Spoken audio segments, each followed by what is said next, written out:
I have never won a trophy in Football Manager. The closest I have ever been to achieving glory in this game was 2 third places and a cup final with SFC Opawa in our Build a Nation save, as well as third with Borussia Dortmund in the Bundesliga. I actually want to win something in this game though, so what does one do to stop being like Tottenham or Pogoń Szczecin? A challenge. Some will do the Pentagon Challenge, winning a Champions League in every continent. Some will do the International Hexagon Challenge, winning every international tournament. Some will go for a Glory Hunter, and win all of the top 5 leagues, as well as all UEFA competitions. Oh yeah, speaking of Glory Hunter, I'm actually going to do one, just a little bit differently. Instead of trying to win in just the top 5 leagues, I will go on to claim a title in every single European country. Oh, this will be a grind. The rules of this challenge are very simple. I start unemployed with 0 coaching badges and as a Sunday League player, and I need to win every single league in Europe. No cups, just the league. Oh, and all the European competitions as well. This will take at least 55 seasons, so we're risking a save that gets corrupted and unable to restore. Hopefully that will not happen, but in case it does, we will start from the 2023-24 season again, begin from where we left off, keep the trophy count, and start in the club we last managed. Unless I was unemployed.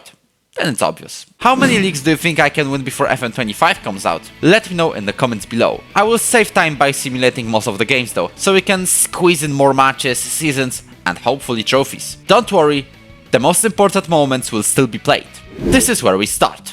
Unfortunately, you cannot get every single attribute rated as 1, so this is the worst you can theoretically get in the game. And with that, off to our first job we go. And we have plenty of leagues to choose from. I downloaded a database update, which has all the squads from the current season, but it also includes every single league in the world, so we can go beyond the base game limits. Link is in the description. One thing is for sure, we are not getting a job in any of the teams rated above maybe a single star. Sigma Omuniec, for example, is 2 Sigma for my chances. I didn't want to close down the opportunities from the entire continent, and I declared it to the press, and started applying en masse. I made my name noticed in places like San Marino, Albania, Montenegro, Lithuania, Slovakia or Luxembourg. Some teams said no, like Hutnik Kraków in the Polish 3rd division, mainly due to the fact I lack experience in leading teams to promotion. I would say mainly due to the fact I lack experience. But some teams did want to sit down, one of them being Hamron from Malta. Say hi to Matt from Second Yellow Card in the comments. This is a team that we could even win the title with, which they stated in both the message and the interview. They are probably my favorites from the get-go. I basically agreed with most of what they were saying, but they were worried about my number of applications. I said, it's just a matter of considering my options. I followed suit with Auda from Latvia, Fola Esch from Luxembourg, Tallinna Kalev from Estonia, and AP Brera from North Macedonia. Teams were mostly worried about my lack of language skills as well, but as I like to learn them in real life, I also claimed I can learn them quickly. Fola Esch was the option I liked the least. We're here to win, not to avoid relegation. Simple as that. It was the other way in Estonia though. A former Liverpool player in Ragnar Klavan had a nice interview with me, and the news of us talking immediately went to the press. In between applying for jobs and getting decisions, we got even more interview offers, including one from Polish GKS Jastrzębie in the 3rd tier. I attended the interview with them, but I already knew this wasn't where I'll go. If I did a traditional journeyman, they'd be my favorites, but it's the ultimate Glory Hunter challenge, and only the top tiers count. And I got the new contenders, Zimbru Kisenia from Moldova, who could challenge for a league title from the get-go. Overall, this is the list of teams that interviewed us. It's huge, and our first team is probably on this list. The first offer came from Fola Esch, but as we already discussed it, they're only willing to avoid relegation, and we don't really want that. So I delayed my decision, which they agreed to. I used that time to discuss staff changes with FK Auda from Latvia, but they had nothing to change. Another offer came from Welsh Aberystwyth Town. I hope I pronounced that name correctly, and I delayed that offer too. One of my favorites unfortunately said no. Hamron signed an Italian Andrea Pisano instead. Zimbru Kisenia also chose someone else, Valeriu Andronic, who they already had in the U19 staff. Worry not though, Auda, Belis and Briton Ferry have all decided they want us to take charge, and I had a clear favorite. With Conference League football right upon us and the chance to at least qualify there for the 2nd time in a row, I decided we are traveling up north to Latvia and take charge of FK Auda. Here we have a chance to challenge for the title rather quickly, which is the goal of this challenge. We joined in mid-season, as Latvia has a summer season system. The team we took charge of is in the mid-table of the top Latvian league right now, with a view of sneaking into Europe. Riga FC, also our senior affiliate, are having a clean slate. So the title, and even the second place this season, are out of the question, but the bronze is achievable. Our goal is to qualify to Europe this year and win the league next year, or move to a team with a bigger chance of doing so. Simple as that. Squad building will be complicated though, with 3 players trained in Latvia before the 21st birthday having to be on the pitch at the same time, and we don't have much choice. We also don't have much stuff, so I decided to take care of that first. And with that, let's see what tactic we can make. I went with a 4-3-3, focusing on a wing play, mainly due to a severe lack of center backs. Introduction to the squad went very well. Everyone reacted positively to my arrival. Except literally 2 days later, they are unhappy with me. What is the problem? Lack of goalkeeping depth. I made a promise, mainly because getting a new goalie is my target. I have over 20 of them on trial, but we just couldn't get one in time for our debut against RFS Riga. If you play on key highlights, you might be used to being nearly guaranteed each and every highlight is a goal, but not in Latvia. It's where chaos truly unfolds. And yes, I'm playing on key highlights, and the highlights you are watching right now only come from the first half. We had an advantage on the break against the current runners-up on every metric, except the one that matters. And if only we kept it going in the second half.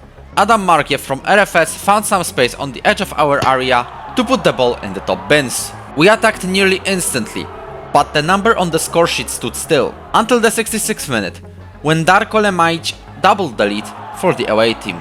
It wasn't over when Ibrahim Kone blasted a long shot into the short post, but Lemaic's Konikanait's volley, he was offside at least, and thus running out of time, made our opening day a loss. We know we have potential though. We just have to be more prolific in front of goal. Our first win of this challenge came against relegation-threatened Daugavpils. It was a rather easy 2-0 victory, with us having a major advantage throughout the entire 90 minutes. We then got our only transfer this window, a goalkeeper Kaspars Ikstens, who is a free agent. The main reason is that he is homegrown in Latvia, and the registration rules in this country are kind of harsh. This still didn't satisfy Chris Karklins, and I get flashbacks from when Miloš Kopečny complained about the lack of central midfielders in our Build a Nation save with Opava in Czechia. Supercut available on the top right. At least, he gives us more time to sign a proper keeper, and doesn't glitch himself. And it's a good thing, because since we stepped in, we just kept winning. We score a lot of goals as we play a lot of attacking football. The stats are just proving that what we're doing is right. This approach made us jump from 6th to 4th with literally 3 wins in a row. We also played in Europe this year. Our first opponents were Derry City from Ireland, and we surprised them in the very first minute. Timi Ogunni finished with a tap-in. We kept the lead for a long time, but in the 73rd minute it was Paul McMullan from Derry to equalize, setting the result as a 1-0 before a return leg in our place, in which both teams left it very late. Ronan Boys opened up the scoring in the 77th minute. We thought it may as well be over, but the substitute Mateusz Clemente blasted a long shot in the 87th minute, giving us the penalties, in which he stepped up first but got stopped by the keeper. After him, everyone kept scoring, even if their shots weren't the most powerful ones. The final round gave us a lifeline, when Christianis Viedris stopped a pen from another goal scorer of the day, Ronan Boys. Unfortunately, in the 8th round, Diawara Bakare's shot was stopped, Adam O'Reilly scored, and ended our short-lived European adventure. Maybe next year, if we qualify. And qualify to Europe, we did. Aside from our debut, the only 2 more losses we got were against RFS again and Riga FC. There were also 2 draws, against Valmiera and Liepaja. This confirmed ourselves as a 4th force in the league. We qualified for the Conference League, but there's a chance we would start from the 2nd qualifying round, not 1st. We just need to win the cup, in which we are dismantling our opponents. Karosta from the amateur tiers, Liepaja from the top flight, they somehow saved themselves from sure relegation, and Beitar Riga from the 2nd division. This set up a final against Latvian champions Riga FC. Contreras now looks for Dashkevich, and I think this open space didn't end with a goal. The team in white jerseys kept its major advantage, and them scoring a goal was just a matter of time. And they score as well. So Antoni Contreras opens up the scoring, goes to the byline and is about to cross it to Ibrahim Kone. Makes a back pass anyway, so Bavec can launch a long shot, very good one, in the Glory Hunter challenge. We're losing yet again. I mean, when does it stop? It wasn't meant to be. Again. At least, we dismantled them in the league 9 days later, which shows one thing. We're fighting for the title in the second year of the challenge. Before that second year, we got a youth intake. But the only player who I think is interesting enough to show is this guy, Anton Simanovic. He might be a rotation player in our second year at least. We are not looking for a new job in Season 2 as well, at least for now. The compliments from the press and the fact we are yet to win the league, of course, are the reasons for that. But going completely off topic, can anyone explain to me the logic behind this sacking in Banik Ostrava? Well, I guess I'll move into the future now.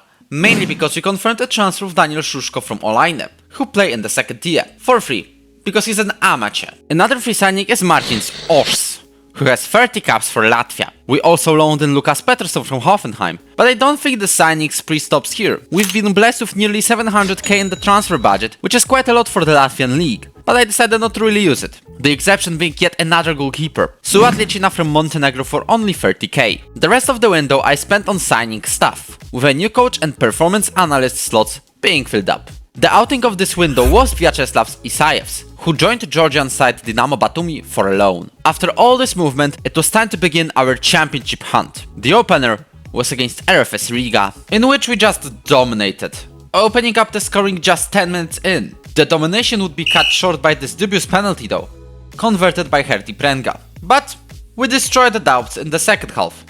Murtalagaye gave us the lead and made it a brace. Melediani set the result as 4-1. This domination was somehow interrupted by Petr Mareš, who plays for the rivals. This win helped us catch the momentum for the season, and we just kept on winning, scoring a ton of goals. The only loss we got in the first 9 games was against Liepaja, thanks to a late penalty. We obviously were leading the table, and that status would not really change in the next bunch of games. What would change is the status of our keeper, Kristianis Zviedris. We unfortunately got an overload of players on his position, and this forced the Latvian on the bench, or even to the stands. It made him very unhappy, and I had to agree with him. And the agreement was selling him to Dumbravita in the Romanian second division. On the other way around, the club realized this potential title run is serious, and rushed me to extend the contract, give me a coaching course, and build new training facilities. Of course, this sudden massive form led to interest from abroad, and it inevitably came. For example, our star left-winger Melediani got interest from Poland and Moldova. His choice would be Lechia Gdańsk in the Polish top flight. He was followed by our starting right-back, Tin Hrvoy, and the winger Bakary Mane, but they both went down south, to Górnik Zabrze. This forced replacements, especially since the squad went mad that I let people go. We don't want to ruin this insane form, so we brought in a right-back Faragaye and the winger Mustafa Fane. They both came from Senegal, and calm down the players quite a bit, which would be necessary before entering the... Our first opponents were average Legia Warsaw fans' nightmare, FC Dudelange from Luxembourg, but for us, it was a walk in the park. We pretty much cleared them, scoring 3 goals in both games, advancing to the second round. Next up, Kaisar Kyzyl from Kazakhstan. They would also receive a huge dismantling in Latvia. 4-1 result removed all the doubt, and a 3-0 draw in Kazakhstan did not change a thing. We're in the third round now, and it looks like we're getting the easiest route ever. Spartani Selemet from Moldova were next. It was much tighter this time though. We left it late for each half in Moldova. Mustafa Fane scored at the end of the first, and Stevenson Jody in the second. Spartani tried to fight back in the return leg, and it resulted in a late goal from Vedin Kulovic, but that is all they could achieve. We kept it cool and qualified for the final qualifying round. Quite some progress compared to last year. But before the 4th round, I will shortly update you on the league. We keep dominating it, and the title is just a matter of time. I guess that's enough of an update. Returning to the Conference League action, there would be some carnage. Our opponents would be either HJK Helsinki from Finland or NK Bravo from Slovenia. They played each other in the 3rd qualifying round, and it went to extra time. Actually, it went all the way to the 120th minute, when Bravo's player Artur Murza was left all alone and scored for the Slovenians. But Bravo's keeper had other ideas, failing to save a relatively easy shot, allowing a rebound, which led to penalties. The man between the sticks, Matija Orbanic, got his act together in the shootout though, saving the penalty from Ozan Kokcu and helping his team get to play against us. That team, Bravo, would strike first in Ljubljana. Turning to Ivan Šegraonic Cats inside, it's going to be 1-0 unfortunately. This was the only goal of the game, but at least the statistics showed we can turn it around in Riga, which would make history happen. With Riga FC reaching the Conference League phase, if we qualify, there will be 2 teams from Latvia to play in a European group stage, which would happen for the first time in Latvian football's history. The penalty area, Kone can shoot it just over the bar. Bakare finds Lucas Ramos. What is this pass, honestly? Why did you decide to just pass it back to the keeper? Timi Oguni. Okay, I get it now. Mortalagaye scores an equalizer. It might have been offside, and it's going to stand. It might go for a 2-0. Timi Oguni to Marcis Os. We might be in the Conference League, you know. Good ball to Leban. And this had to go in for some reason. To the byline, cross, Timi Oguni. We're leading the aggregate again. I cannot believe it. Like, honestly, we've had probably the easiest route possible in this Conference League season. To the launch from Luxembourg. Some side from Kazakhstan that has won 1 game in 13. A Moldovan side. And now we're playing against Bravo. Like, any other opponent would be much more challenging. And we won. And we're in the Conference League. So we're staying in Latvia until at least December. What a run this season is. We took charge of a mid-table team in Latvia. And within 15 months, we turned it into a Conference League team. But can we as well turn Auda into champions? The only team that put us in any danger was Liepaja, who also had a massive turnaround, and now we're chasing us in second. Our direct encounter ended with our comfortable win, which made the first ever league title for Auda inevitable. We had a chance of clinching it against Valmiera, with 3 more games to go. But what if I tell you that despite the fact we took the lead, we let 2 floated crosses into our area, which led to a loss? Thankfully, we confirmed the league title against later relegated Tukums. This time, it was an easy 2-0 win. And it's done. Is there a trophy left? There is not a trophy left. Well, at least there is one in the cup, in which we defeated Metta, Jelgava and Riga FC, setting up the final against Liepaja. We scored 1 goal early, and we scored 1 goal late, which was enough to make it a domestic double and make us a part of the Latvian Hall of Fame. But what if we add some great European run to this domestic success? I truly believe the knockouts are possible. We have a schedule that could lead us to at least 3 wins and therefore the knockouts. The first one of those potential wins we hoped would be against Derry City, a rematch from 15 months ago, which wouldn't turn the way we wanted. We couldn't even pull up an equal fight like we did last year. Derry scored 1 in the first half and 1 in the second, with less than half an hour to go, and it looks like we overestimated our chances. Ramirez pulled 1 back to give us some hope, but I guess coming back will be very hard. Wow! This team does not disappoint. What if we could make history happen in our first European game? Surely it's not possible to clinch a win when coming back this fast from that far away. Balotelli, Aguero! I swear you'll never see anything like this ever again! What a story! What a comeback! What a win!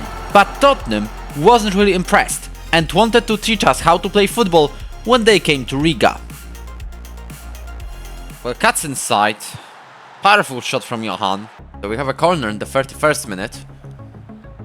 Car clinch. The ball was played to Ramos. Timi Oguni. Jody. Oguni! Hits the crossbar. Renan Lodi tried to dive. Arias is going to be the one to score. And it's going to be an own goal. To Winston McKennie, Bakayoko dribbles past the opponent, Bosancic, cuts inside. His shot is being saved. He's doing the worst pass ever. Johnson wasn't offside and misses it. And he makes a shot. Owosu had to make an effort to save that. We have almost as many shots as Tottenham against Tottenham. The Latvian team, Timi Oguni to Osh! And he not only scores an own goal, he scores goal to the proper net. Camera takes possession. Blocked shot. And I'm saying right now, we may have lost. I'm saying right now, we had a chance against Tottenham. We gave a proper go at them.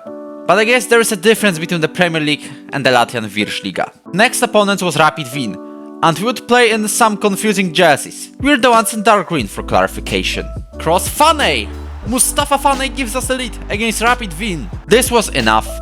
Just one goal, and a huge win against a reputable Austrian side. Larne from Northern Ireland turned out to be a tough opponent. It was a goalless draw in the half-time. Thankfully, we have Mortala Gaye, who was in a perfect position to make a rebound and give us the lead. Larne players got furious when we scored, and the course of action they took was... Skip it up and down. This opened up the highway. We scored 3 more goals in 20 minutes, and Larne had nothing to say. This is already enough to pretty much guarantee the knockout stages, but we wanted to start the spring directly in the round of 16, so we demolished Armenian champions Punic. It was a total domination. Despite Yusuf Otubani opening up the scoring for Armenians, we scored 7 past them, and round of 16 was indeed possible. We just had to get some points against Lugano from Switzerland, and I'm already telling you, we will stay in Auda as long as we're in that conference league. This is impossible. I cannot even begin telling you who is who. So the team in the black jerseys is doing some pretty nice play, and some guy called Stevenson Jody scored a goal for the team in the black jerseys. Osancic loses possession, but actually he makes a good pass. Stefan gets the ball on the left side. It's being passed back to Schmidt, hits the post. Makes a pass to Timi Oguni. And Stevenson Jody makes it a double, but it could be offside. And it stands. Grgic, fantastic free kick. Seems like you're making the most terrible pass of all time. We deserved to lose that goal. But at least it's full time, and at least it's done. As a Latvian team, we finished 4th in the Conference League stage. This is the first time in Latvian football history when not only Latvia has 2 different teams in the European competition in the league stage, but also they have a side in the knockouts. And will only resign when we're knocked out of Europe. This season was a massive success already, and normally I would pursue a job in another club after getting a domestic double. But I kind of have a feeling we could go very far with Auda and the Conference League. But we need some reinforcements. Our transfer window would see the end of the loan of Lucas Ramos, but we sorted his departure way before he left. His replacement will be Tomas Correa from Argentina. We also got a new keeper, Richard Smatrevich, who last played in Riga FC. I do not plan on signing anyone else, despite having nearly 3 million in the transfer budget. We will stay here until May at latest anyway. The board did not know about it and offered me a new deal, but I said no. So let's finish our job, and the opponents in the round of 16 will be... This would be huge. We have it. I mean, I'm just gonna say it. Quarterfinals are more than possible. This is a golden chance for us. European Cup quarterfinals from Latvia on the very first attempt? This is something insanely massive for someone who just started out. Also ignore the jerseys. Passes back to Ibrahim Kone. Correa, fantastic shot! Makes a shot. Risic from a free kick, over the bar again. Karklinch makes a cross, and Marcis Osh makes it 2-0. Simanovic now to Kamara. Hits the crossbar. Again Karklinch, this time from a free kick. Risic again from a free kick, and this time it's saved again. 5 minutes to go. Jorge Silva.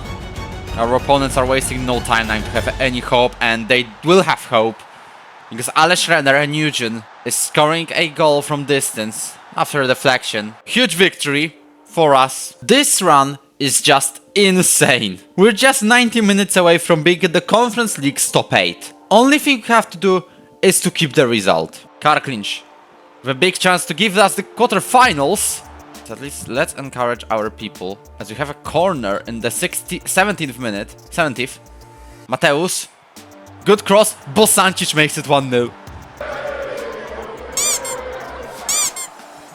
Now this was carnage. Corner. Let's just clear it, please. FK Auda is in the Conference League quarterfinal. Honestly, this is the last thing I expected from the stint in this club. But I guess we just have to keep pushing for a miracle, which could be cut short since the second I saw who will we play in the quarters. And we're playing against Tottenham! No way, I wanted to get like last cleans, maybe Panathinaikos, maybe Utrecht or Athens to fight for the semi-final itself. Well, I guess we have to face them now. Dejan Kulusevski to Destiny Udoji. Richarlison has plenty of space. Kick the ball out. Car clinch to Richarlison. 2-0. No! Heung-min Son. Finds Madison. Wonderful stuff. I mean, I understand this is Tottenham, but you cannot be making that pass regardless of your level. Ramirez makes a spin. Correa. And it's going to provide 4. No penalty. This was outside the area!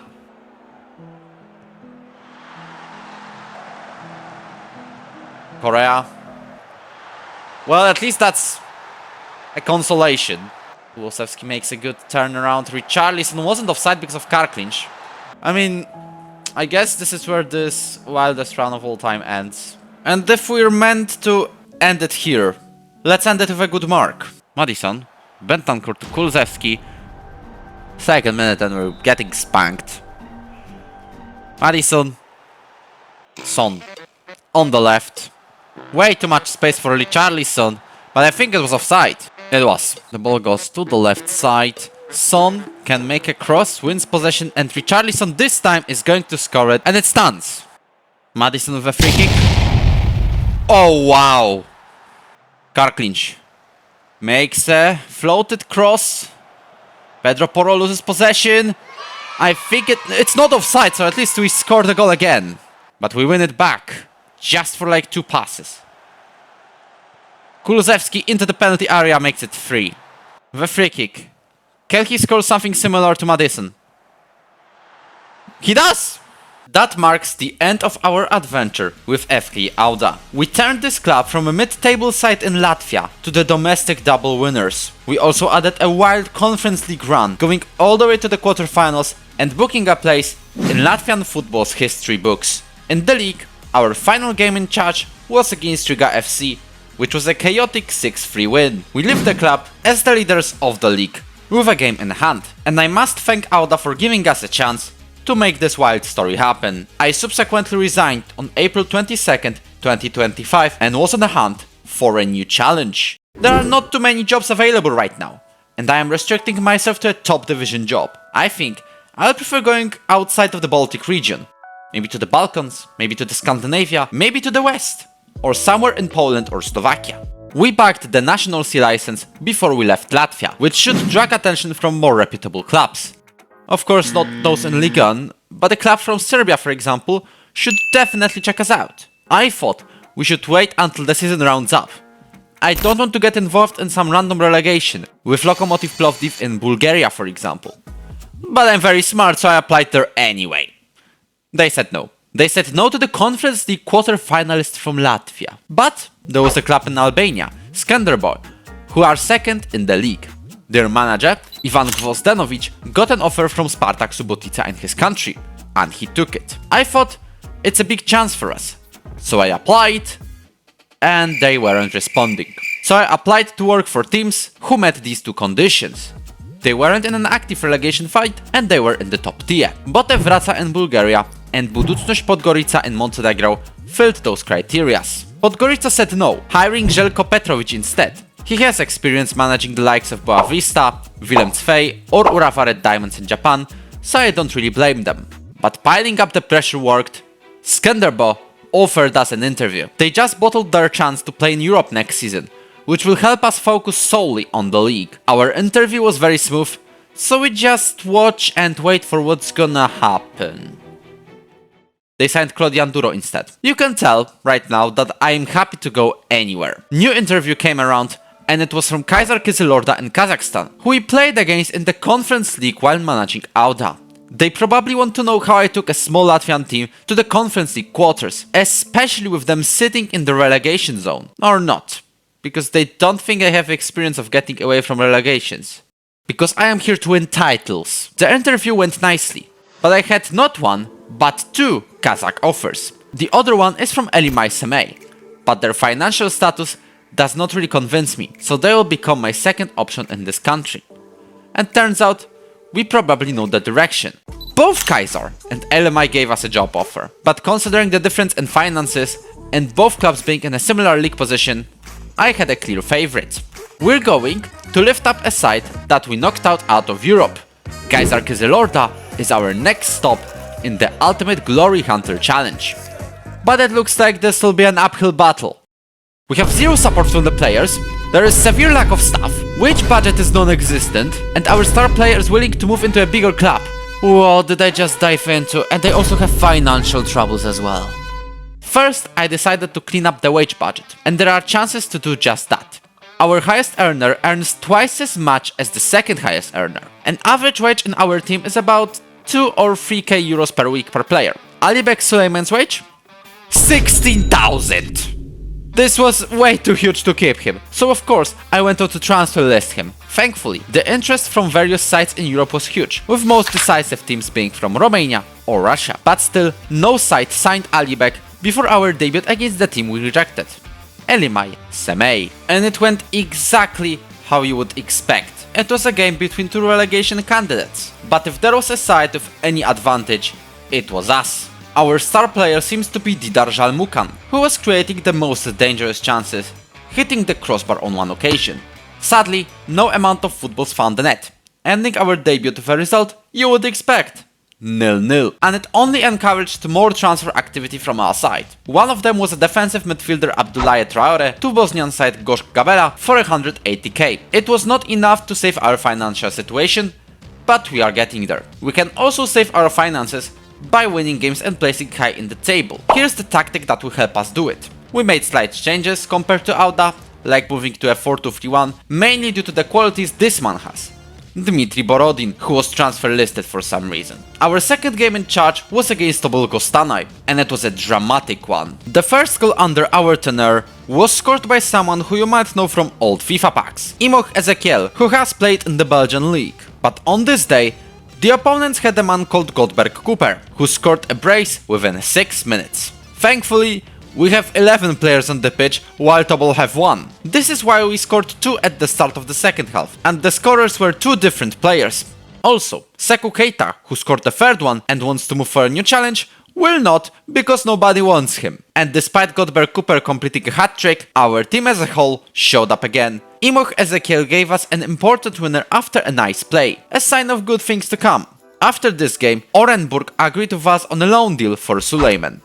It has a healthy optional fee, so I can tell you right now, we at least partially cleared our finances. We even got a replacement for this man on a deadline day, a Czech free agent Ondrej Bacho, who instantly jumped into our starting 11. To sign him, I also let go Miramadin Sabit to Real Union in the Spanish 3rd division and Magzan Baurzan to SS Cosmos in San Marino for a loan. But this led to our results getting worse. We experienced a bunch of heartbreaks in the next couple of games. Against Kızılyar, we lost a draw in the 80th minute.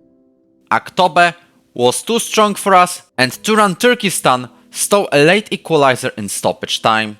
5 points in 5 games is too little to save Kaysar from the drop. And the next opponent was FC Astana, the biggest team in the country. And our play on the left side led to Dmitry Borodin giving us the lead. Astana players looked at it and decided to do the same, and was arguably more impressive, since the strike from Max Ebonk was from outside the penalty box. But then, we had a highlights chase from the kickoff to end the first half. And we made a quick and glorious counter. Couple of quick passes gave us the lead at halftime, and Sekou Keita was the scorer. This only fired up Astana players though, whose winger Mehdi Torabi made a run to our penalty box and equalized. And when we thought no miracles would happen today, there was a mess in Astana's penalty box. The man who found himself the best was Semyon Yegorov, whose header found the net and we celebrated it wildly. It could backfire on us when Ruan Oliveira was on a 1v1, but he thankfully missed, leading to a huge win and the founding match of ours in this club. But it was nowhere near guaranteeing survival, so we need to keep pushing. 3-1 wins over both Zetysu Taldy Korgan and title contenders Ordabas Shymkent was a huge deal, giving us a breathing space. Which would be useful when we again lost it late against Aksu and got dominated by Atirau. But our form was good enough to ensure survival with a 2-0 win over Yenis Astana. It was at the expense of Elimay Semey, the team who we rejected. So it turns out we made a good decision back in June. We still wanted to end the season on a high.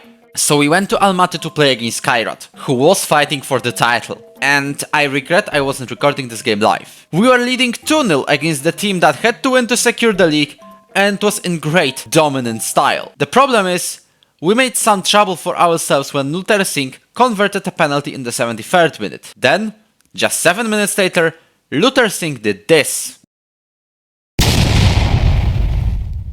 The draw still gave the title away to Aktoba, so Kairat players had to push, and push for the title. They did. In just 15 minutes, we let Kairat turn a terrifying loss to a league win. I mean, it wouldn't really matter from our perspective if they just beat us, because we were safe anyway, but it hurts when we could have gotten even more out of this year. We could be as high as 9th or even 8th, and we ended 11th. Good thing is, if I was in charge for the entire year and kept the points average, we would finish 6th, which is a solid platform to build on, especially considering the bottles we made. Our job is very simple next year: win the league or move to a club with a bigger chance to do so. The Astana job is open, but I cannot apply, because I told the board I will at least finish the season in Kaiser.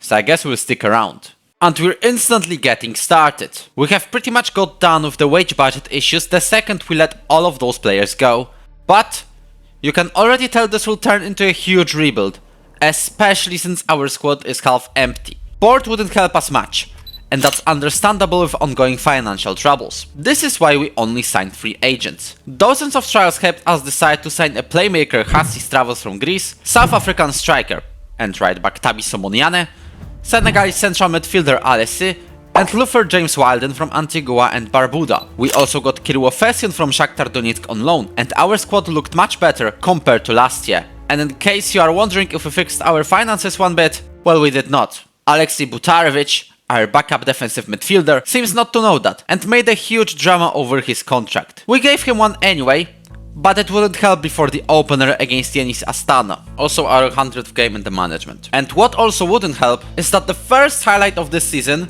is us conceding a goal. We were getting doomed, as Yenis was creating more chances. And when we were the ones getting a chance to score anything, thankfully Goran Milojko equalized and gave us a draw on the opening day, and it's a good thing he did. What was next was 4 wins in a row. That included a 6-2 demolition of Atirau. Unfortunately, this isn't Latvia, and the league is very competitive. This showed with losses over Maktrol and Astana, who first got a dubious penalty, and then Ronaldo Deaconu scored the tap-in. At least, we are involved in a championship fight from the very get-go, and we went on top of it after 3 wins. In a row, of course.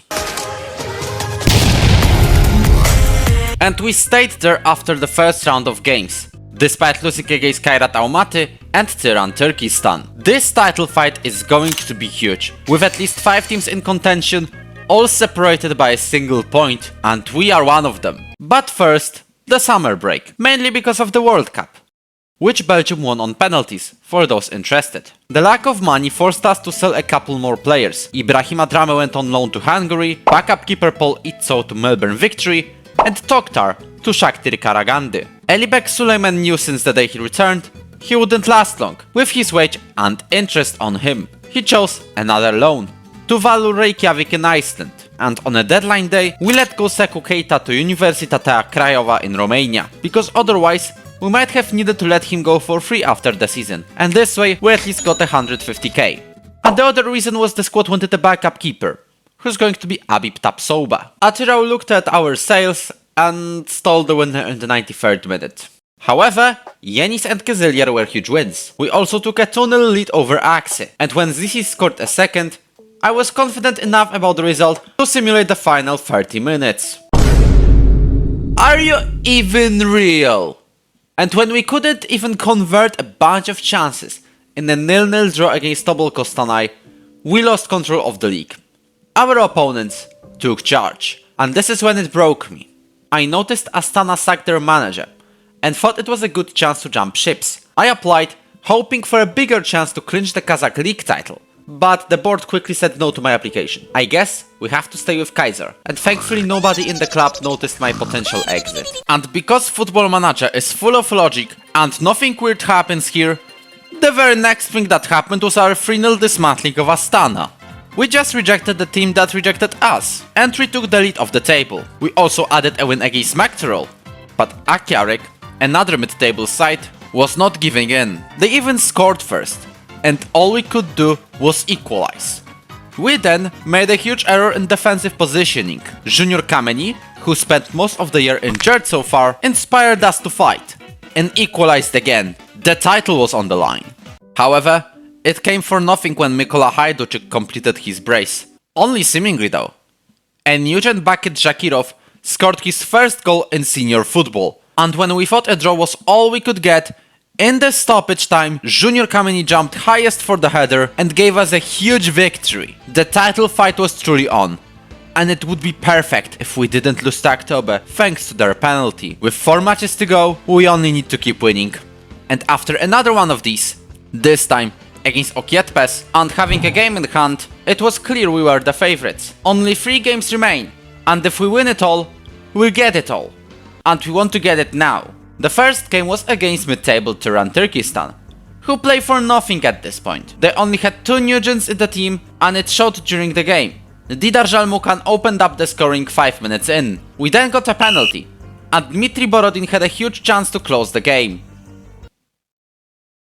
Well, at least this is doubled that lead. The third goal was scored by Zakirov with a curling effort, and Junior Kameni finished the job. We kept the lead, but Astana kept up the pace. Next up was Kairat Almaty, our nightmare. They already have a reputation. First they made a comeback against us to win the title, and in the cup, they knocked us out in the semi-final, despite the fact we took an early lead. But now, they're in a massive crisis. Last season's champions and cup winners barely escaped relegation. However, whenever there is a chance, they will try to scrap points from us. So we have to step up to get what we need. Ezekiel in the penalty area with a left-footed shot. He converts something, Hatzistravos. It's a pen! Since Borodin missed his last penalty against Turkestan, I decided to give this one to Zisis. And... Hatzistravos. No way. Again! Are you serious? Win possession, that's a good job. Monty finds Imoch Ezekiel, this is clear. And on the final match day, you have full control. Just get a draw and we're good. And I want to win of course, but what a season. That was our game in hand, and winning it made us in full control of the title decider. The final game we're going to play is against Ordabasy, while Astana played Tobol Kostanay, who had European football at stake. Umarov now in our penalty area, and he had to score it. Corner in the 40th minute, from where we cannot see. Hatzistravos to Borodin. We still have possession. Ezekiel, fantastic volley. There holds. Good ball to Kameni, and that's a pen. But we cannot be hopeful because we've already missed 2 in 2 match days. We cannot make it third. Borodin Durkholz has to score it, and he can. He does. On the right, to Junior Kameni. Didar Jalmukan. Ezekiel, long shot! 3-1. Is it over? It's not yet a win, because we still have a corner. It's a 1-0 draw in Kostanay, and it's a win for us. And it's the second title of this save. Turns out we were receiving some sort of a plate, like in Germany, and that means we cooked. What a journey that was. From trying to escape relegation, giving up some easy wins, an inconsistent form throughout the season, a low point of trying to sneakily move to Astana, to overtaking them to the title win in the final matches. This was a roller coaster, and it ended in the best way possible. It's the second league completed, but it also means we automatically have to go. We won't wait for Champions League football, unfortunately. So the second we got our trophy confirmed in our profile, I decided to resign. However, this time it's October, and a golden chance to leave that team and look for a job elsewhere. We may finally have a chance to get involved in a season with a normal schedule. I'm tired of summer seasons at this point, and there are plenty of jobs available. Again, we won't probably go to Ligue 1, but I'm eyeing a job in Poland, Slovenia, or hear me out, Dudelange in Luxembourg. The 26-time league champions are now struggling and barely escaping relegation.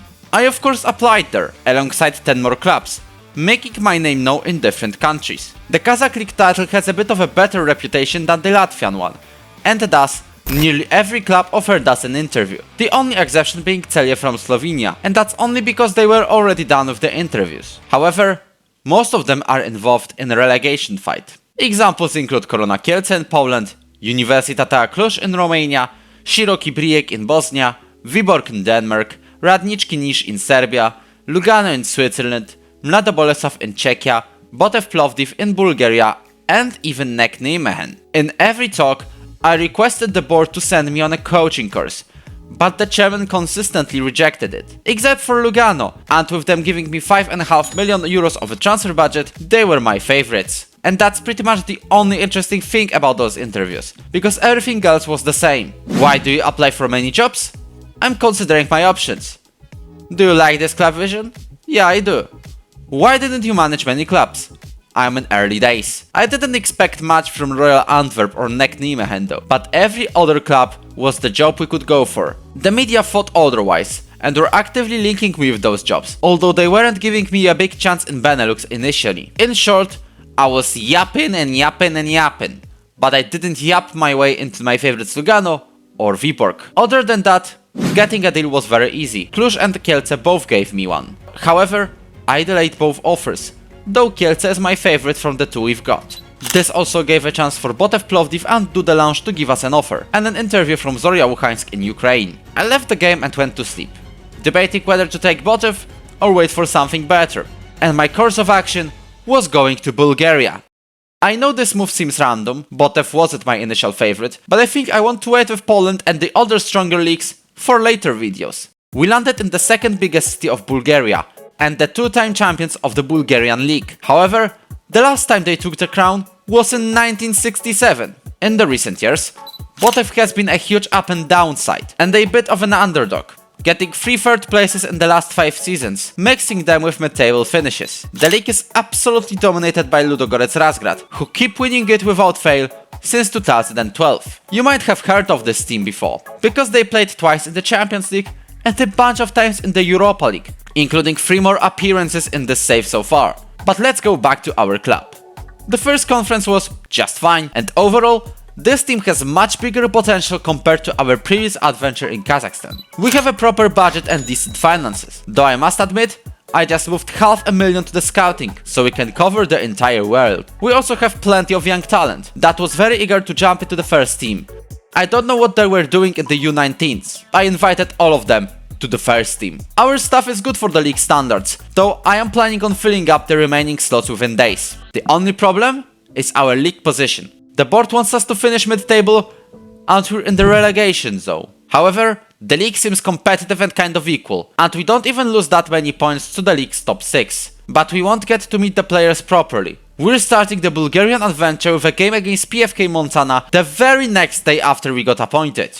I decided to experiment with our tactic. For the first time in this series, we are going with a 5 at the back and direct football as per the board objectives. And you could tell this was the right approach when Ilyas Sebawi found a channel to get into and open up the scoring. Nikola Iliev then capitalized on a defensive error, made a solo run and blasted a shot into the far post. And Gottfried finished it off with a long shot. It feels great to win in a dominant fashion. What a debut from us. However, this was just a mid-table side, and the real test would be against the top teams. One of them is Hebar Pazardzhik, even though they may as well be considered to be the underdogs. The second game in charge in our brand new built in 2023 state-of-the-art stadium saw us getting a relatively easy win. It was down to 2 penalties, one from a Moroccan attacking midfielder Ilyas Sebawi and the other from a Spanish right back, Dani Morer. Within 2 match days, we went up from 15th all the way to 9th, and we did not want to stop there.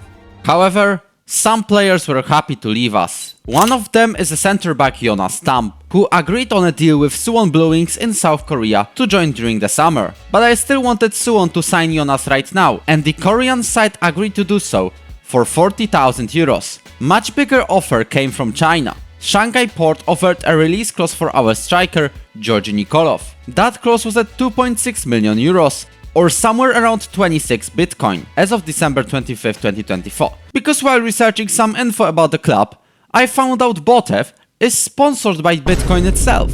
This leaves us with 2 slots to fill during the winter transfer window, and with 20 Bitcoin to spend.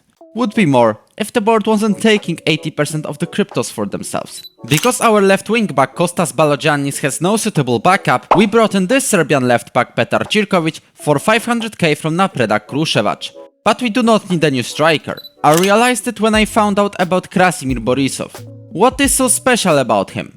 Well, just look. And yes, this guy was in under 19s. At this point, I'm actually going to show you all of the players who were stuck in the youth teams of Botev Plovdiv when I came. All of these lads have high potential. Some of them could be our stars, some of them could go to the big leagues, and some of them are useful for the first team already. I see why the previous gaffer was sent packing. Not using this amount of talent is criminal, but we don't have a talented Nugent on goal, so I had to replace Donovan Leon, who went to Valerenga in Norway, and for 1.6 Bitcoin, I brought in Ivan Dichevski from Beroe Stara Zagora to fill that spot. And turns out... I am stupid. Guess I'm recalling Igonen from Krumovgrad. Our mixed form at the start of our reign led to 11th place in the league, which is okay-ish, but we still have to be very careful in terms of a potential relegation fight, especially with Ludogorets Razgrad and Beroe Stara Zagora being the first fixtures after the winter break. And we are without a star striker. Nikola Iliev will miss both of these games due to an injury. Sadly, Ludogorets just showed how long of a way we've got to come to even join a title fight. Ludogorets striker Kasper Hogg and left winger Bernard Tek Petey had a great day in the office. Both of them had at least 2 goal contributions each, which in total led to the hosts scoring 5 goals past us. It was a total disaster for us, with a blunder of a performance from our keeper. And Bernard's form wouldn't help before the game against Beroe Stara Zagora in the Trachea derby, in which we let Beroe score a tap-in, with it being the only goal of the game, which means we lost. And this probably shows nothing more than staying up will happen this year. We're only 12th in the table and we have to step up if we want something out of this season. But there's one more derby, and that derby is more important to Botev. That is a city derby against Lokomotiv. However, you can't see Lokomotiv anywhere in the table, and that's because they went down last season. But there's always a cup, in which we got drawn against our bitter rivals. We went on to win 1-0 thanks to Vini Tribule scoring into the top bins. Could be 2, if our academy graduate, Radoslav Skerlev, wasn't offside in this situation. This win was huge news, and we progressed to face Arda Karzali in the quarterfinals, and open up the scoring in the first minute. However, 3 more goals were scored during the first half, and 2 of them were for Arda players. Thankfully, Gottfried scored the wonder to equalize, but unfortunately, we were knocked out in the quarters when Arda scored late in the game to advance to the semi-finals. So our interest now is only in seeing out the league campaign. But despite only sitting on 12, we still have an outside chance of sneaking into European football. The Bulgarian league kind of functions like the Czech league, where we tried to build a nation with SFC Opava. Full movie available on the top right. After every team plays each other twice, the league splits into 3 groups. The top 6 fights for the title, the bottom 6 tries to stay up, and the 4 middle teams go into what's called the second phase. The teams there keep all the points and play each other twice. The winner advances to a European playoff against the best team in the championship group that hasn't got a guaranteed slot, and we're only 5 points away from reaching it. All we have to do is to step up, which we did. In the next 7 games, we won 4 and drew 2. Things would be perfect if we didn't make this spectacular bottle against CSKA 1948, which is a site created because some of the fans were not happy with Grisha Ganchev, the previous Litek Slovech owner, who declared the original CSKA Sofia as a Phoenix club of Litek Slovech. At least this is what the AI told me, and I still don't really understand what's going on. What matters is that after this good run of form, we were in a position to qualify for the championship group. We only had to win against 8th Slavia Sofia. But the less said, the better. We had roughly equal stats with Slavia, but they were just much more prolific. A Brazilian Nugent Mateus had a stellar game, giving an assist and then scoring one of his own. We lost that game 3-0, and with the other results, we went down to the relegation group. And when we lost to Botev Wraca and CSK in 1948, the threat of relegation was real. We must be thankful. These two were the hardest opponents in the group, with wins over already relegated Dobrudza and Krumovgrad, and they draw against Arda Kardzali, albeit it was the spectacular 92nd minute bottle. We finished 12th in the league. We're happy to stay up, of course, but we know it's not Botev's goal. Botev's goal is to go down, qualify for Europe on a regular basis. And our personal goal is to break Ludogorets' 15-year-long streak of continuous— Wait, CSK Sofia has done it already? Turns out our only goal is to just win a league title at this point. And we're already calling in reinforcements. Like this guy, an attacking midfielder slash forward Mateus, who was a free agent. He does not have the speed or finishing, but we could make him a decent playmaker with his vision, dribbling or technique. We're also adding strength into the back line. Michal Prokesz from Czechia came to fill the center back slot for just a compensation fee from Viktoria Žižkov. On the other side of the door, we could find Yanis Mbemba going to Cherkasy in Ukraine, Samuel Akere going on loan to Farul Constanta, Steven Fortes who stopped playing, or a goalkeeper Hans Christian Bernat who went to CSK in 1948. This forced us to go into the market, but many keepers just did not have the required quality to be a number one between the sticks, or were way too expensive. Until we stumbled upon this guy. Abdo Faruk not only looked very promising despite an incomplete scouting report, but also had a very clear sign that forces us to take action. He was a transfer target for Ajax, Feyenoord, and Real Madrid. Yes, this was purely going to be an impulse buy, but I had to react. We offered a contract near instantly to the Egyptian. We waited a couple of days for a decision, thinking we'll just gambling with a 1% chance, and I looked at his attributes in the meantime. I just want to sign him now. This was a serious hunt. We agreed on a fee of 350,000 euros with the Egyptian side Haras El Hudud. And I'll stop the tension here.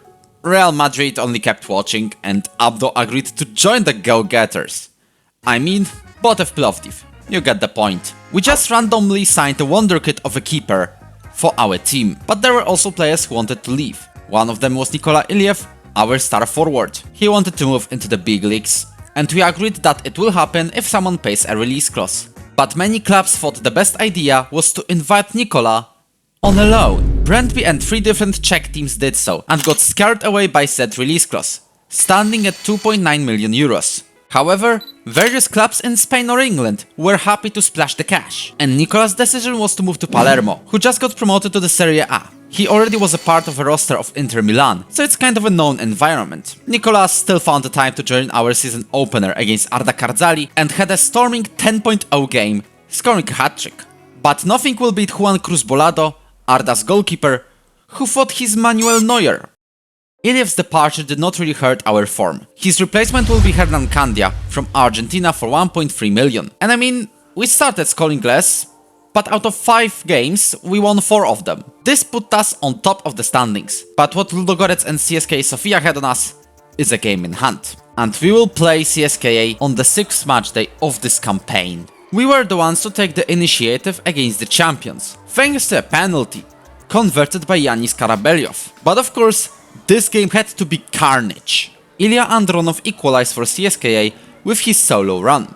The game would turn into a proper carnage in the second half, with Mafia Sveton giving the away team the lead. And guess what happened next? Yet another penalty! Karabelyov stepped up for the second time and converted for the second time. Want more carnage? 4th penalty! Our defensive midfielder has a chance to score a hat-trick against last season's champions. Well, a third was a little bit too much. We did have a slight advantage and kept creating chances near the end of the game, but we didn't put the football into the net.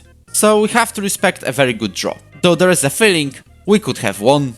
One more move happened after this game, and that was Spartak Trnava's talent from Brazil, Leandro, who will replace Vini Tribule, who went to the Polish side Pogoń Szczecin for 1.9 million euros. The rest of the autumn was full of ups and downs. One of the ups was our very important win against Ludogorets Razgrad. The Razgrad side did score in that game, but it was offside, so we could claim the all-important 3 points.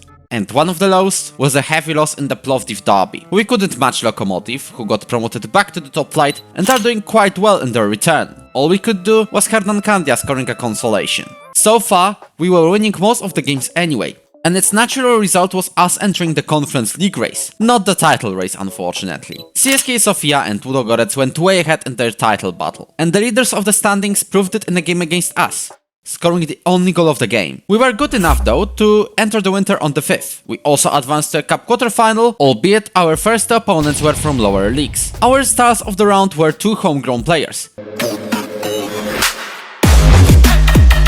An attacking midfielder Krasimir Borisov with 8 goals in 20 games and Radoslav Skerlev with 11, and fighting for the top scorer award. So to get Europe this year, we need to give them some more support. We let go players that didn't play much anyway, but we wouldn't go on a spending spree. The only transfer we paid money for is Martin Stojcev, who I plan to be the new starting right back for 700k, and the other signing is an impulse buy, but this time we did not steal anyone from Real Madrid's watch. Lucas Paresi was out of contract in Argentina, so we got him. His technicals might not be the best, but he's already a monster mentally and physically. With those reinforcements, we started the round okay-ish, with a draw in the Trachea derby against Beroe Stara Zagora. But then I'd rather not talk about that. Or that. Or us getting knocked out of the cup in the quarterfinal against Chebar Pazarcik on penalties. But on the other side, we did have some huge wins, like a 1-0 win against Ludogorets, thanks to Krasimir Borisov cutting inside to score at the end of the first half and Abdo Faruk having a huge penalty save at the start of the second half. Or a 3-0 win in the derby against Lokomotiv, in a game where Martin Georgiev decided to score a banger.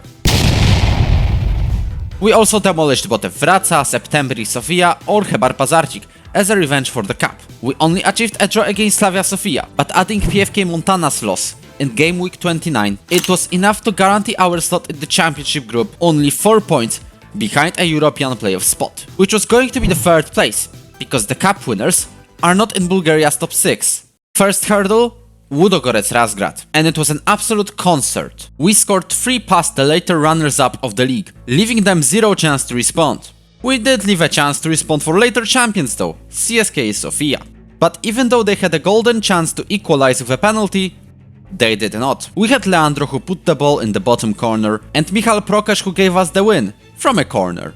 The lone goal we lost against CSKA in 1948 was just peak Football Manager experience. We countered it with a sort of a comeback win against Levski Sofia, which left us 3 points behind third Chernomore Varna, who are our final opponents this year. Win and we'll get into the European place playoff. We quickly got to action, with Kostas Balogiannis scoring in the second minute. We were now equals, but we also needed a better goal difference, and it wouldn't help that Tihomir Lovkov equalized for the hosts. Thankfully, Michal Prokash scored from a corner, using his 17 jumping reach. The job was finished when Sava Cestic scored from another corner in the second half. We were going to play in the European place playoff, and our opponents will be...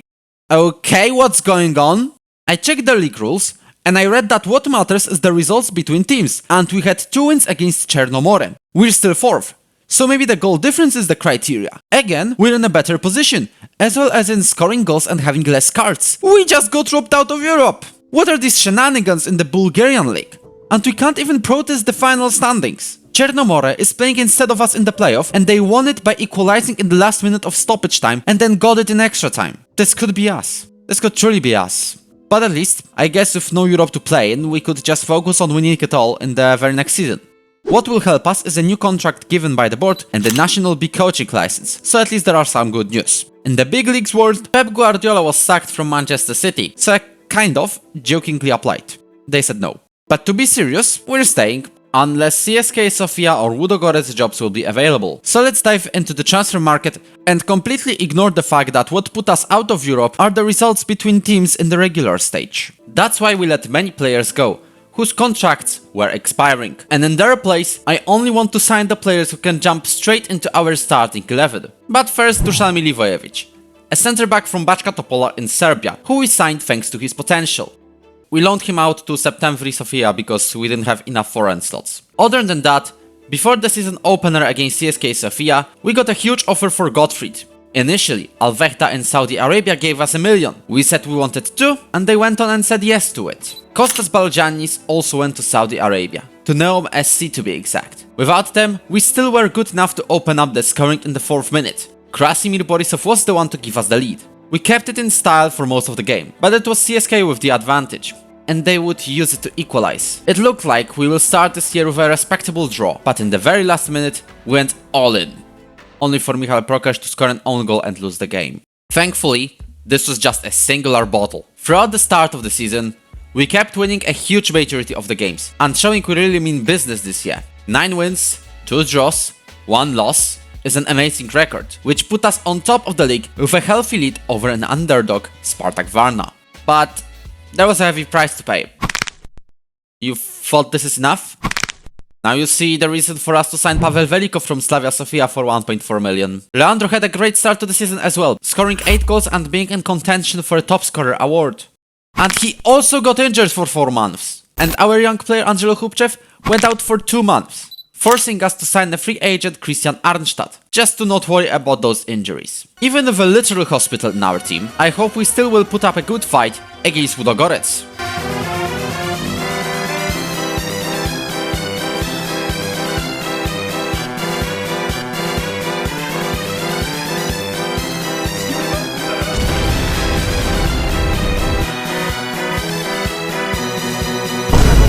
Have you noticed I also showed you a derby against Lokomotiv, in which we took the lead despite having 10 men, but then put the ball into the wrong net and got demolished.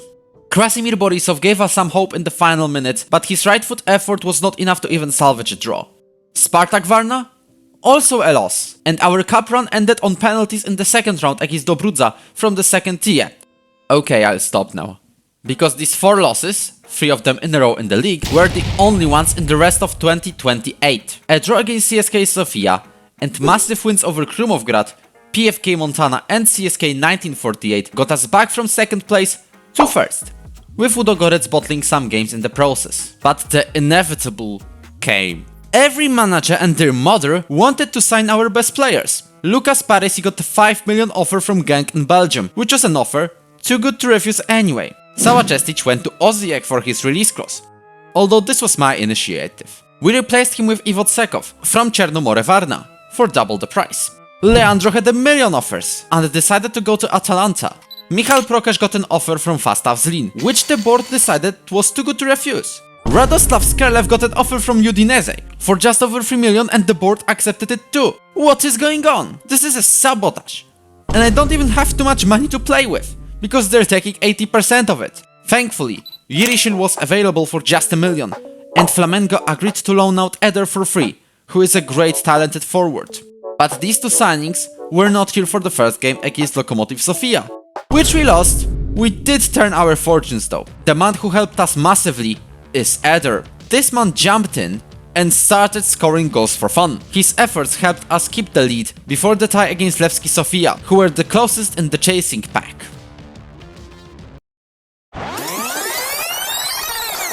Clown show. That's all I have to say. At least we did refund the costs for the away fans. We need to genuinely hope this was a one-off loss of all losses, because we also lost the lead of the table, which we wouldn't regain with a stalemate against Ludogorets or a 1-0 draw in the derby against Lokomotiv. Spartak Varna also wanted to cause trouble by equalizing in the 90th minute with a stunning effort, but Krasimir Borisov got a chance almost straight from the kickoff and kept our title dreams alive by scoring in the 91st minute, which didn't give the lead of the table before the first game of the championship group against CSK Sofia. Eder decided to start up a party with a tap-in.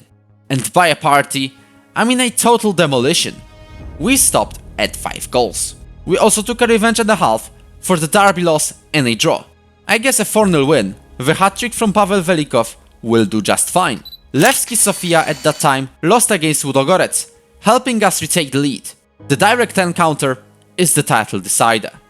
And I just realized I accidentally did the rhyme. To Velikov on the left side, finds Cirkovic, that was a great pass. Cirkovic makes a cross and there!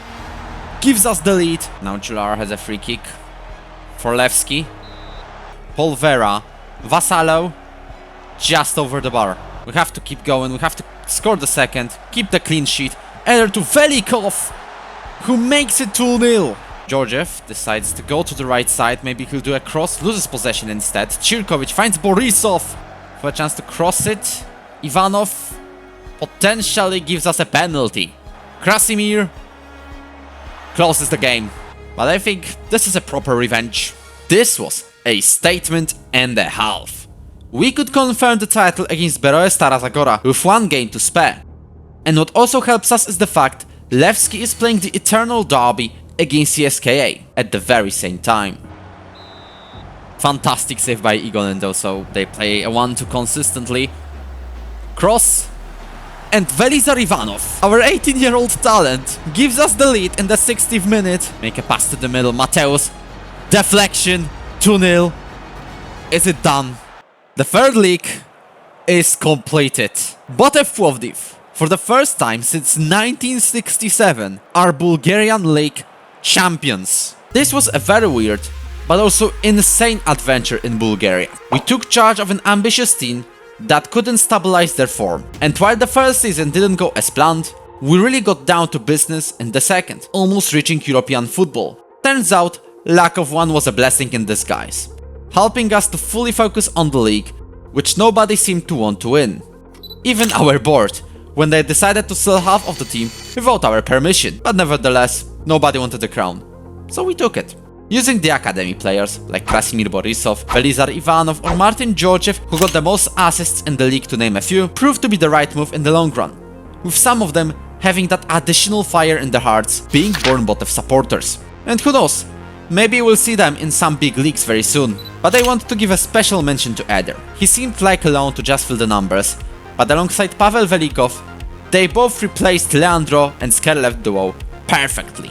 And after a guard of honor being given by Ludogorets, we also found time to win 2-0 against them, but with no Velikov's goals. It means Pavel did not become the league's top scorer. We won with 8 points of advantage over CSKA Sofia.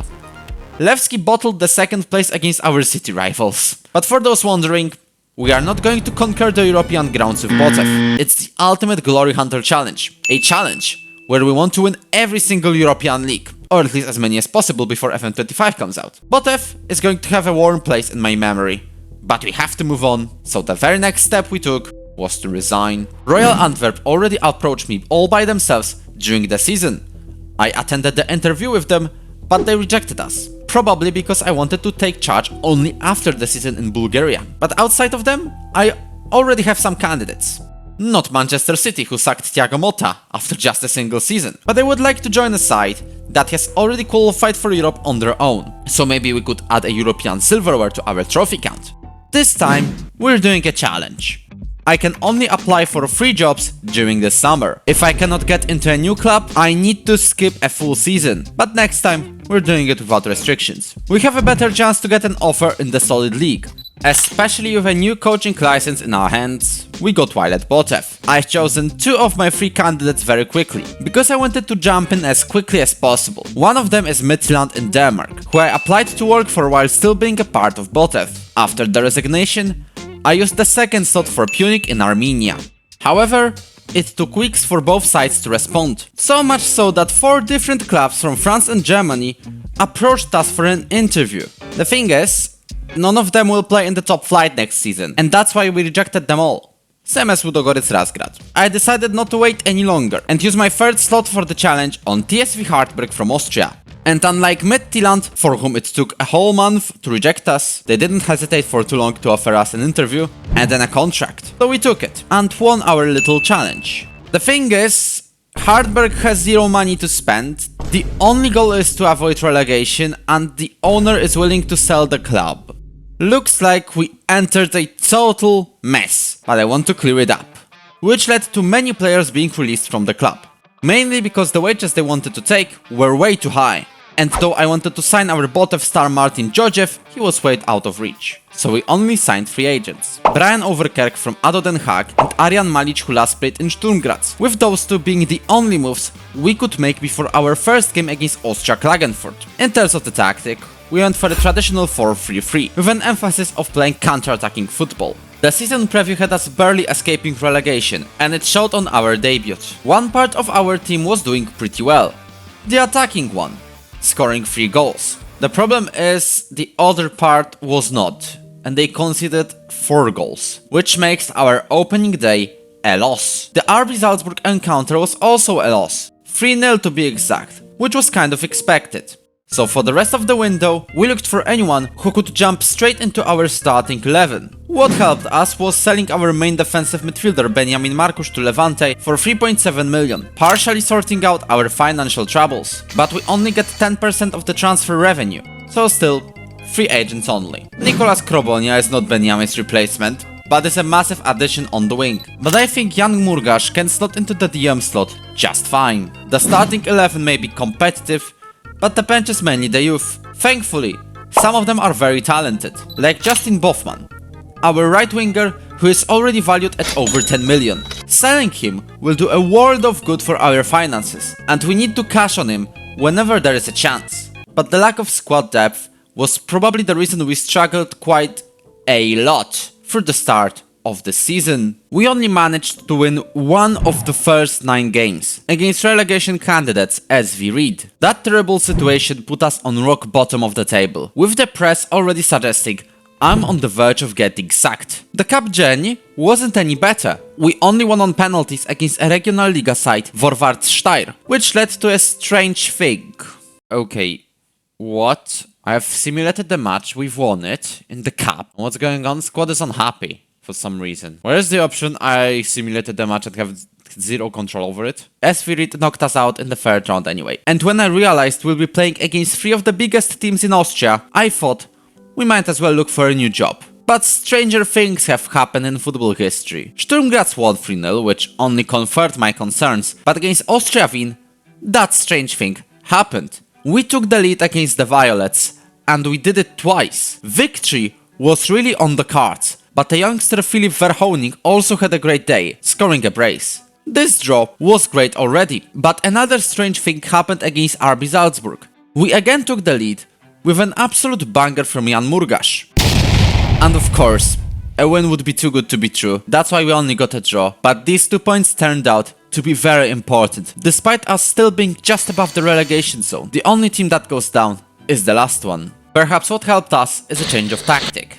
A switch to a 4-2-3-1 and letting one of the midfielders go forward was the one thing we needed to score more goals and win games. It brought 3 wins in 5, and a 7th place to end the round. The championship group is very unlikely, and with heavy depth still in mind, we have to focus on getting our finances straight and get a huge rebuild. Starting with a return of our midfielder from the days of FK Auda. Tomas Correa joins us on a free transfer. We also wanted to sell our star winger Justin Bofman to help the club's finances. But despite some little interest from the clubs, nobody decided to sign Justin, so I guess he stays, exactly like a lot of depth. Only other signing was a free loan from Tottenham, by the name of Bukayo Parkin. Him joining did not help at all though.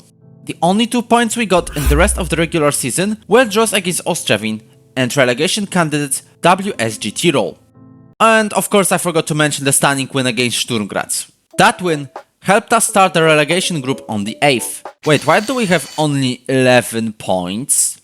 Oh yeah, after the regular season, the Austrian league splits into 2 groups of 6 and cuts the points scored by the teams so far by half. What's more is that this season is not over yet. The top 2 teams of the relegation group qualify for the European playoff, which has Conference League football at stake. And in short, the relegation group was much less dramatic than I wanted it to be. We lost exactly 0 games there, which was more than enough to guarantee us a European playoff.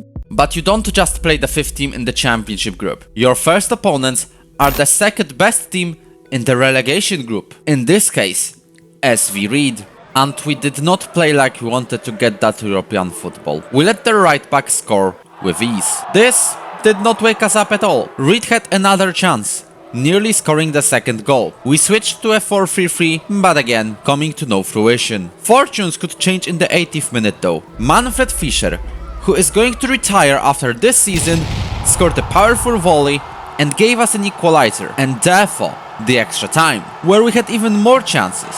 Jürgen hit the post, but Leo Matzler scored for SV Ried, being just a bit more prolific. And despite desperate tactics to get the ball into the box, Ried was too strong for us. Europe is again not for us, and I'm at the crossroads. You see, there are no jobs available in Austria. But there are two clubs I would be eyeing under usual circumstances: Viktoria Pilsen in Czechia and Dynamo Kiev in Ukraine. Normally, I would apply. But in this episode I want to focus on the Austrian league, so I made a hard decision. Whenever a job in the top 4 sites opens up, we'll jump straight at it. Unless we at Hartberg will magically perform much better. There is some hope for a brighter future, with takeover talks finally being resolved. But there is another problem, and that is many of our players have their contracts running out. Some of them, including our starting left back Marcel Pfeiffer, are not interested in staying. So turns out we will do a massive rebuild. More departures include Karamoko going to Onże, Jens Brammer going to Valur Reykjavik, Pfeiffer to Blau-Weiß Linz, Rafael Salinger to Al-Gharafa NKC, Niklas Gerhofer to Real Valladolid, or Paul Brachko to Asteras Tripolis in Greece. But most importantly, Justin Bofman started getting huge offers. Sunderland offered a deal of potentially 15 million euros, which we had to accept. What's more, we got an offer to loan him back, which we had to take as well. Literally, a dream come true. And rivals? Bukayo Parkin joins us on a permanent deal, Micha Marjanovic from Celje came on a free, just like a goalkeeper Marko Kovacic, and Fabio Breyer joined from TSV München for a release clause. Those 4 players are all going to be a massive addition, and I think our team has a chance to qualify for Europe. We also signed Pablo Yago, a free agent who learned his craft in Real Madrid and Sporting, but he only joined us after the season opener against Austria Wien, which we won 1-0, thanks to a goal from one of the signings. Fabio Breyer finished a long play with a driven shot. However, despite taking the lead against Blau-Weiß Linz, we did not keep it, losing 2-1 at the end. And you might be wondering, why am I talking about these 2 matches in quite detail? That is, because a huge chance came along. Mauricio Pochettino, yes, Mauricio Pochettino, was managing Red Bull Salzburg. Was, because he just moved to Bayer Leverkusen and I couldn't overlook that chance. So I instantly applied, which the media caught up on. I decided not to comment so far and worked as usual, loaning an Amir Dizdarevich from Borussia Mönchengladbach. Guess I had no chance against Sebastian Hoeneß. Hopefully, a pacey winger Hernan Visconti can get Hartberg up the table. We also found replacement for Niklas Gerhofer, Juan Gabriel Geminiani from Argentina, for just 95k. We only could look for bargains because the board consistently refuses to give us at least a bit more money. And perhaps I shouldn't have applied to Salzburg at all. Wins against Austria Wien and Lask Linz were the only ones at the start of the season, which pulled us down to 11th place in the table, with not a big chance of staying up. We also lost against Salzburg, albeit it was a very narrow one. But the third win we got was against Rheindorf Altach, and soon after, their manager Fabio Ingolic was shown the doors. You can also notice I am eyeing the job in Austria Wien, but despite sitting in bottom 4, Maximilian Senf's job was still stable. Oh wait, they just lost to Sturm Graz. And Zeft was sacked in the morning! You know the course of action at this point, but the response was taking weeks. In the meantime, we progressed to the cup quarterfinal and won against Blau-Weiß Linz. And of course, Wien was waiting 3 weeks to just let me know they don't want us, and signed Fabio Ingolic, who literally got sacked days before. Guess the cup game will be a chance for revenge. But that's happening in February. So let's finish this round of games first. And we went for a huge redemption arc. Out of the last 7 games before the winter break, we won 5 of them, lifting us up all the way to 5th in the standings. At the time, Lask Linz got rid of Robin Gosens, but since Lask is in a continuous downfall, I wasn't interested. In the winter, we got another man who can strengthen us.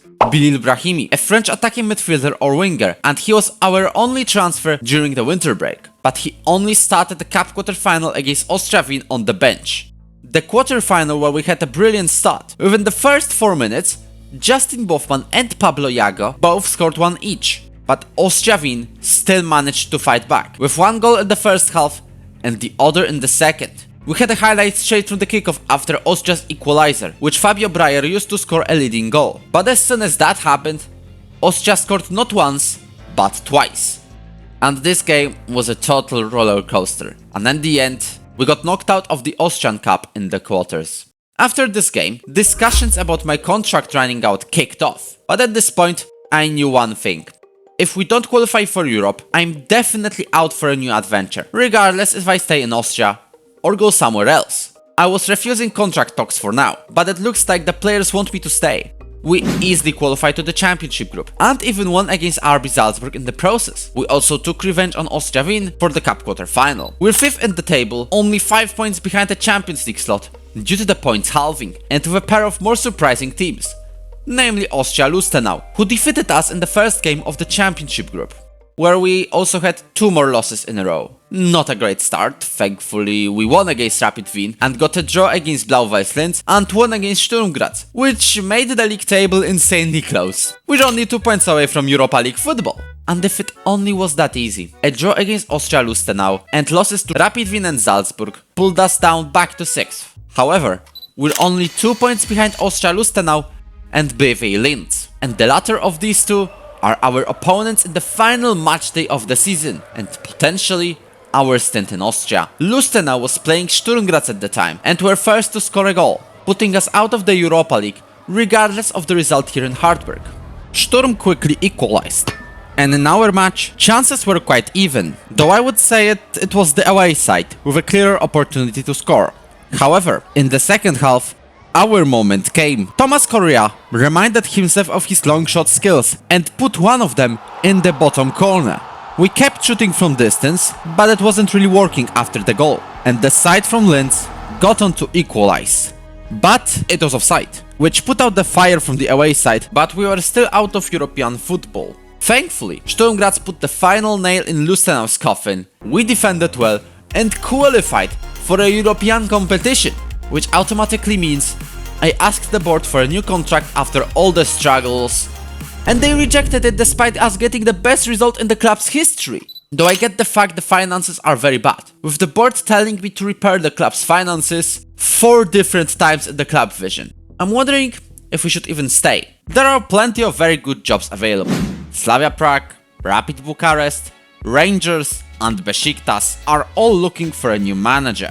I thought, if the board here in Austria has a problem towards managing finances, which we literally fixed to the sale of Justin Bofman to Sunderland and qualifying for Europe, then there's not much to debate here. Yes, we're out. And I don't care about the new contract or Manager of the Year award. I just want to go somewhere else. So after grabbing a Continental C coaching license, I got an interview offer from Budućnost Podgorica in Montenegro. Yes, I applied there too. And after a quick interview, okay, a bit of a live commentary here. I could just show you that I took the job and all, because we will take the job in Budućnost Podgorica in Montenegro. But look at this, 12 million in the transfer budget. I get it. It's a very surprising decision. So surprising even other managers in the league had to leave their opinion on our arrival. So there's one thing I knew I joined the biggest side in the country, because all we talked about in the first team meeting was winning. And what also backed this decision was Budućnost having a number of decent European runs, at least for the standards of Montenegro. So our goal is simple: win the league, get a European run, and move to some more reputable place. To help players achieve that, I decided to go for a quite attacking 4-2-3-1, sometimes changing to a 4-2-2-2, because we're by far the best team in the league. And to prove that, I want to use some of that huge money we've got in the transfer and wage budgets. The problem is, even though I wanted to sign some of the stars from our former team, Botev Plovdiv, they weren't interested, or wanted way too high wages. And yes, we took Georgi Petrov anyway. We most urgently need signings on defensive midfield and center back. But in the first place, I signed many staff members because Budućnost Podgorica has 16 million and forgot to sign the most important people. Then I went on to actually sign a defensive midfielder, Le, from Brazilian Santa Cruz for 18,000 euros. Those two players made it to our debut, which was a Champions League game against Tyran Tovuz from Azerbaijan. And we saw a perfect start. For the opponents, who used their set-piece magic to let Kasper Luchtmeier score. Then Miomir Durichkovic scored, this time from a corner. The 2 goals we conceded were just enough to wake us up. To be exact, Mirko Jankovic, the team's biggest star and a wonder kid. We kept pushing to at least salvage a draw, and it came to effect when Sreto Pejanovic equalized from a messy corner, which wasn't as messy as Sreto's behavior in the 90th minute, when he lost possession under little pressure. At least, the ball was sent way off target, so at least we have a result to build from in Podgorica, the capital of Montenegro, for those wondering. After this game, we confirmed a signing straight from the Serie B. That is Daniel Ichendu, who joins us as a new centre back. We also brought in a free agent Marco Johansson, who is going to replace our star keeper. Stefan Mbida is going to Queen's Park Rangers, but we will keep him for one more week. That's because neither Ichendu nor Johansson could play in the second leg against Turan. They are simply not registered and can only join us from the second round. And in the return leg, Kasper Luchtmeier did it all over again, this time from a corner. But in the second half, we got a penalty. A 17-year-old Luka Djordjevic stepped up and converted it. We thought with this Lekic's header, the game would close. All we need is to see the result out. But in the 93rd minute, our dreams got shattered. Paulo Ntiamba sent the Azeri side to extra time. We had to go all in to avoid it. We got a throw-in near Tiran's penalty box in the final minute, and then history happened. Aguero!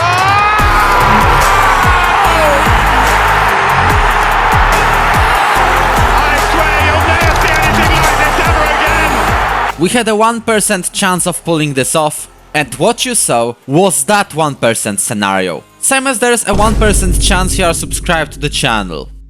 Hey, you, become the 1%. In the second round, we will take on Dunajska Streda, the champions of Slovakia. Before that tie, we also signed the winger Nikola Medojevic, who was a free agent, and a midfielder Diego Zarate from Deportivo Madryn in Argentina. Though the latter one can only join our European adventure in the third qualifying round, where as long as we get past our Slovak opponents, we will meet young boys. Our 300th game in management though was far from ideal. It started out with a very dubious penalty, being converted by Christian Herz. Then we conceded again, this time from a mess in the box. Ognjen Gaszewicz gave us some hope in the 68th minute, but this time we did not have enough resilience. Dunajska Streda players scored not one, but 2 goals late in the game, pretty much eliminating us out of the UCL. At least in Slovakia, we got ourselves back in order, though it was only enough to guarantee a 1-0 win, not enough to stay in the Champions League. In the Europa League, we will play against Armenian champions Punic in the third qualifying round, and the first leg was a pure roller coaster. They score a goal, we score a goal.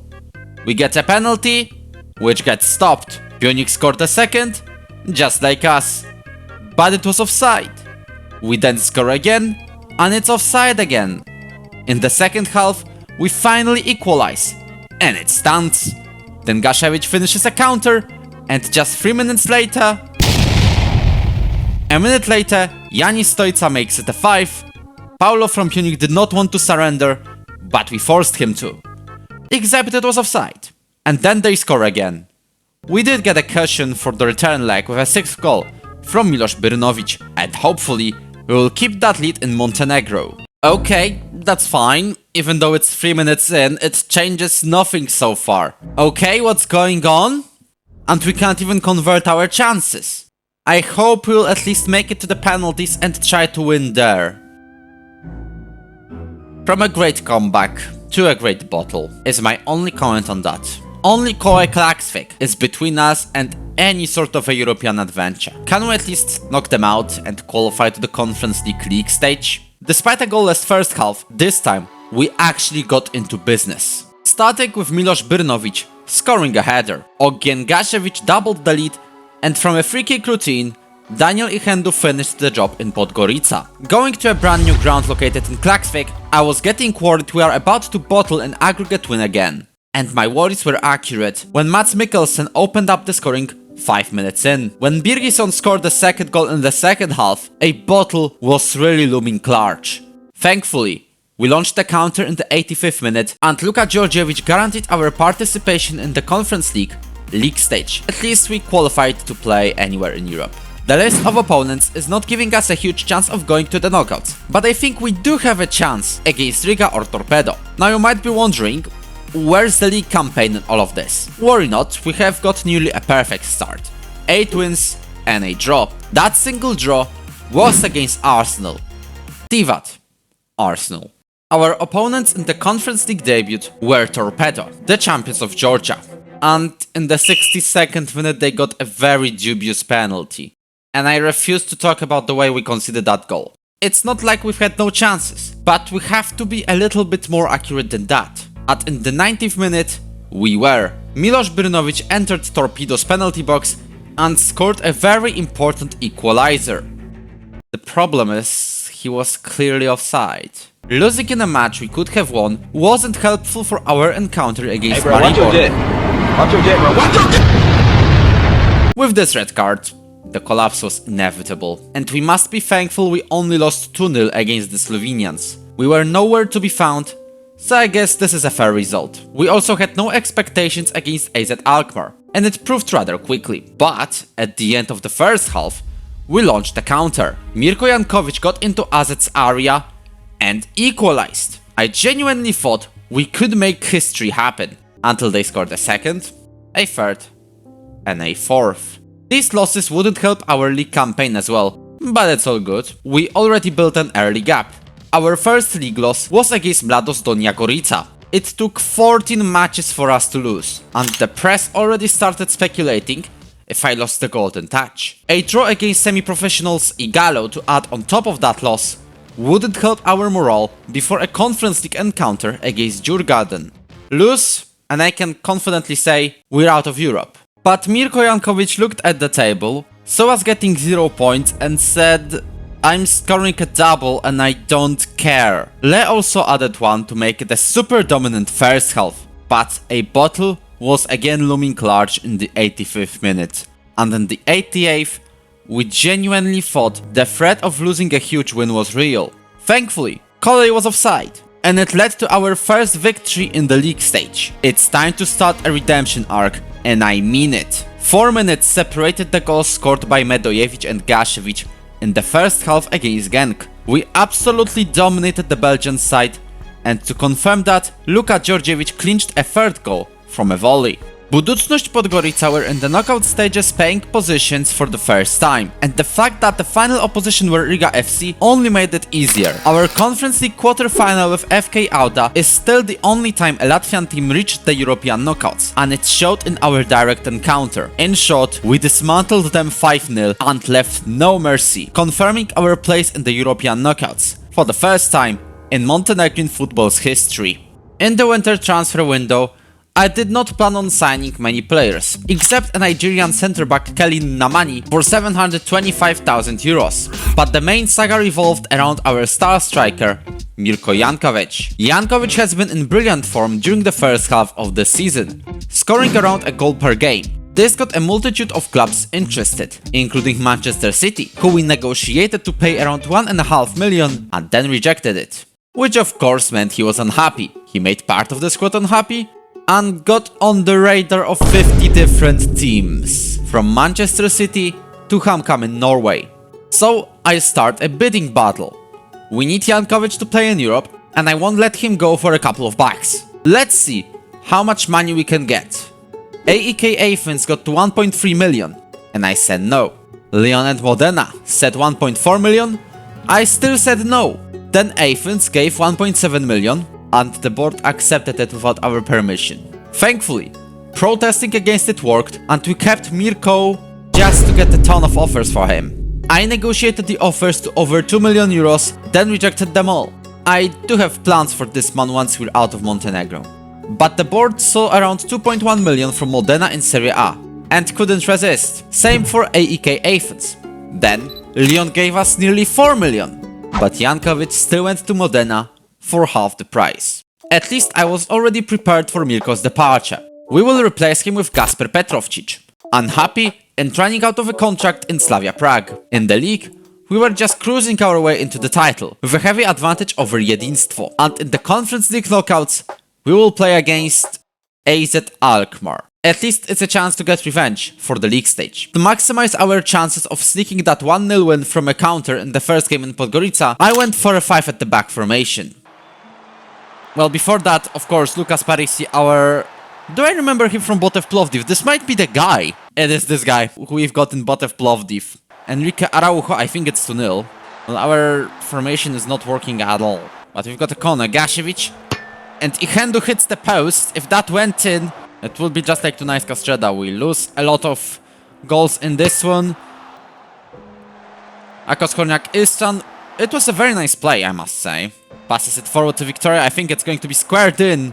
We're literally getting highlights all the time. Now hitting the post, we pass it to Luka Djurdjevic. It's 1-2, currently it's a consolation right now, but Kao Young. Now we've got the 53rd minute and Adam Obert. Bogusz makes a pass to the right side, we've got open space on the wing and Victoria uses it to almost make it 4. Lenau makes a pass to the Romanian Stoica. Makes across Kao Young. Banovic, Stoica. Another long shot, this time hits the crossbar. And I think we're ending up at 4-1. Far from good. And the media used that loss to start discussing me potentially leaving Budućnost because my contract was running out. And I will leave as long as we win the league, which is almost certain at this point. Unlike the cup. Yes, we lost in the semi-finals against Yediz for an extra time. Then lost in the league against rock bottom Petrovac. Perfect. And Marco Johansson left us for the second Swedish division side, Göteborg AIS. So, in Alkmaar, we've got nothing to lose. Now to Pavlovic, who has been suspended in the first leg. Pejanovic. Fantastic first touch, fantastic shot, hits the crossbar.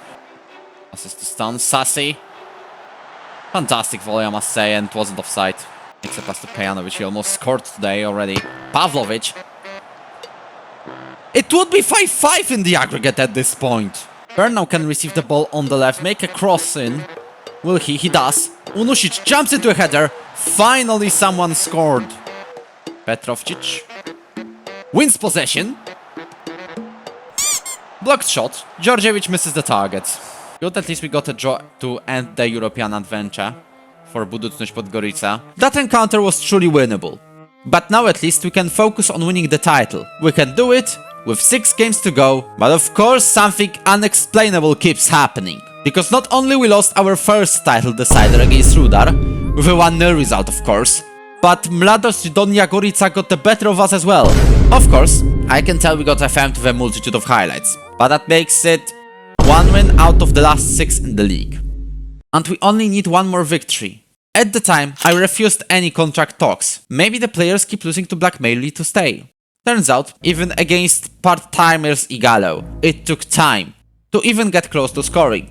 Thankfully, the man who missed his first chance by a mile, Diego Zarate, opened up the scoring and started a demolition. When Yanis Stoica scored a hat-trick and Luka Djurdjevic added 1 more, we no longer had to look around, scared of the bottle.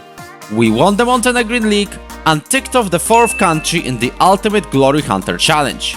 Just to have the trophy left. We also added a decent European run, reaching the knockout stages for the first time in Montenegro's history. I really hope we just help Budućnost reach the next level. Maybe we'll see them qualifying to European knockouts more often. But what's for sure is that we will not guide them. In this challenge, we want to win as many leagues in Europe as possible. So of course we're moving on. I have a potential candidate that I negotiated with before the season has even ended. Can you guess which club am I talking about? The team I've hidden under the offer you can see right now is a team from Poland. We're talking about Ruch Chorzów, whose manager, Jindřich Tirpisovski, guided them back to the Ekstraklasa and won a Polish cup in the process. In early April 2032, just as we were winning the Montenegrin League, the Czech man moved to Lech Poznań, freeing up the managerial position in Silesia. I instantly applied, went for an interview, and got that offer. However, Ruch was still not sure of ensuring survival, so I decided to delay the move. And at the time, I also applied for the job in Partizan Belgrade, who are one of the 2 giants of Serbia. But they weren't responding, and I decided not to wait anymore. It's time to rebuild one of the most historic teams from Poland, extremely tied to the Silesian traditions. But before our arrival, I quickly got to winning the 2 final games in the Montenegrin League, confirming our league title with Budućnost Podgorica with 80 points in the bag. And this bag we packed and moved to Chorzów in Silesia, Poland. Okay, but why did I still get an interview offer from Partizan Belgrade? And the media seem not to understand I've already accepted the offer. Anyways, leaving that, we're finally managing in Poland. And we're doing it with one of the most historic clubs, which won the Polish Championship 14 different times. Just ignore the fact the last one was in 1989 and the club wasn't even close to repeating this feat in this save so far. What are the other circumstances we dived into?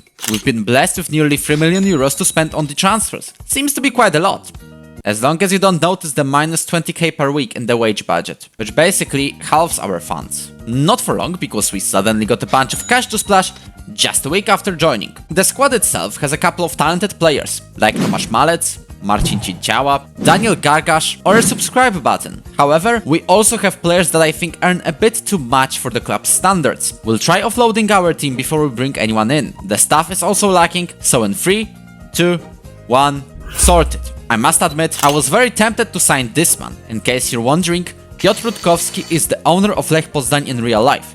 And my question is, why is he trying to apply to be a scout somewhere else? I mean, go back to managing your own team. I signed a scout from South Africa instead. Then comes the tactic, which is going to be this 4-2-2 thing. The goal is to send the ball to the quick and creative front four. However, we're lacking a player in defensive midfield. Konrad Kasperczyk is decent in this position, but I don't think he's good enough to be a starter. We want to sign someone great, but first, we have to free up some money. We're saying goodbye to these 5 people, who are all running out of contracts. More departures include Muhammad Sahinovic going to Olympic Lyon, though for just 46k, David Schott to Al Wakrach in Qatar for 1.5 million, Suleiman Sisej to our former boys in Podgorica for 525k, Nemanja Trifunovic to Dijon in Ligue 2 for 350k, Juan Pablo Aristizabal, our highest earner, to Al Shabab in Saudi Arabia for 1.5 million, and Luan Silva to Podbrezova in Slovakia for 130k, which made the squad unhappy. With all these sales, our new budget is huge. It's over 8 million, and into the Śląski Stadium, welcome Filip Rejczyk. He has not lived up to his talent in this save, with his peak being at Zbrojovka Brno and Polonia Warszawa, both fighting for survival in their country's top tiers. He still has decent skills, and maybe we'll get him to his full potential.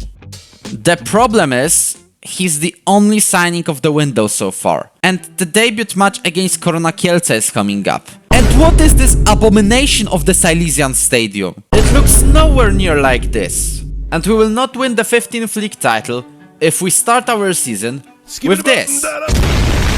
We had a multitude of chances, but they weren't of the best quality. Korona though only needed a long shot and Cinciała's inexperience in goal to win. There's a lot of potential in this side though, and after this game we made it even stronger, filling the left wing slot. The new man is Nikola Medojevic, who we already had in Budućność Podgorica. Adding on this transfer, I was hopeful as ever when I started managing this club. But in the first 7 matches, we only won once, against our friends in Widzew Łódź. And all we did was just bottling, with a 93rd minute goal for Raków, or a 91st minute equalizer for GKS Tychy, and getting stupid red cards against Śląsk Wrocław or Chrobry Głogów. So when I looked up the table and saw Ruch Chorzów in the relegation zone, the decision was very simple. I am breaking the bank. First move was a Czech deep playing playmaker, Vlastimir Toncar from Opava, Build a Nation series in the top right. He will replace Konrad Kasperczyk, who didn't like me for blocking a move to Pogoń Szczecin and needed team leaders to intervene. In the end, Konrad went to Leganes. Other deadline day signings include Tomasz Sokol, an attacking midfielder from Żylina for 675k, Mateusz Izmajłowicz from GKS Tychy for 2.5 million, and Rafał Gajda from Lechia Warsaw for 300k. The last one replaces Jakub Kubów, who went to Widzew Łódź. I now think we have a squad that could put us way higher than the 9th place we have in the season preview, despite our slow start. But the real test was just upon us. Actually, 3 of them. The first one is a derby, the major Silesian derby against Górnik Zabrze. And the hosts, also the 14-time Polish champions, had a perfect start. Of course they had an early penalty and scored it. Losing from the very get-go wasn't handy, but it's not like we didn't have any chances. In fact, we had a decent amount of them, but whenever they appeared, we squandered them. You get the point. We lost the derby, and ahead of the game against Lech Poznań, it wasn't looking good. Unlike the amount of opportunities, we had to score, which we didn't, but at least we are creating them, so there's progress. But now, guess how we lost this game? You guessed it! Penalty! And a late goal from a young defensive midfielder Rafał Smektała. We're still looking for a breakthrough. And it wouldn't help that our next opponent was Legia Warsaw, last season's champions. Nikola Medojevic was injured for 4 or 5 games prior to this encounter. Nevertheless, within 4 minutes into his return, he instantly scored a goal that gave us the lead. However, this only felt like a momentary wave of enthusiasm, because Johnny Bolivar quickly equalized for Legia. But then, Daniel Malec scored from a corner, and Szymon Włodarczyk was caught offside when trying to steal our win. Hope for a victory was real, and when Mateusz Izmajłowicz finished this game With the third goal, it all became clear. It took 4 losses in a row, dropping to a relegation zone, conceding stupid penalties and last season's champions having a crisis. But we finally won the second game of the season, and it was against the biggest team in the country. This victory helped us catch the momentum. We started winning plenty of matches. Our record after the Legia game was 4 wins and 3 losses. Of course, one of them was against Cracovia after a stupid penalty. Our matches did not involve plenty of scoring, but what mattered was that we finally started winning. The main heroes are Nikola Medojevic and Mateusz Izmailovic, who are scoring crucial goals. The latter one is in contention for a top scorer award. This good form was enough to lift us up to 14th. But at least we're very far from the relegation zone, and ahead of the reverse fixtures, we are only 11 points behind a European slot. Lech Poznań and Górnik Zabrze are running away with the title race. Yes, Górnik Zabrze, our biggest rivals, and the team that is stuck in the lower half since this save has started, and just avoided relegation twice in the last 3 years. And also our rivals in the Polish Cup's third round, before which we got past Śląsk Wrocław's reserves and got a comeback win against second-tier's Olimpia Grudziądz. Which can go now outside of the area. Long ball sent to Gaida. Gaida passes to Izmailovic. Albors finds some space. 1v1. It's in! It's in the derby. Can we win this finally? And we're getting a successful revenge on Górnik. For the league loss, we won the derby in the cup. After winning this cup encounter, we won against Raków. But of course, lost to Korona Kielce after a stupid red card, followed by a 90th minute bottle. This bottle puts us on 15th ahead of the winter break, and when I calculated the results from the last 10 games before the break, turns out our points average would give us a place in Europe. The board thinks we're underperforming though, and rightly so, since we were placed on 6th in the preview. We had to make a couple of outings to unload the squad. The first one was Serkan Kirkmaz to Albacete for 650k. He started the season by wasting obvious chances, was sent to the bench, and made the squad revolt against me for his lack of playing time. At least he won't be a problem anymore. A backup left back, Alvaro Martelli, left us for Djurgården in Sweden. His countryman, Christian Ceballos, went for a loan to Aris Limassol, just like Bartosz Kowalik, who went to Royal Charleroi. Kasper Przybyłko was running out of contract, so we let him go to Zagłębie Lubin for 125k, and Kamil Wiśniewski landed on a loan at Chrobry Głogów. The arrivals, a free agent from Colombia, Jan Mena, a loan of Jiriku Iwalainen from Sparta Prague, as well as Mirosław Jamroszczyk from Legia Warsaw at left back, and Rafał Smektała from Lech Poznań for 300,000. Some may argue our squad has gotten slightly weaker, but I say it's even better. We started the spring with a clean slate. 6 wins in a row lifted us up all the way to 9th. Well, almost a clean slate. Despite having a lead against Jagiellonia in the Polish Cup, we first had Płowucha missing a penalty, then we lost an equalizer. Płowucha redeemed himself late on, just to lose a goal in the 93rd minute. And in the penalty shootout, Płowucha missed again. Izmailovic also missed, knocking us out of the Polish Cup in the quarters. However, we still have a chance in the league. A chance to qualify for European football, or maybe even win the league in the first season, from 15th before the winter break. The next step to make sure we actually join at least the European race is to win a derby. This time in our home, against Górnik Zabrze, in front of 52,000 people. And in the Śląski Stadium, the momentum was quite different compared to the last encounter in Zabrze. It took only 20 minutes for Fermin Albors to score after a defensive error. Just 7 minutes later, Albors assisted Medojevic, doubling our lead. Górnik players have scored, but other than that, we had a major advantage. One of our goals was disallowed, but when nearing the stoppage time, Mateusz Izmailovic confirmed our derby win with a third goal. We're staying on the way up. Lech is leading the Ekstraklasa right now, and look forward to getting that title back after a disappointing 6th place, which happened after 5 straight titles, by the way. The Railway men had an early advantage, but the later it was, the more of a momentum we've got. But it was to no fruition until late in the game, when we thought we scored a winning goal. However, it was disallowed. But in the 94th minute, we had a throw-in. We exchanged a couple of passes on the left side and sent the ball to Mateusz Izmailovic, who scored a winning goal with the last kick of the game. Another huge win. But we're not stopping here. Legia is a part of the chasing pack after they themselves won the league last season. However, we wanted to join them on a hunt. Nikola Medojevic gave us a dream start from a corner. However, Adnan Tahirovic equalized very quickly, and I must say that was pretty much it in this game. We got 7 points in these 3 matches. We may have stayed on ninth, but I want to point out our distance to European places. It's only 2 points now. A secure win against Cracovia and a comeback victory against Pogoń Szczecin were the exact 2 matches that made me believe. Not only were we in European places right now, but the title charge became real.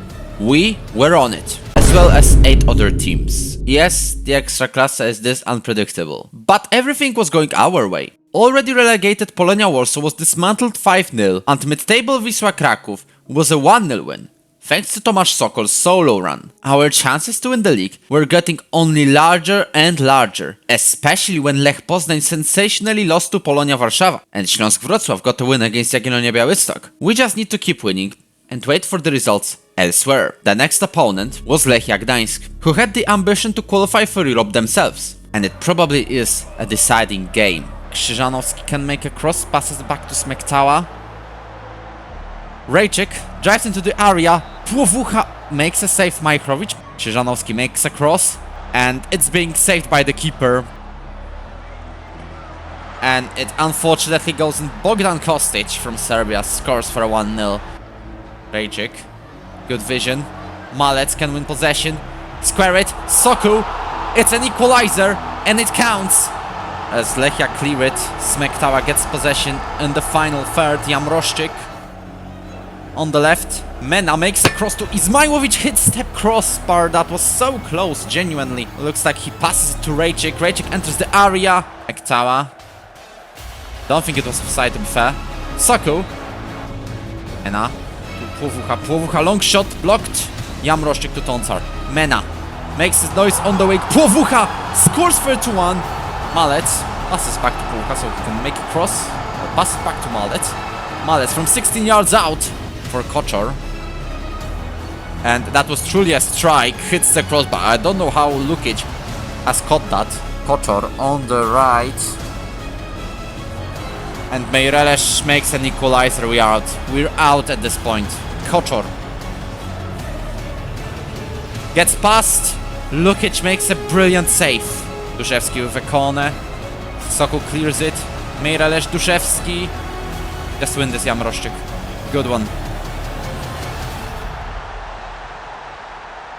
And it stands. I mean, I'm not even mad. It was too good to be true. If we won the title from this far behind. But that's it in terms of the title fight, most likely. But if we win against Jagiellonia and if we win against Odra Opole, who are already relegated, we most likely won't win the league anyway. And against Odra Opole, we won. We won 6-1. However, Europe was still not guaranteed. The good news is, Jagiellonia won the Polish Cup in extra time against Cracovia, which will make the 4th place qualify for Europe. The bad news is, Jagiellonia are our opponents and they have a league title at stake. Krzyżanowski. Kadir 7. And it's an own goal. We finished this season, I must say. If we didn't lose against Lechia Gdańsk, if we won that game, we would be champions. In this insane season, we were only 1 victory away from clinching the league title. Against all odds. From 15th during the winter break. 1 bottle less, and we would get it. But I know I am invested in winning the league with Ruch. In the 2nd season, it's more than possible, as long as our 2nd season starts better than the 1st one. This, however, calls us to rebuild the squad, but not as much as during the last summer. We have just over 2 million in the transfer budget, but will we even use it? We will, because we spent $500,000 to permanently sign Mirosław Jamroszczyk from Legia. We then replaced Kadir 7, who went to Racing Santander for 1.4 million, with Andrzej Kowalczyk from Lech Poznań for 235k. In the past, Krasimir Borisov won the Bulgarian league with us in Botev Plovdiv. However, now Botev released him, and it was a great chance to reunite. He will have a competition in Razvan Dumitru, who I brought from Universitatea Cluj for 2 million, mainly due to his talent. We also let go Christian Ceballos to USL Dunkirk in France, Kamil Wiśniewski to Widzew Łódź, and Jan Mena on loan to Alianza Petrolera in Colombia. This was some movement during the transfer window, I must say. And would it lead to a good start in the league? Sort of. We of course did not prevent us from bottling a couple of games, most notably against Raków. Again, but we also got huge wins in the derby against Górnik or versus cup winners Jagiellonia. This places us on 6th at the start of the season, and things are going far better than last year. But now, it's time for the competition that truly matters. We're starting with Olimpia Ljubljana in the second qualifying round, runners-up of the Slovenian league. Can go through the left side, maybe cross from there, and Izmailovic hits the crossbar, but Medojevic makes a rebound. Albors goes all the way to the wing, just to make a cross. Medojevic, well, with a knee or something. Decent cross. Rejcik makes it a third. Rejcik now with a cross to Daniel Malec. After a goal, he gives an assist. And that rounds up our first leg of the second qualifying round. The first leg made this tie very clear, and we wouldn't bottle it. On the wing, makes a good cross to Izmailovic. He makes it 1-0, and in the 92nd minute, at least, we get a victory. And that's it, we're in the third qualifying round. This is a very good start. However, the opponents in the third round will probably a tiny little bit... It's Finland. Might as well just make memories with no expectations. But the sensation was around in the air above Śląski Stadium today. Krzyżanowski on the left makes a cross to Soku, just over the bar. This time he's on the left, makes a cross, much better one. And Malec now to Rejcik. Out wide, and I think Izmailovic was offside. He's not! He's not, and we're leading against Feyenoord. Last-ditch effort to make it 2-0. Gajda. Good cross, can Powucha win it? He does! It's 2-0 against Feyenoord. What are we watching? These are absolute scenes. We've won 2-0. We're in a brilliant position ahead of the return leg. What a win that was. But I'm pretty sure this was just a singular sensation, and things are about to return to normal. Kelme, Malec doesn't win it. Paulinho on a 1v1. Now we have a free kick. Krzyżanowski, good cross. Bonk hits the crossbar as well. And we just made history. We eliminated Feyenoord out of European qualification. A huge upset happened, and I still don't understand how. Farul Constantia from Romania seems to be a bit more of an opponent within our reach. Do it. Rejcik with possession again. Albors. He somehow makes it 1-0. Izmailovic loses the header, but Dumitru in the penalty box. Krzyżanowski wins possession back. Drives all the way to the penalty area just to rotate himself somehow. And he wins possession.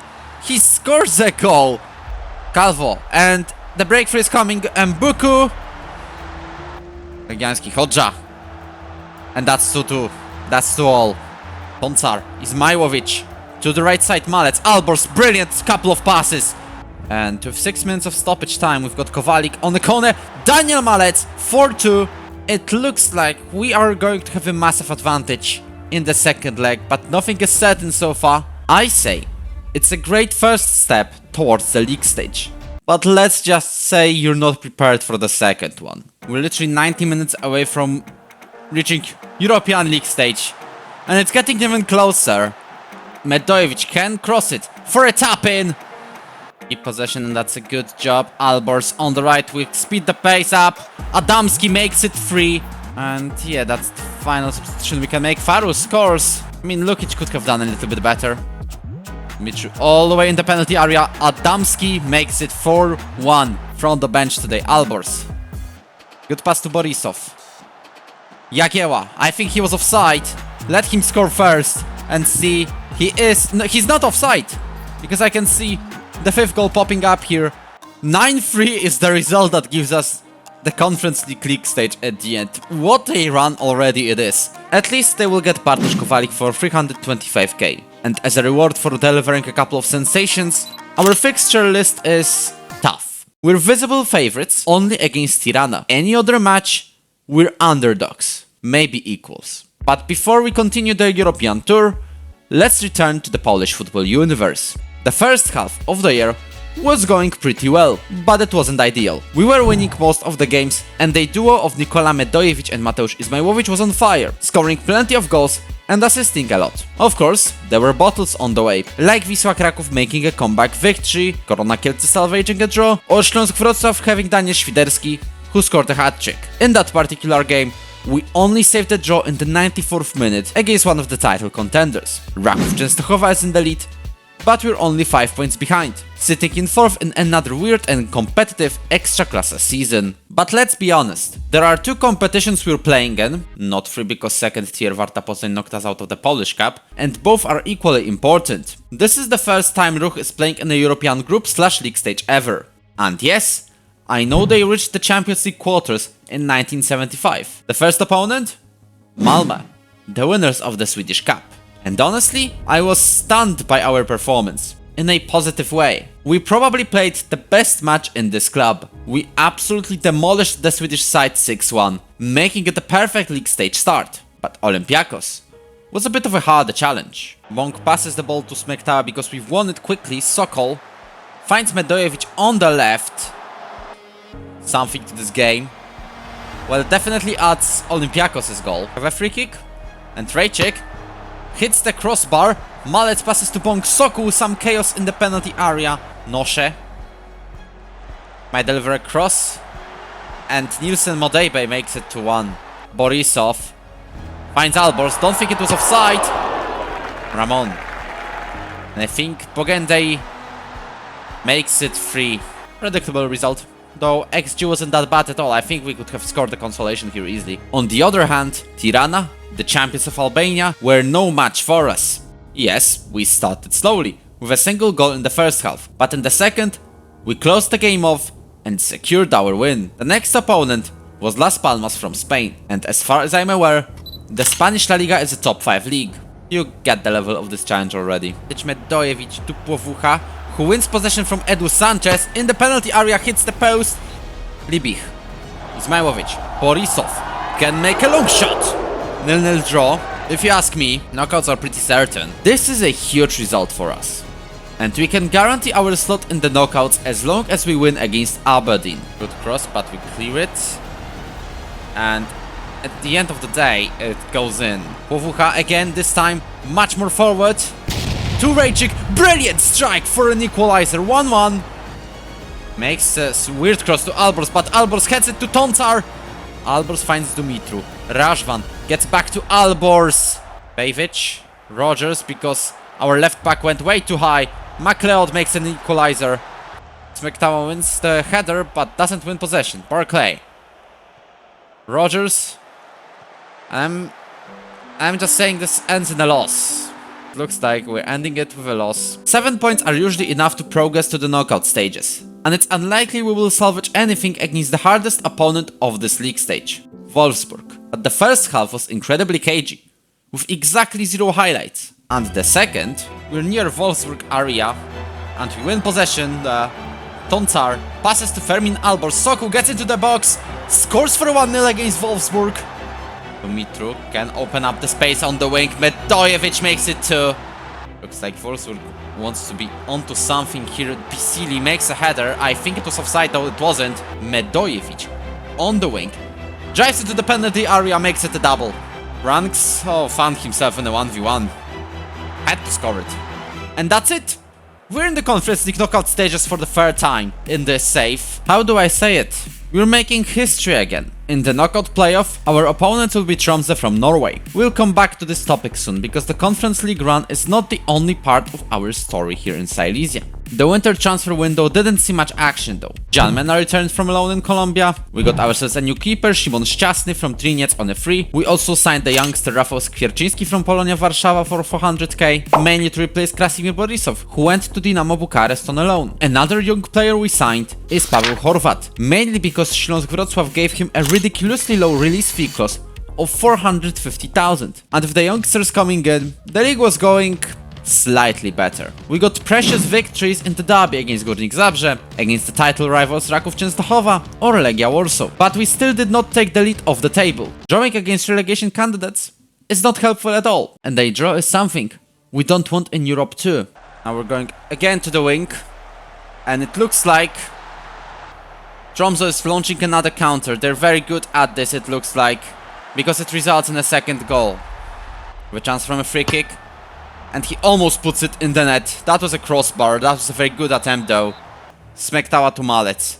Maybe something now, Płowucha. To Skwierczyński, he instantly scores. Adamski. Think Medojevic was offside though, so even if we score a goal, No, it's not offside! Skwierczyński makes it a brace! But Terkelsen now scores. I mean, we lost the first leg, but what truly matters is the fact we went from 2-0 to a 3-2. And that is a definite improvement compared to what would have been after the first half. Skwierczyński saves us, pretty much. And in the second leg, we have a crucial advantage. It's not that cold here in Poland. Medojewicz from a free kick. Makes a good shot. Krzyżanowski now from a corner. And that's a redemption and a half for a tragic first leg for him, who makes a cross to the shirt post. Malec! Can we make it a 2-0? It looks like it's a penalty. This is a chance for him, which he delivers. Something for security. Rejcek. Izmailovic. It's a double. Izmailovic does not turn. Makes a pass back. Adamski. Can he make it a brace? It is a brace for Adamski. Comeback completed. The story is still in the making. The round of 16 opponents, a Ligue 1 team, Racing Club Strasbourg. And we were aware this could be the end of our European tour. But it looks like there is chaos in the penalty area and we instantly lose a goal in the 16th minute. Makes a good pass to Malec. Can make use of it. Izmailovic think he was offside anyway. And looks like we win possession. Rejcek to Adamski. Adamski, long shot. Fantastic one! It's an equalizer for Ruch. Waits for it. Does the cross. The ball is being cleared, but we're still on it. Adamski into the area. Hits the post. Tonsar gets past the opponent. Back to Adamski. Izmailovic. I think you might have seen the lag, but it doesn't matter. Because Izmailovic scored a leading goal. And at the end of the day, 50% done. Let's finish this task in France. Before the return leg, we got some huge news. Strasbourg's manager, Alberto Gilardino, took the job in FSV Mainz and left the French side managerless. That can be a huge blow for Strasbourg's chances. Rejcek sends a brilliant ball to Medojewicz. Just pass it to the right, just pass it to the right. Albos, square it. Yes, it's in. It's 3-1 in the aggregate. Rejcek, this time he goes on the wing all by himself to make a cross, potentially. He does make a cross. Izmailovic to a header. 4-1. It's Medojewicz who's going to take it. He makes it free. He makes it free. Powucha on the right wing. Fantastic dribble. Izmailovic, Powucha, I think he wasn't offside. It's 4-0 against Strasbourg. Another upset was completed. And it wasn't an upset. It was a thrashing. I genuinely expected to be demolished in the first leg and maybe get a lucky win for the coefficients in the second. But now, I'm wondering, can we win it all? Well, that definitely will be a challenge. Since in the quarters, our opponents will be... Are you real? Are you real? I thought this is the first real chance to maybe even win it.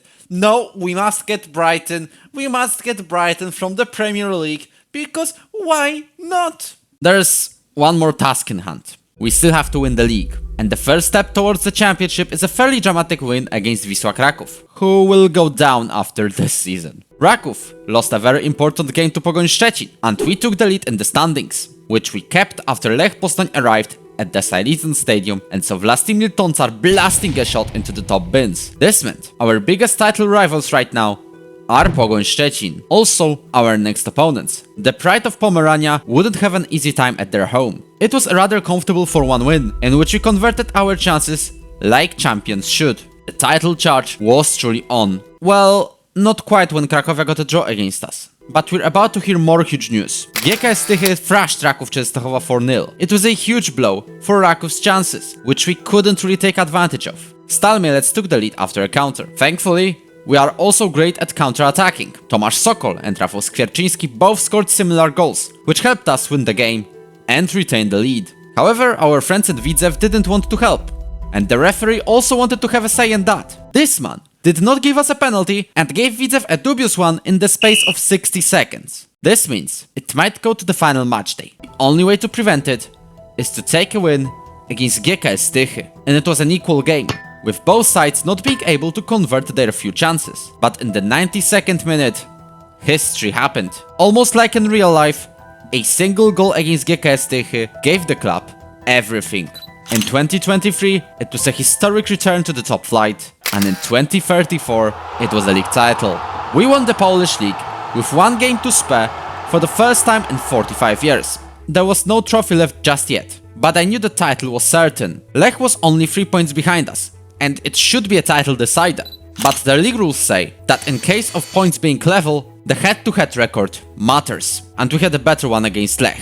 The trophy left would be a thing after the final game of the season against already relegated Motor Lublin, who had to win 5-1, with most goals being scored nearing the final whistle. After which, we finally lifted the trophy above our heads and celebrated the 15th league title. This was a fantastic adventure. We joined the team with a massive fan base, jumping between first and second tiers of the Polish game. And we were extremely close from clinching the league title in the first season, almost completing the greatest comeback in football history. But what we couldn't get in the first year, we got in the second. I want to single out a duo of heroes in this journey: Mateusz Izmajlovic and Nikola Medojevic, who both scored plenty of goals and were saving us all by themselves multiple times. However, in the Ultimate Glory Hunter challenge, we cannot stay in one league for too long. It's pointless to stay in Poland because we've already won what we are supposed to win. So it's time to resign and look for a new club. There is definitely nothing I forgot about before packing my bags.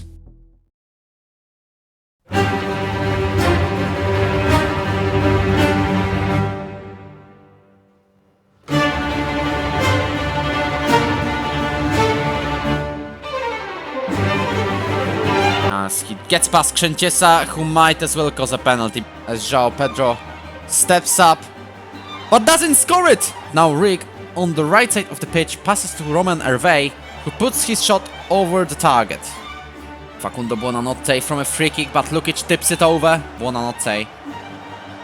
But João Pedro scores a goal, although it will not stand. Just look at the bottom left, it's offside. Cuts inside to Buonanotte, and don't tell me this is a second pen. The ref awards another pen. At least no card to Kowalczyk. Will now Lukic save? He will not. Means something positive for us. Libich gets past the opponent. Brilliant shot. We're starting with a 1-0 loss in Brighton. This still is the best result we could have gotten.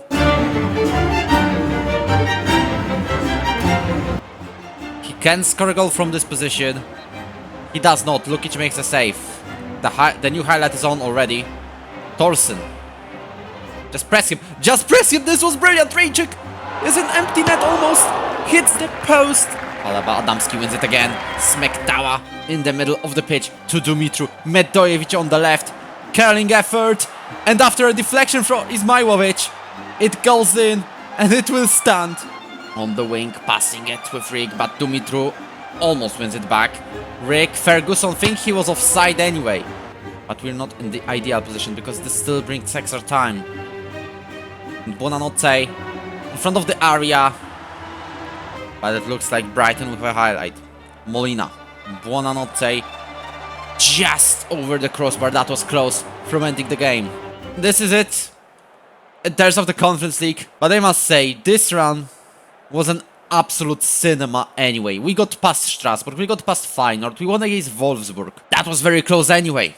And this is the definitive end to our stint in Ruch. And the question is, where are we going next? I applied to Domžale in Slovenia and Göteborg in Sweden, as well as Napoli, who are in heavy financial troubles, and AS Monaco, whose manager Paco Lopez retired from football. The first side who responded were IFK Göteborg, who have a very difficult start to the season in the Swedish top flight. But their ambition is to just get into mid-table, though we all know we already turned worse teams into champions. Despite Monaco offering us an interview, I still don't really want to go to the top European leagues. But then they offered me a job and I thought, okay, this is crazy. I still delayed that offer, waiting for a decision from Sweden or Slovenia. I know that's weird. But when Göteborg said no, I knew it was the right time to move somewhere quite unexpected.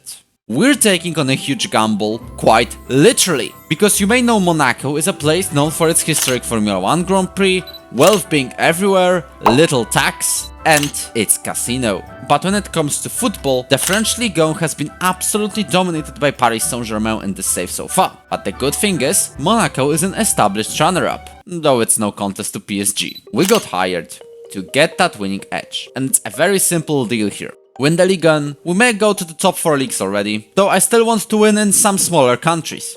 Get sacked, and we might have some trouble finding a new team. The pressure is huge, and we have to handle it. And we will not do it with this little stuff. So of course, we sorted it out within days. What we also need to sort out is our squad, which is quite aging. So I went on to ask Saudi Arabia and Atletico Madrid for some money, and for some of the players over the age of 30, we got nearly 300 million euros. And to win against PSG, we need to spend a major chunk of it. For 53 million arrived Marcel Brown, permanently signed from Juventus after a loan. Loner Fletash from River Plate joined for 20 million. I also tried to sign Erling Haaland, who was released by Manchester City for some reason, but the talks fell down. For now. More arrivals include Petr Hovan from Bohemian Prague for 7 million, Ricardo Lupi from Inter and Chibuike Ugochukwu from Rennes for a total of 100 million euros to be our new centre backs. And what about Erling Haaland? After a lengthy negotiation, we finally agreed to some decent terms. He still chose Barcelona instead. I still couldn't leave this money just sitting in the bank. And we went on to spend its remainder on 2 more starting 11 level players. A keeper Safiano Donsak from Lyon for 75 million and a midfielder Abdoulaye Kamara from Bayer Leverkusen for 52 million. But Abdoulaye only joined after our debut in Monaco, which is a Trophy des Champions game against Paris Saint-Germain. Yes, I'm battling for a trophy in my debut. And PSG showed their dominance in France by scoring 22 minutes in from a mess in the corner. However, we still wanted to prove doubters wrong and tried to respond nearly instantly, which from a corner we did and equalized. Le Parisien took it as a huge warning and wanted to start the second half strong, but it was us who launched the counter. A Macedonian playmaker Toni Atanasovski passed to Lionel Fletash, who gave us the lead. He then made a great pass to Nicolas Kramer, who gave us a third. And with João Neves getting a red card, we kept it cool until the very end, and we celebrated our first trophy of our stint in Monaco.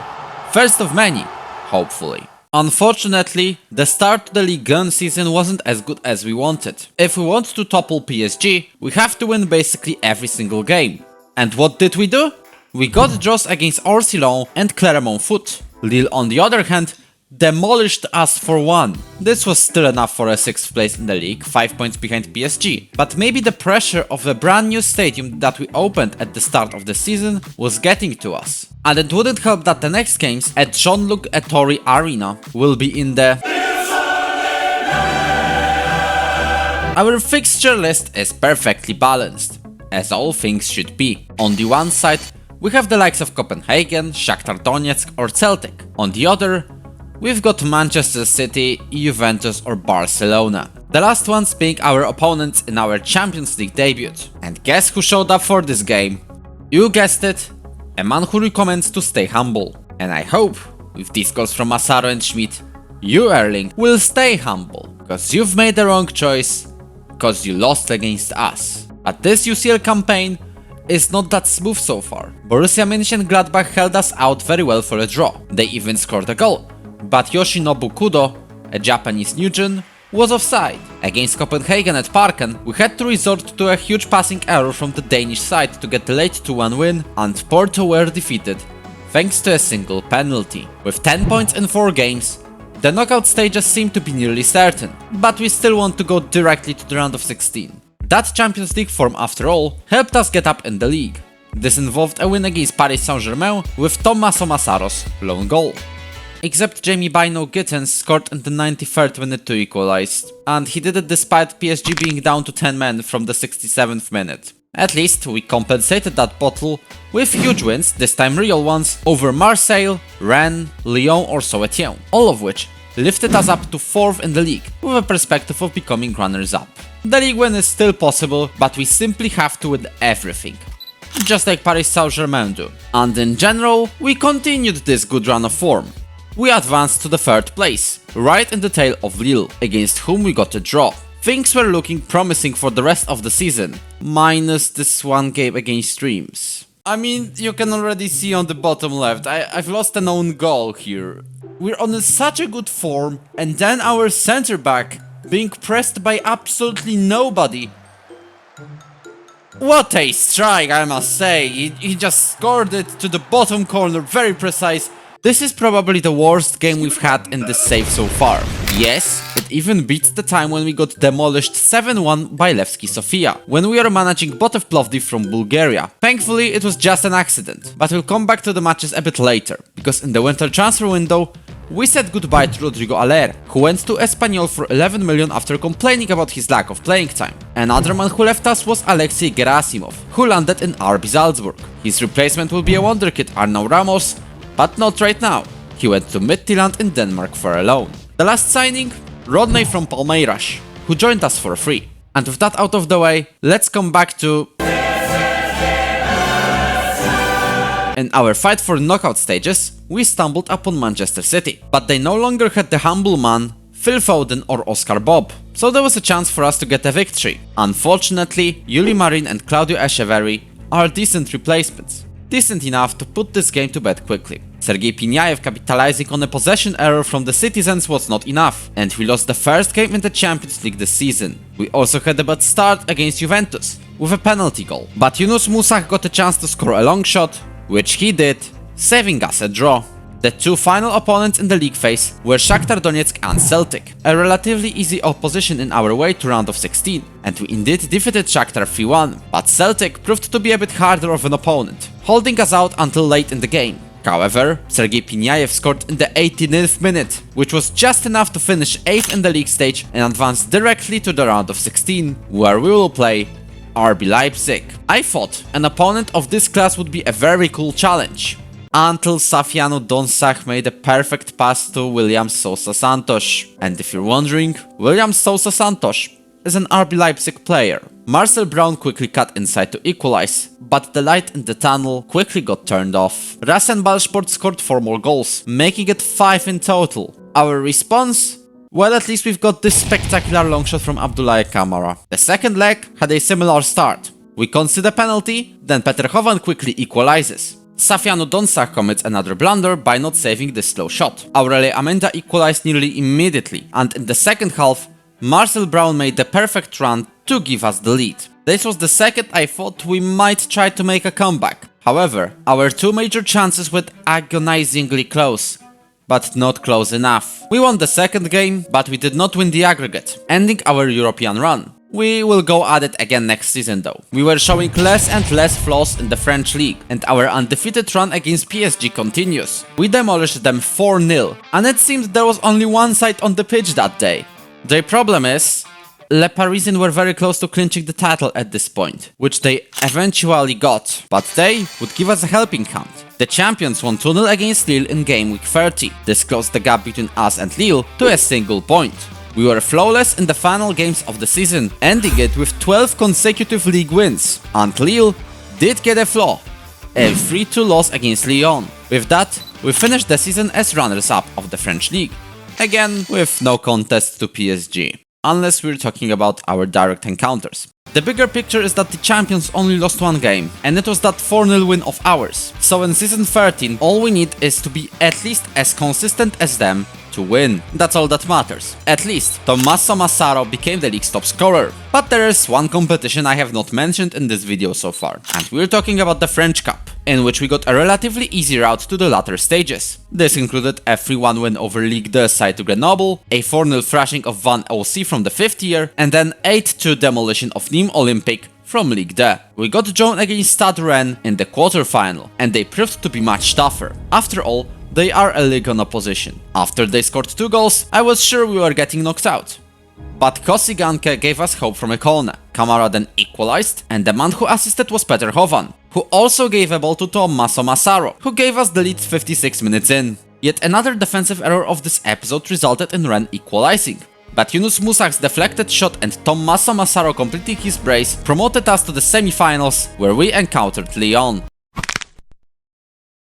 Yes, we will play the entire game without a full squad, and a goal deficit, to make it a perfect start for the hosts. I switched to a 4-3-2 in hopes of compensating Pinyaev's red card, and it worked.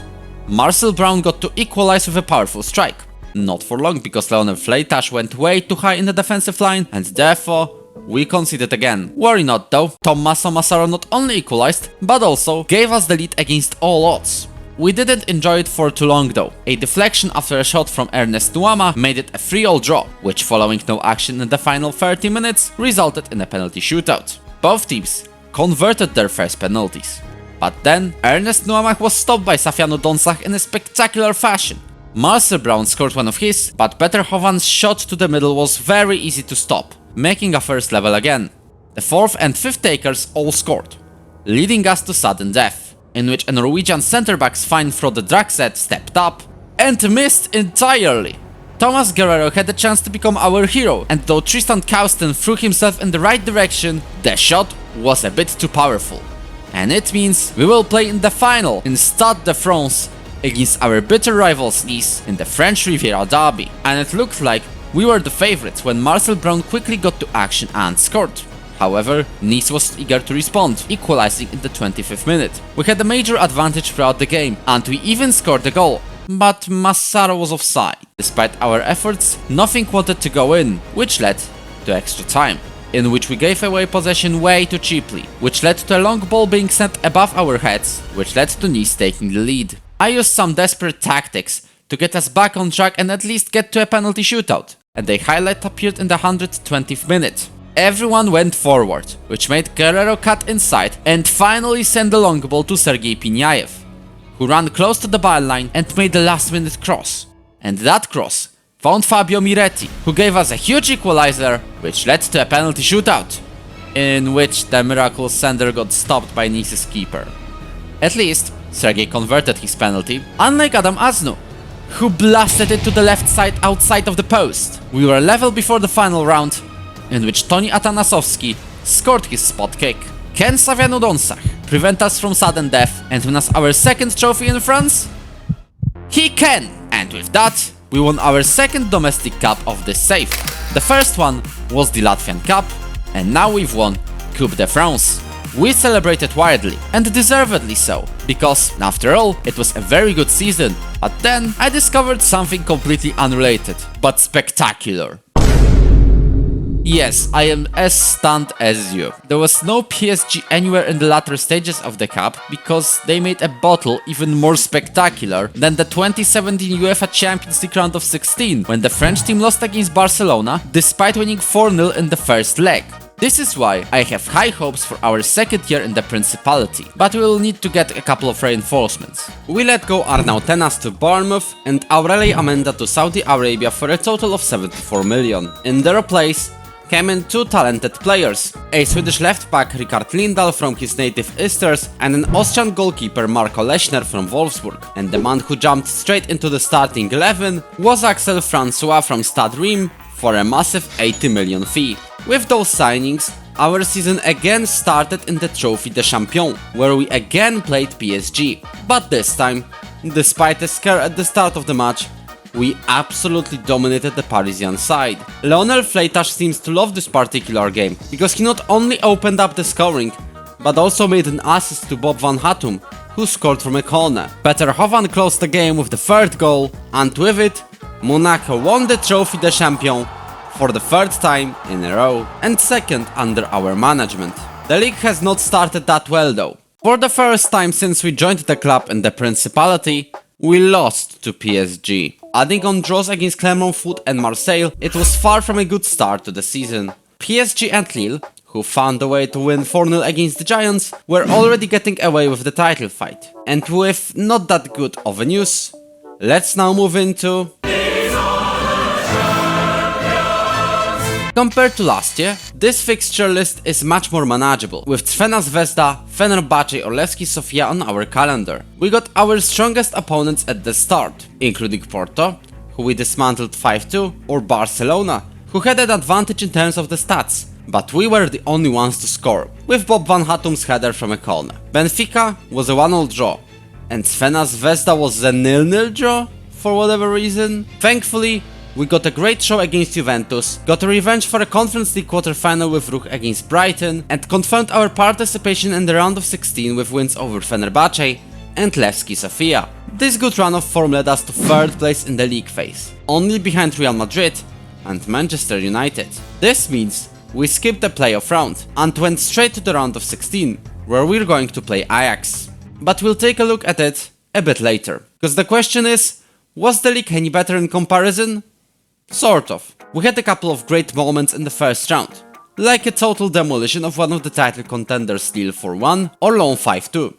However, we also had some lows, like Toulouse thrashing us 4-2 or Reims snatching a 1-0 win. Overall, we did play well though, and we're in contention for a runners-up slot. We might even have a slight chance to win the league title, but we need to count on PSG bottling a couple of games. The board was happy with that performance, happy enough to expand the stadium and offer us a new contract, which I rejected, because it came from Liverpool, who are fighting for survival in the Premier League. I did accept Monaco's contract extension though. In the winter transfer window, the only man we signed is the veteran centre-back Castello Luqueba from Real Madrid for 5.5 million. We just need that winning edge to get the league title, and Castello can give us just that. And in the league, it kinda worked. We've had a clean slate since January. Almost a clean slate. Paris Saint-Germain, of course, had to get clear at the start of the game against us. But the biggest plot twist was not us winning everything, except that one game against Le Parisien. It was the fact that Paris Saint-Germain started to slip up. Le Parisien lost against Olympique Lyon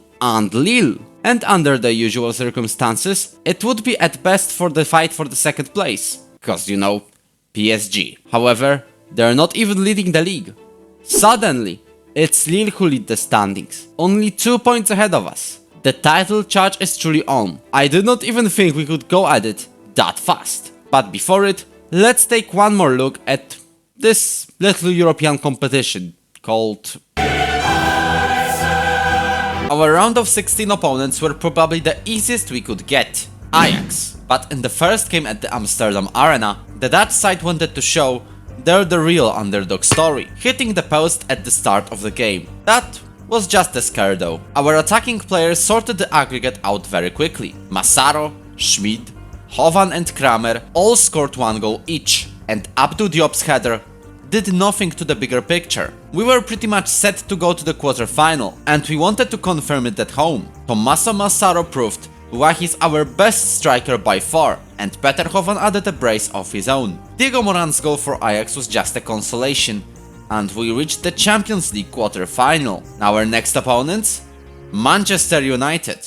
We played the first game at our home in Jean-Luc Ettori Arena, and our own walls did not help at the start. Rasmus Højlund scored a tap-in. However, we quickly responded, with reliable Tommaso Massaro giving an equalizer. Very late in the game, we had a mess in Manchester's box. Toni Atanasovski got to the ball first and scored into the top corner. We won in the first leg of this quarter-final, but the Red Devils showed they can stage a comeback. It was going to be hard at Old Trafford, and it showed 25 minutes in. Manchester United got a penalty, and Alejandro Garnacho converted it. In this match, we only wanted to survive to get to the extra time, so we got a huge relief when it turned out the second Manchester goal was called offside. However, it couldn't last forever. 77 minutes in, Aaron Hickey got the ball from a corner, scored it, and knocked us out of the Champions League. It's the third time we were knocked out of Europe against an English team, and in all cases it was a quarter-final. One trophy is not going to be ours definitely. But what about the domestic competitions? One of them is the Coupe de France, which we won last year. We of course wanted to win it again, and our route was pretty easy. That path included wins over 2nd Division Sochaux and Brest,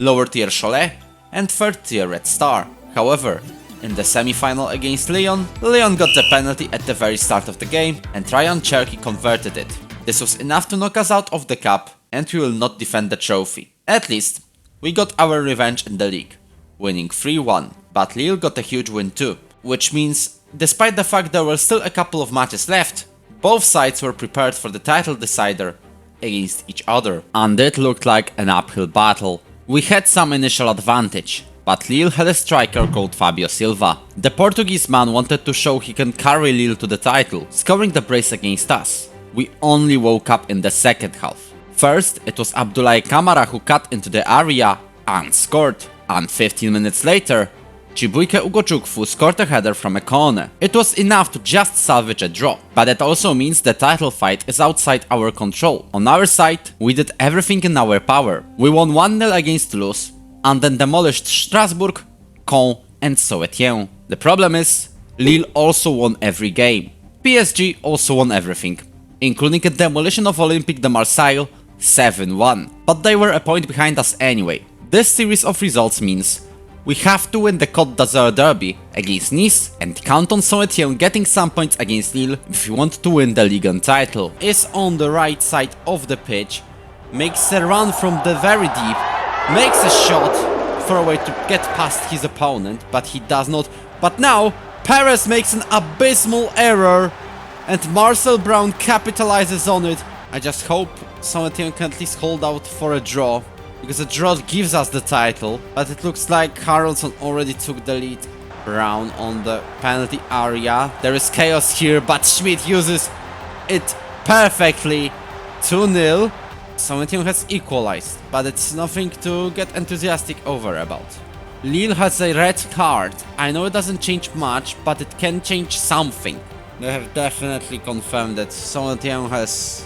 There was a chance, there was some hope with the red card. And it looks like Clank Tarano also makes a consolation, though it was offside, I think, it was.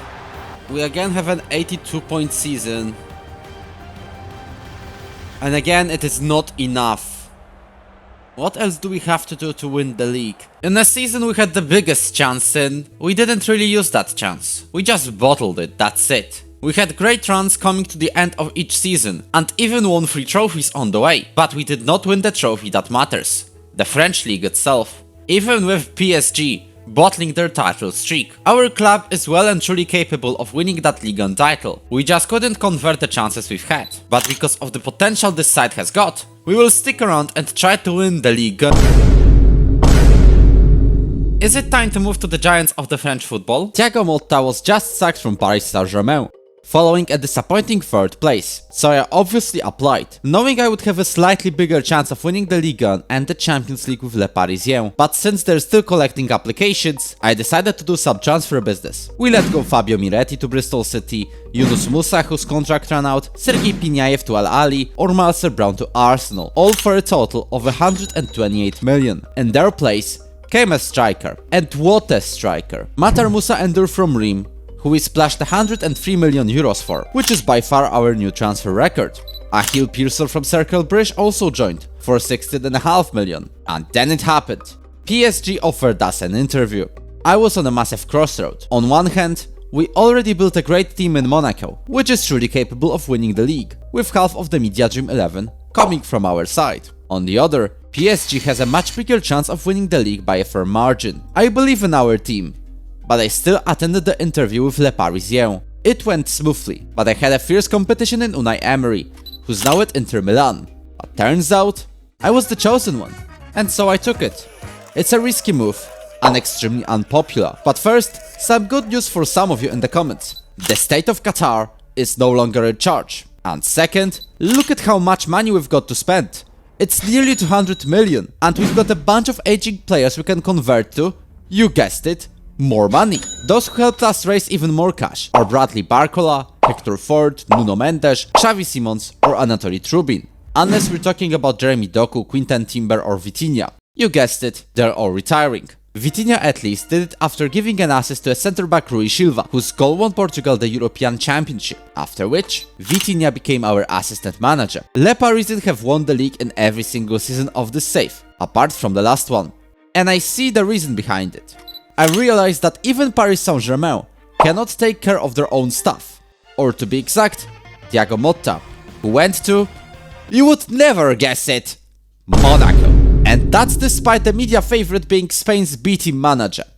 Literally a swap of the decade. Coming back to our side, what's even worse, we only have half of the squad. To tackle that problem, we had to sign a bunch of top-level players. I made an internal rule not to sign any players from Monaco, mainly because it would feel weird to win the league with Monaco boys while being in Paris. The list of the new signings is huge. This huge. Who are those people? Lille star attacking midfielder Iram, Moussa Sis, a left-sided player from Villarreal on a free, Matthias Clerc and Joseph Kronin, defensive midfielders from Nice and Chelsea, Real Madrid's right back Unai Fraile, Celtic's star striker Nicolas Hernandez, Brighton's young talent Paul, Lyon starting left back Dylan Rondeau, a wonderkid from Arsenal Kylian Peté, Feyenoord's goalkeeper Mohamed Ali Soli, and a couple of young talents and emergency backups, such as Erik Fabry from Žilina, Joachim Gundersen from Stabæk in Norway, or Alan Madek from Pau. Looks like we went on a big spending spree this summer. How big? This big. More than $500 million. This might be the single biggest transfer window in the history of Football Manager. Has anyone spent this much money in this video game ever? Well, that definitely didn't happen in real life, at least according to Transfermarkt. But in the game itself, don't think anyone came even close. I have decided to set my basically entirely new team in an attacking 4-2-3-1 formation. We're title favorites after all, and we wanted to show it in our debut against Arsenal. In a debut where Xavi Simons, who has only left the club at the end of the transfer window, had a chance to score a penalty and squandered it. Thankfully, Pablo Bartolome scored nearly right after with a solo run, and in the second half, Pablo assisted Joseph Kronin to secure our debut win. This started a series of wins against Sochaux, Valencia and Brest. We had a promising start to the season, but very soon it went downhill. On the 5th match day, we met our former team, Monaco. Under Thiago Motta, they kept most of our team and switched the formation to a 4-4-2. And that was our formation that I absolutely did not forget to include in the last episode. That switch worked. Abdoulaye Kamara can say, beating Paris Saint-Germain is easy actually. Almost as easy as subscribing to this channel. Only 11% of you do so, so if you're not in that group yet, you know where to head. Thank you. What about Reims? 4-4 draw, with the house scoring a 95th minute equalizer. Saint-Étienne, a 2-3 loss. Marseille, we lost 2-1. And on the other side of things, Lyon was the team getting clutch wins against the likes of Brest or Nice. And that threw us down to 3rd in the league, with Lyon up top, but at least Monaco is behind us. Partially, the slip-up was down to me rotating the squad, so that the best players could play in the Champions League, where our hardest fixtures were the ones we started with. Our Champions League debut in Paris came against Real Madrid, and quite surprisingly, we were having the advantage, creating a bunch of chances. The problem is, we weren't really converting them, and I hope this really isn't coming back to bite. Our second game was against Inter Milan, and quite surprisingly, we were having the advantage, creating a bunch of chances. The problem is, we weren't converting them, and I hope this really isn't coming back to bite us. This wasn't the start we wanted, but for the board, it's all good. They're satisfied with our progress to reach the latter stages. After this series of losses though, I had to take action, and I called the team meeting. It went amazingly well, and we were ready to take on FC Basel, and we luckily won 1-0. This victory started our own redemption arc. We dominated Besiktas 3-0, and even our keeper, Mohamed Ali Soli, pulled up some insane heroics against Newcastle, saving 2 penalties. We scored a penalty when we got one, but we're also quite reckless in defense, allowing plenty of Newcastle chances. And I hope this really isn't coming back to bite us. At least we dismantled Bayer Leverkusen, in a game where 2 different Amaradziovs played against each other. They're the same real person. Must have been an issue with the database update I downloaded. Wins over Copenhagen and Ajax decided our fate. We scored 15 points, and they were just enough for us to advance straight to the round of 16, where we will play Chelsea. But did this rise of form convert to our league campaign? It did. In the rest of the round, we only lost points once, in an unlucky draw against Lyon. But we did not lose any points against Lille, and that matters quite a lot. We dominated the side from the northeast, winning 3-1, and that win made us the leaders of the league, though Lille is level on points with us, so it's very close. In the winter break, we did precisely 0 transfers. The summer madness was more than enough, and that approach worked. We went on a clean slate in the new year. Almost a clean slate. By the way, how many times have I already said this in this series? Yup, we lost the game against Caen, mainly because our starting keeper was injured. We also only salvaged a draw against relegation-threatened Nyon, but these 2 games were only an accident. We were scoring plenty of goals, including 4 against Monaco and Reims, and 5 against Saint-Étienne and Rennes. This puts us 10 points ahead of our former club, with 6 games to go, in a position where we're already having one hand on the Ligue 1 trophy. But there is one more competition we're taking part in. No, not the Champions League. We'll talk about it later. I want to talk about Coupe de France, where we went past Lyon, Lyon, Châteauroux, Caen and Montpellier to play in the final against Monaco.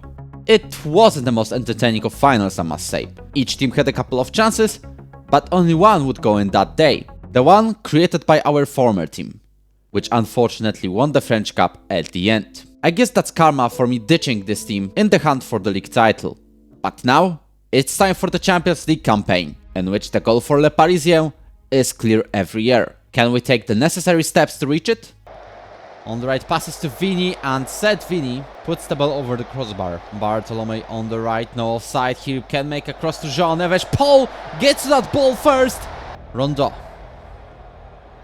Pass back to Clerc. Clerc finds João Neves. Those makes a cross and Matis Tel gives an equalizer very late on, 87 minutes in.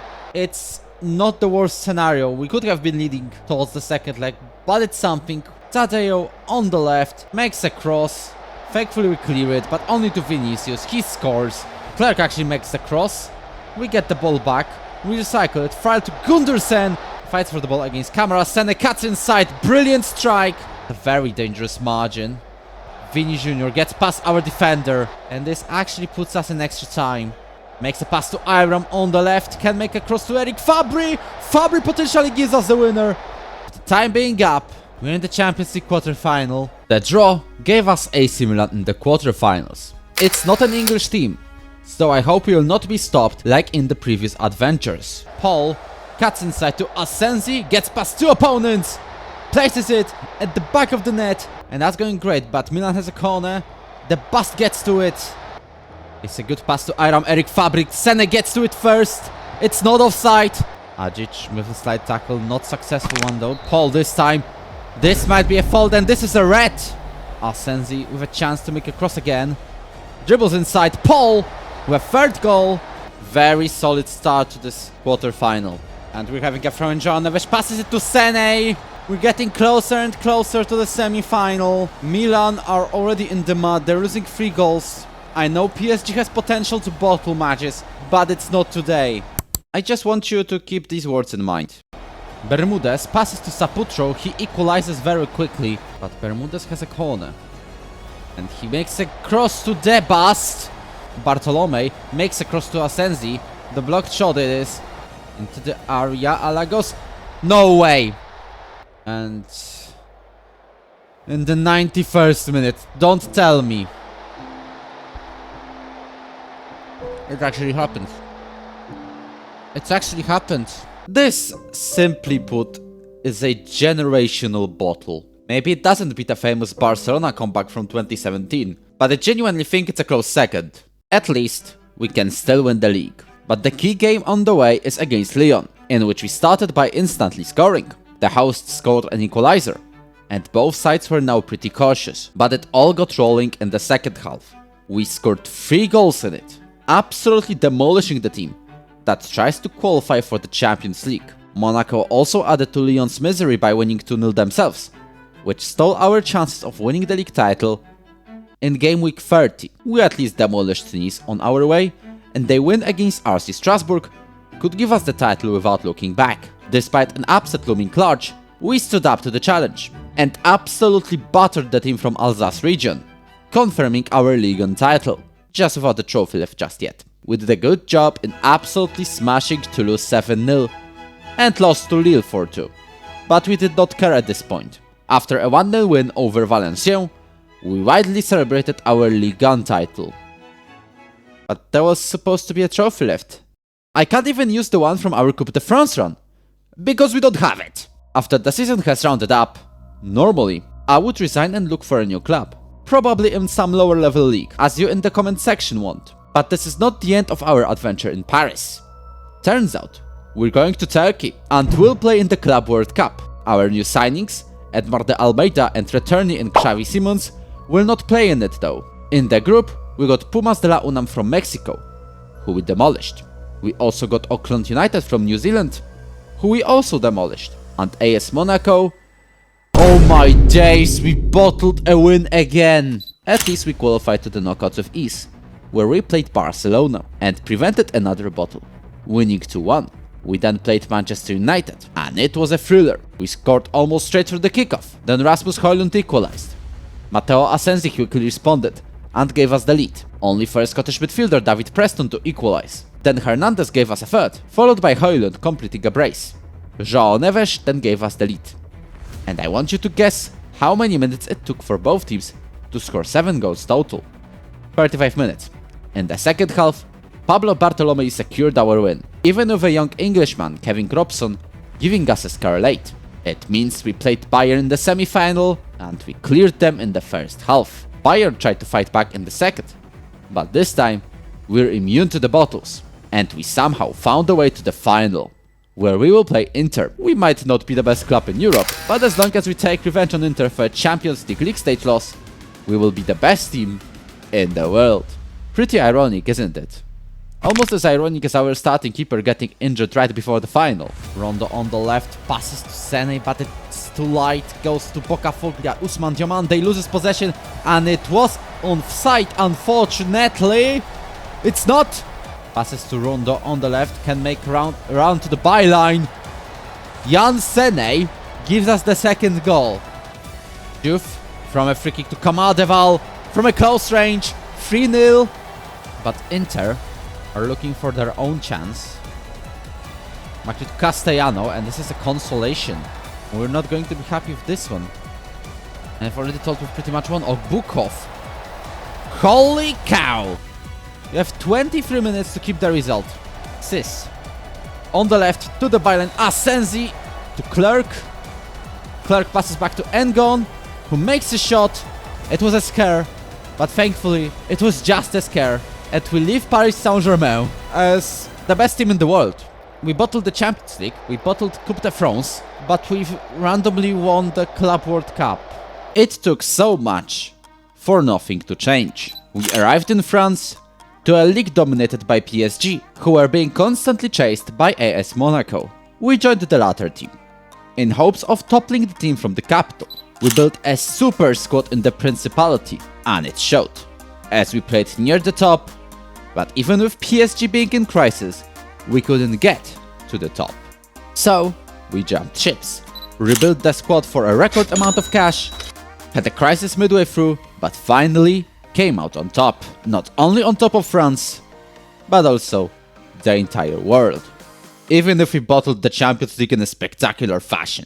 After getting the title of the best team on the entire planet, I resigned to look for a new challenge. And for those still waiting to rush into the comment section and talk about my club choice, I hope this satisfies you lot. My departure from Paris Saint-Germain sent shockwaves throughout the entire footballing world. This might be one of the biggest resignations of recent years, comparable to when Zinedine Zidane left Real Madrid in 2018 after winning 3 Champions Leagues in a row. Everyone kept asking themselves, what will be my next club? Now imagine the storm when I announced my next destination, Finland.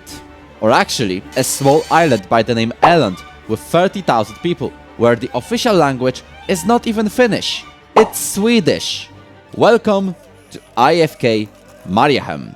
They're a team punching well above their weight in the league recently, being in an active European or even the title fight. Though this is an exception rather than a rule in this save so far, Mariehamn are considered to be a yo-yo club. But at least, we've got some decent conditions to work with.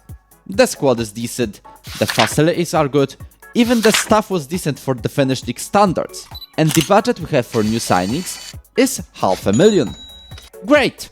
Now it's time to set up our scouting network and scour the entire Brazil and Africa for all the wonder kids and just walk through the league and move somewhere else. Chcemy len hráčov z Fínska. Nerozumiem. Maliście za ľahko w Paryži, takže byśmy chcieli, abyście podpisowali zmluvy len z hráčmi z Fínska. Nie chcemy tu żadnych cudzińców. A co z cudzińcami, których już mamy w drużstwie? Nowych zmluv z nimi nie podpisujcie. Predajcie ich, jak będziecie mać możliwość. I just wanted to win this league very quickly. But do we even have a chance now? The biggest team in the country, HJK Helsinki, is only 3 points behind. but they have 5 games in hand. This will be a hard challenge, and I have to make sure our new team is prepared. I set our boys in an almost no-nonsense 4-4-1-1 formation, mainly using our talented defense, such as Ossi Malinen and Arttu Ahonen, who will form our primary backline. Up front, we can count on our playmaker Pascal Maier or a pacey winger Olli Vartiainen. That team is on fire, confirmed by our first meeting, and we are ready for our first game against IF Gnistan. Our new tactic seems to work. Sending a long ball does create chances. This led to a clear-cut opportunity for Matias Kujala, who wasted it. The Gnistan players used their set-piece skills to score an only goal, and unfortunately, our debut ended in a loss. Turns out it wasn't just an upset from a relegation-threatened team.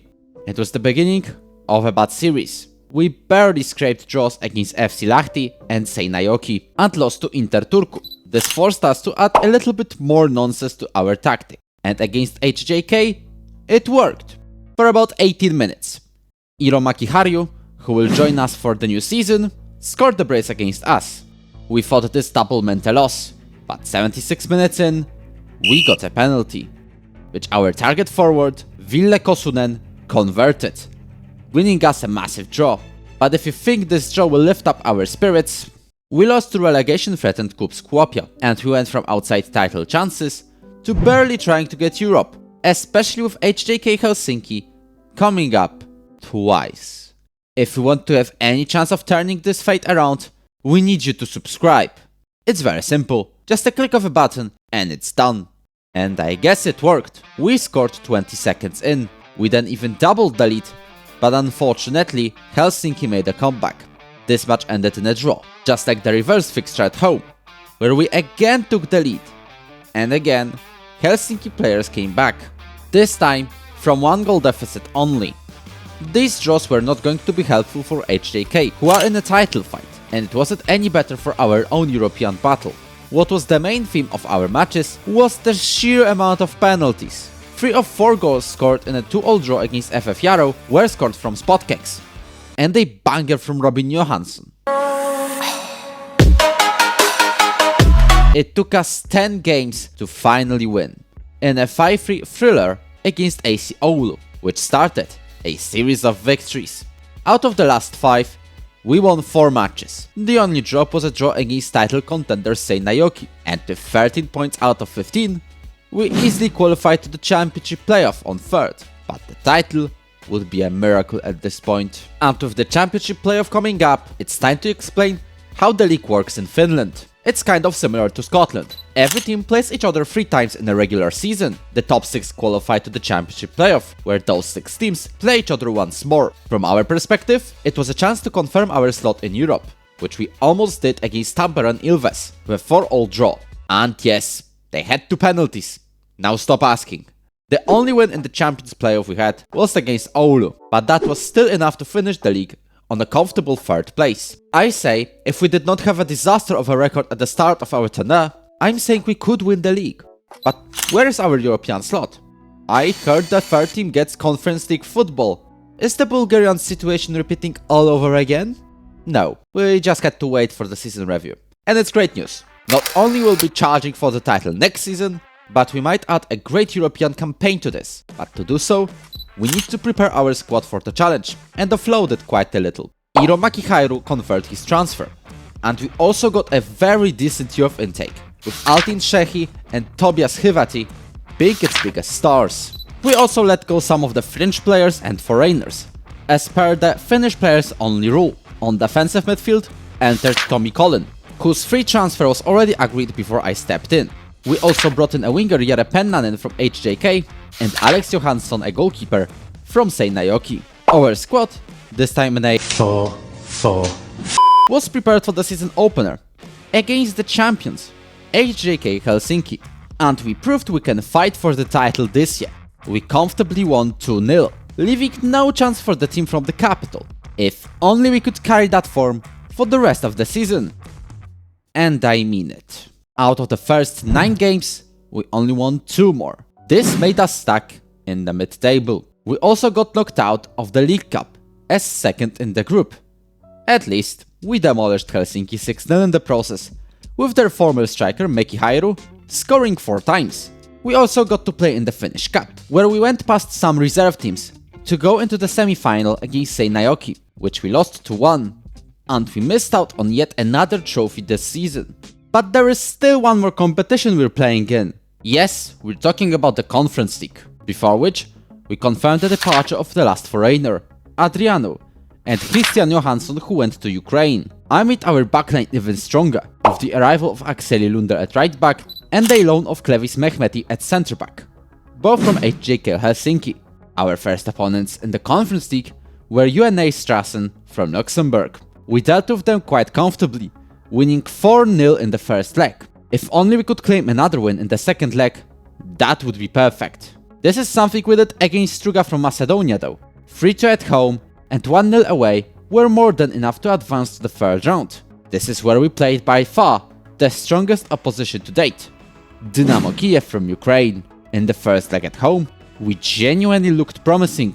Okay, we lost a goal early on, but it was the only one, and we were creating chances of our own.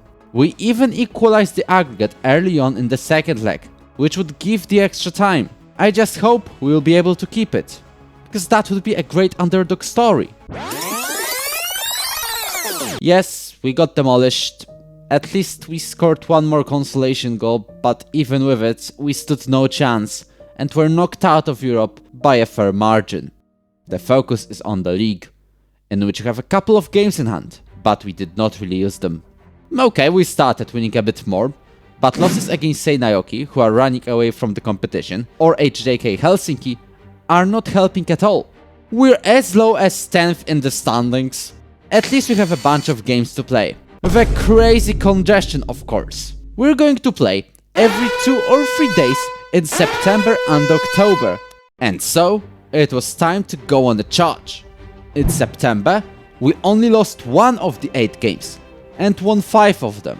One of the men who is carrying us on the way is Ville Kosunen. Our target forward scored 7 goals this month, which lifted us up to a European qualifying slot. But October was going to be even better. Sure, there was a draw against Seinäjoki, but I truly believe we could fight for the title. We just did not lose, and with Seinäjoki dropping a couple of points, as well as HJK going on a whole losing streak, we truly could win it. A draw against FF Jaro to end the regular season did not help though. We were 8 points behind with 5 games to go, which is a very outside chance of clinching the title. At least, the top 3 was nearly guaranteed. Tobias Hivati's lone goal against Ekenas helped us keep up the pace, but Seinäjoki also got their win against HJK.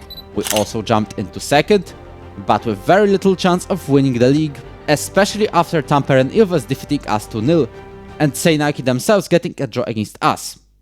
After this game, it was sure we will not win the league, just like HJK. The title, this time, would go to Seinäjoki. We still had a chance to at least finish second, with our penultimate opponents being HJK. But we lost this game for free, so even that did not happen. We finished this season on third. Again, this feels like a disappointment. And yet again, it's down to the losses of form. Last season, it was a mid-season slump, right after we joined. This season, it was a start of the season slump that cost us the title. At least, we have established ourselves as a third force in the league, and it's a good platform to build from. The title is something the board wants us to challenge for already in this season, and I think that's possible. Also, wait, did I just skip something? My brilliant math skills told me this is a guaranteed Seinäjoki title, without realizing HJK has a game in hand. And in the 1 in a million scenario, HJK actually stole the title on goal difference. What a generational bottle from Seinäjoki it is. And when I say generational, I mean generational. And what about us? Well, preparations went as normal. We got ourselves 2 new HJK players, a permanent contract with Klevis Mehmeti and a central midfielder, Viktor Kainulainen. And from Seinäjoki, we brought in a centre-back, Tommy Beckman. We also had a youth intake, with Sabuhi Mehmedov being its biggest star. We also let go some players that didn't play much anyway, and those young Finns who joined are exactly the players we needed to start the season with a bang. Our first opponents this season were Ekenes, and we comfortably won 4-0 away from home. This then turned out to be a fantastic start to the season. We started it with 5 wins and a draw, taking an early lead in the league. We also went on to take charge of the League Cup, qualifying to its final with 1 game in hand, in which we played HJK Helsinki. The game went according to plan pretty quickly, with Victor Kuinalainen opening up the scoring in the 8th minute. However, we then had a highlight straight from the kickoff, which Helsinki used to equalize. After this quick exchange of hits, the game went to the snooze fest mode. Pretty much no action in the rest of the match led to extra time, and no action in the extra time itself led to penalties, in which Alex Johansson showed up. He didn't just show up, he stole the show, saving 3 penalties. Our penalty takers did not disappoint as well, and we lifted our first ever trophy in Finland. 2 more to go, hopefully, but we had to pay the price for this trophy, because in the league, we suddenly started to slip up. KuB Skopje, their centre back scored the brace, Vasan Paolo Seura, another 1-0 loss, and rock bottom Inter Turku, they scored the winner in the 88th minute. We lost the lead of the standings, with Ekenes being on fire and taking it from us. They're also our next opponent in game week 11, so it's time to call a team meeting, which ended with a positive reaction. The board also decided to take action, and they called a recruitment meeting. And they want me to sign a right back, even though we already have a decent one and we have 0 transfer money. Those were some mixed news ahead of our next match. But before we kick off, huge news came around in Finnish football. If you call our 3 losses a crisis, then talk about HJK and Seinäjoki. They both are barely in the fight for the championship group. Seinäjoki's coach, Rasmus Schuller, decided to escape and agreed on joining Isters in Sweden. I would apply, but at this point I am semi-confident we can finally clinch the Champions of Finland trophy from a tiny island that mainly speaks Swedish. So, it's time to show it. The start against Ekenes was brilliant, but our actions after it? Not really. At least, we got our act together and scored at the end of the first half, and then confirmed our victory in the second. Things also weren't going great against Ilves, but we were saved by Axel Lunder's 94th minute screamer that gave us a win. We then won against Gnistan and Seinäjoki, but HJK was too prolific for us. We still were back in the lead. We may not have a huge advantage, but we've got those games in hand. And the reason for that was... This time, we're starting from the second qualifying round. Our first opponents were FC Vaduz from Liechtenstein, though they play in the Swiss league, because Liechtenstein doesn't have one. Lack of their own league probably showed. We comfortably won 3-0 at home, and our rotated side held the 1-0 draw away. We got promoted to the third round, where our reward was a game against Fastav Zlin from Czechia. They built themselves up to become one of the top Czech teams, winning 2 titles in this save so far. They also have a new stadium, named after their chairman from America. The side from Czechia was the slight favorite, but our desire to make an upset came out on top at the start of the second half, when Suloke Tola scored from a header. This woke up the team from Zlin, who equalized in the 70th minute. This was a sign for them to push on, and we had to put on the extra effort to at least secure that draw.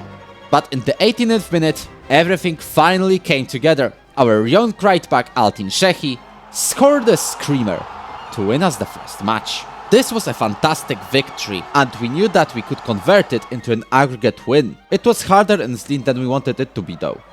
Seni Kumbasa scored an equalizer to the near post. Fastav couldn't get many more chances, and instead, their centre-back, Vit Adamec, was sent off with a straight red. And in the 90th minute, we had a corner. We passed the ball in front of the box, and Suloke Tola's curling effort found the net to win us the tie.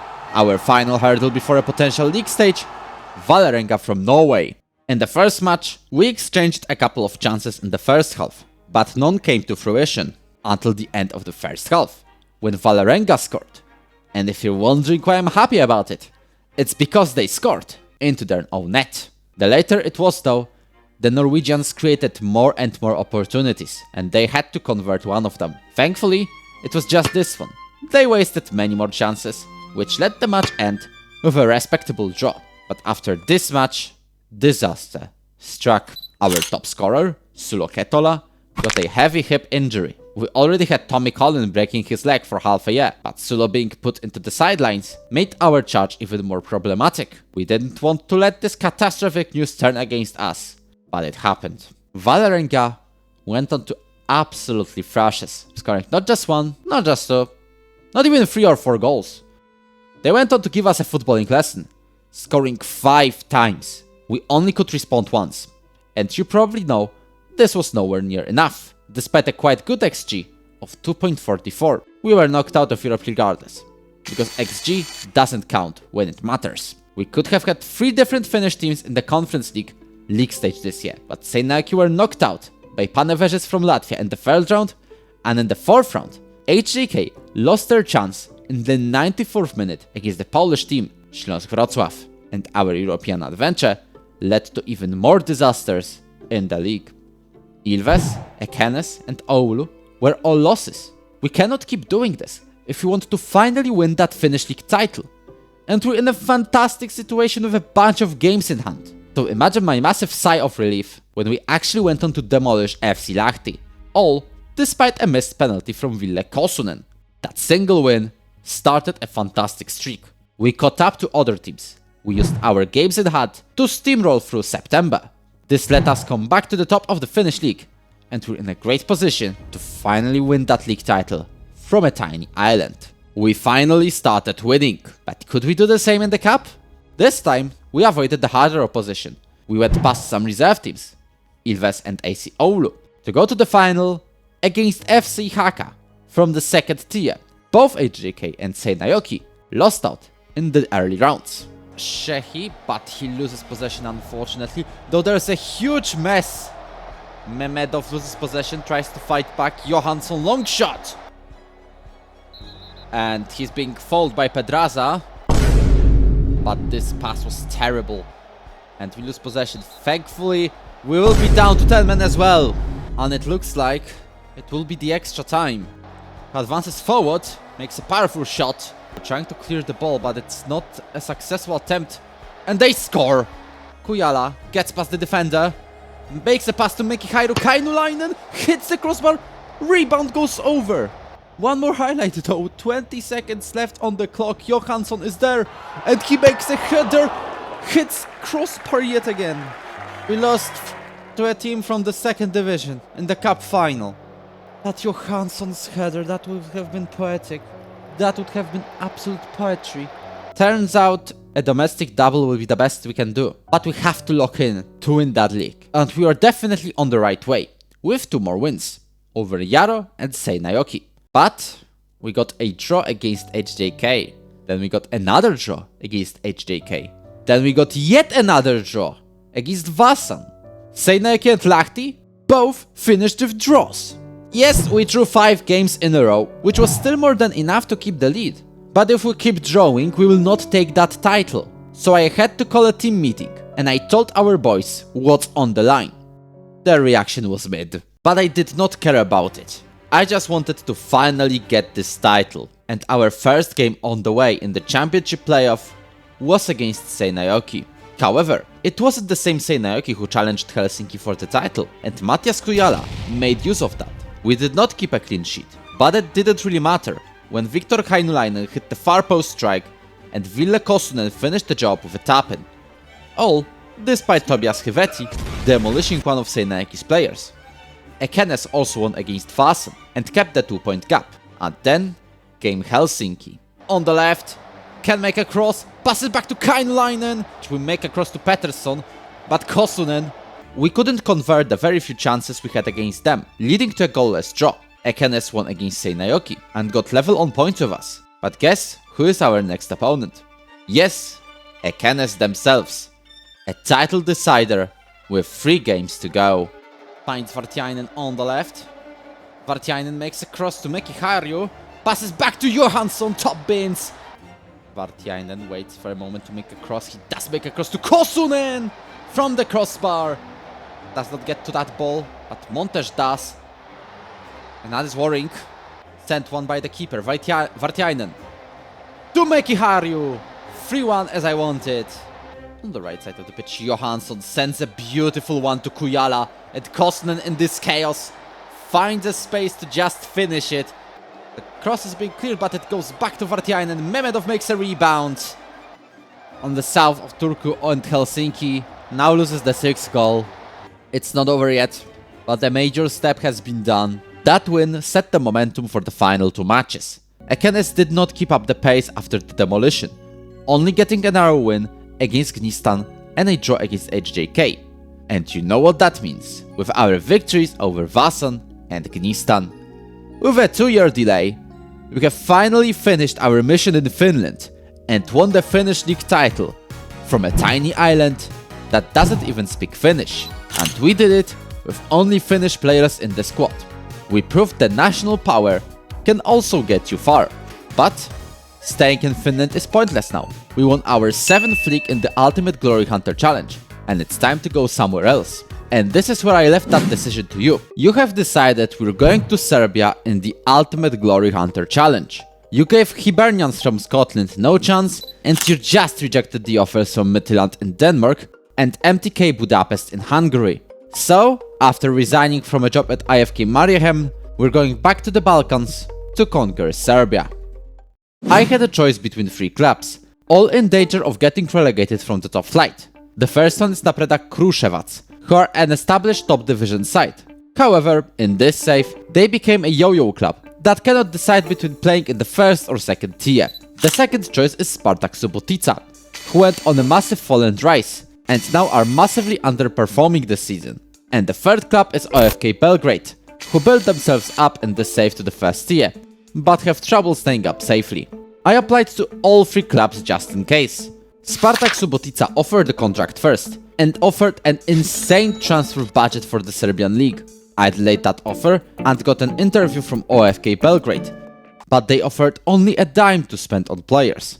However, they're from the capital of Serbia, which made me consider taking charge of them to create the new major Belgrade derby. Spartak, on the other hand, offers a fast track in the region of Vojvodina, which has plenty of Hungarian residents.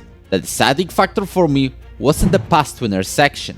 No team from outside Belgrade has won the Serbian league ever, including the save so far. We're not counting the Yugoslav league, and what's more, it's only Partizan and Crvena Zvezda who won it, with the exception being Čukarički with 2 titles. But they're also from Belgrade, so the monopoly stands on. Even Obilic, who won the title once in the 90s, were located near the city center. You can tell how much this city dominated the Serbian game. And it's time to change that. We're taking charge of Spartak Subotica. And for those of you who voted for Hungary after I announced my decision in this post, Subotica is a city right by the border of Hungary and with a large Hungarian population, so I hope it's a fair compromise. One of the board objectives in Spartak is to spend the entire transfer budget, and to have some brilliant news in this context, as you can actually spend our 8 million euros by massively extending our scouting network. It's because Serbia and a bunch of Balkan countries joined the European Union somewhere around 2030, which allows us to sign anyone from the EU without foreign players limits. And you know I'm going to go wild in the market, with a major chunk of the players being on the wrong side of 30, and some of them getting insane wages, which may disqualify our star player, or an Ashkenazi. Also, who on earth hires this many people? I have 59 players in the first team, and I have to clean it all up. We joined right at the start of the winter break. We may be outside the relegation zone, but only on goal difference. We owe that to the previous manager Alu Diara, with whom Spartak had catastrophic streaks of losses, and the usual tale of we're lacking staff members, which was the first thing I went on to fix. Then I took care of the squad itself, selling a whole bunch of players who are not good enough, and our playmaker Berkay Onur had difficult times adapting to Serbia, so I offered him a language course. The squad turned against me, and I somehow made a promise to bring in someone from Turkey. So, Jakub Issener from Giuseppe jumps in for just 55,000. The only other transfer is an Argentinian Joaquin Mastrogiovanni, who was unhappy at Viking in Norway. We only have 10 games left to join the top 8, which will give us the championship group and much needed safety. I set our boys in a classic standard high pressing 4-3-3 to help the severely underachieving club turn things around. Our debut came against Grafičar Belgrade. but we did not play any football because their pitch was full of water. Come on, we could have at least played the water polo. So our real debut was against rock bottom Radnik Surdulica. We comfortably won 3-1 against them, but still were threatened with a relegation playoff. At the very least, I want to avoid any risk of going down this year and go for it all next year. With a fantastic financial backing from the Spanish owner Joan Camacho and a bunch of directors. We won 4 of our first 5 games in charge, putting us away from the relegation zone. The only loss had to be against the team we rejected, OFK Belgrade. But the real test was coming, and the opponents were Crvena Zvezda Belgrade. We will not use some red star thing in this video. We even scored a goal against them. It was offside. We weren't that far away from Serbia's biggest, but it was clear the away team had an advantage. Crvena Zvezda players used it to score 2 goals, one after a brilliant pass and the other from recycling a corner. This was a sign we will need to prepare massively for the next season if you want to win the league title fast. But we at least fulfilled our goal of qualifying to the championship group, with huge wins over Radnički Niš or Napredak Kruševac. But I have to tell you what happened in the latter game. Napredak's goalkeeper equalized in the 91st minute. It looked like we would end this game with a draw, which would drop us down to the relegation group. But thankfully Martin Radic showed up and scored the brace in stoppage time to rescue a win. Absolute cinema, I must admit.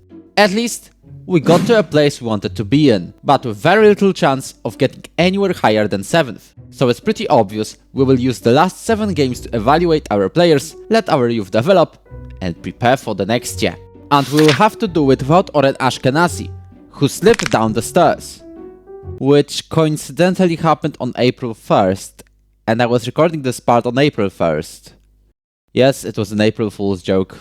And the championship group itself might have shown we are already good enough to challenge for something. We won 5 games out of 7, including the ones against Partizan and Čukarički. It didn't impact Partizan's season, but it did make Čukarički lose the league title to the former. We finished the league in 6th place, as we managed to overtake Vojvodina Novi Sad and FK Voždovac. We did not have a real chance of going anywhere higher, but this half a season we played so far showed something massive. If we kept the points average in the entire season, we would win the league. Unfortunately, we started from way too far behind. But next year is our year, with plenty of money to spend on transfers. And so, we did. We raised even more money by selling a number of players and letting go people whose contracts ran out. We spent 4.8 million on Nikola Stancic from Partizan Belgrade and then sorted out our centre-back position. We loaned 2 youngsters from Crvena Zvezda, Nemanja Mihajlovic and Srdan Milisavljevic. We also got a permanent signing, a hometown boy, Nikola Kosic from Bačka Topola for 1.1 million. We also brought a new backup keeper, Milan Novakov from Budućnost Podgorica, where we went on to manage as well, check the top right of your screen, and a left winger Alexander Petrov from CSK 1948. These improvements have one goal only: get us to the league title. So it made perfect sense we are getting absolutely schooled in the season opener against FK Novi Pazar. Sure, Stancic scored in his debut, but it doesn't change the fact we lost the season opener, and Loznica wasn't any worse. Thankfully, Martin Radic gave us a draw. But this bad start made me go spend money again. $500,000 on the right back David Simic from Vojvodina Novi Sad, $1,200,000 on the playmaker Jasur Rahimov from Radnički Niš, a free agent, a left back Said Mostafa, and a big name, a winger in Victor Gonzalez from FC Augsburg for 1.4 million, because Petrov was injured quite heavily. Did all those new players lead to the results being any better? Surprisingly, yes. Our first win of the season was against Radnički Niš. We then scored 2 to win against Grafičar and 4 in the major Vojvodina derby against FK Vojvodina. These wins lifted us up to an early lead in the league, which is a good forecast before the game against the title holders, Partizan Belgrade. I was afraid we'll go back to losing in this particular game. But then, Isaac Meintanis cut inside and scored. Just a few minutes later, Isaac gave a pass to Berkay Onur, who doubled the lead.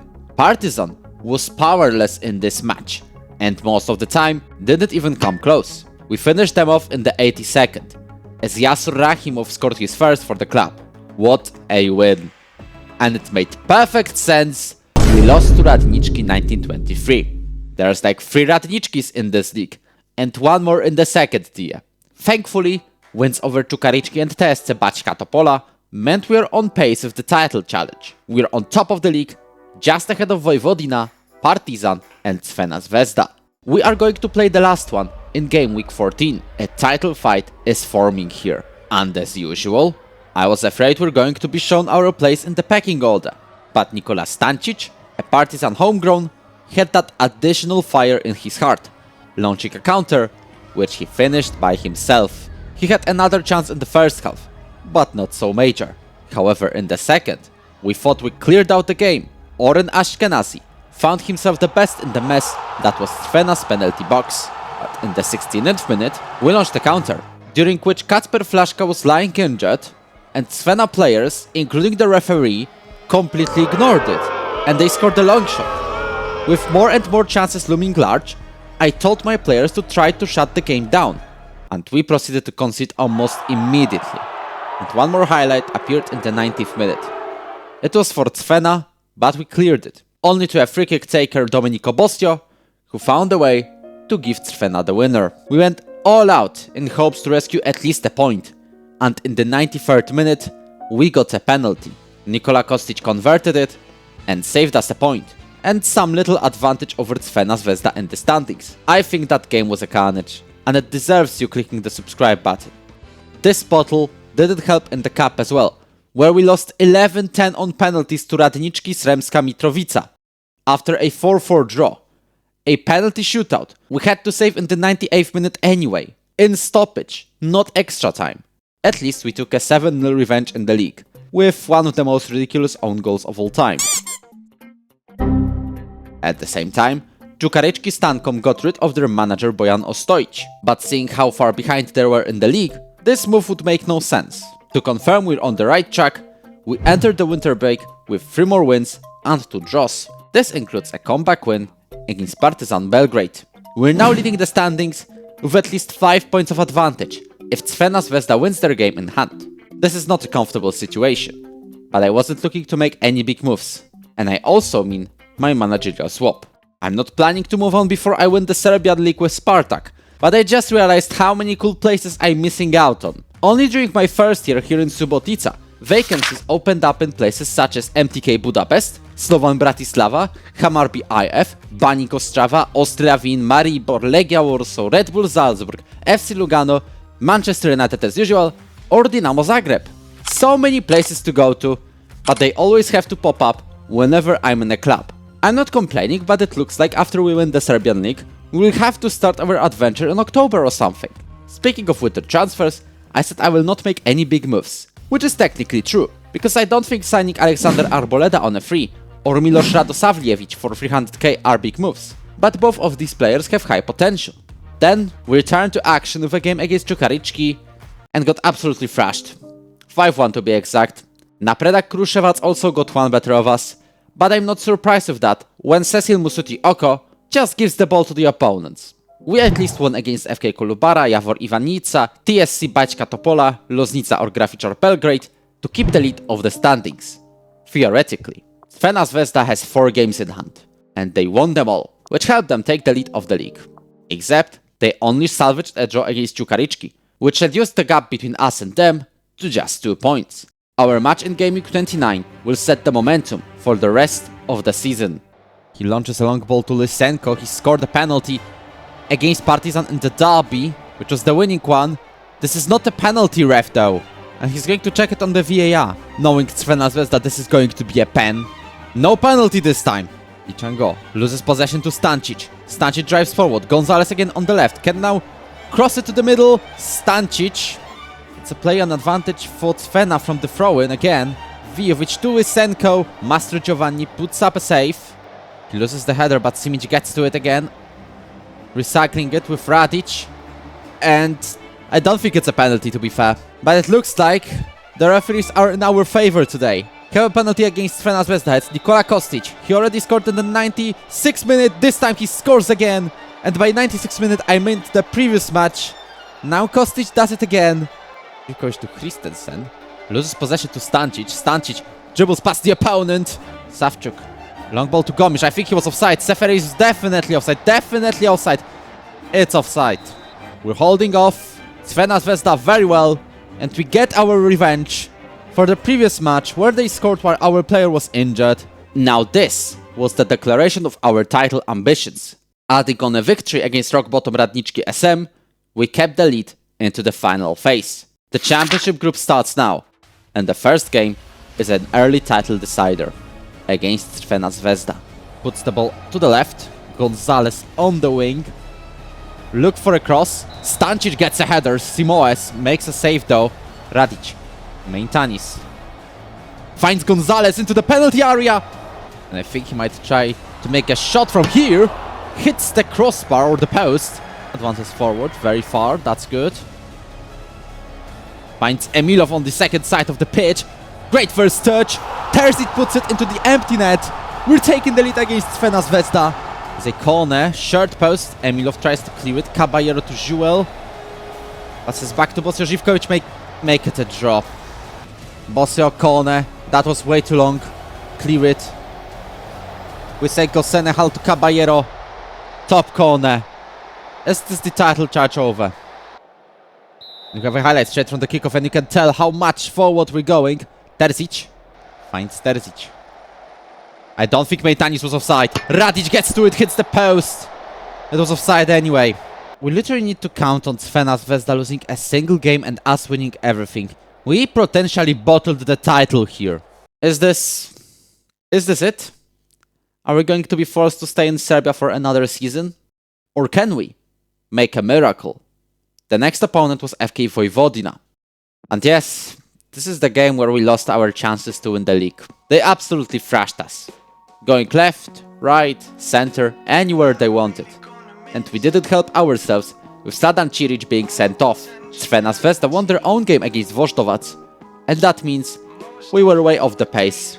Čukarički Stankom and Napreda Kruševac were both 2-0 draws. Nikola Stancic's hat-trick against Partizan meant nothing, as Crvena Zvezda kept it cool.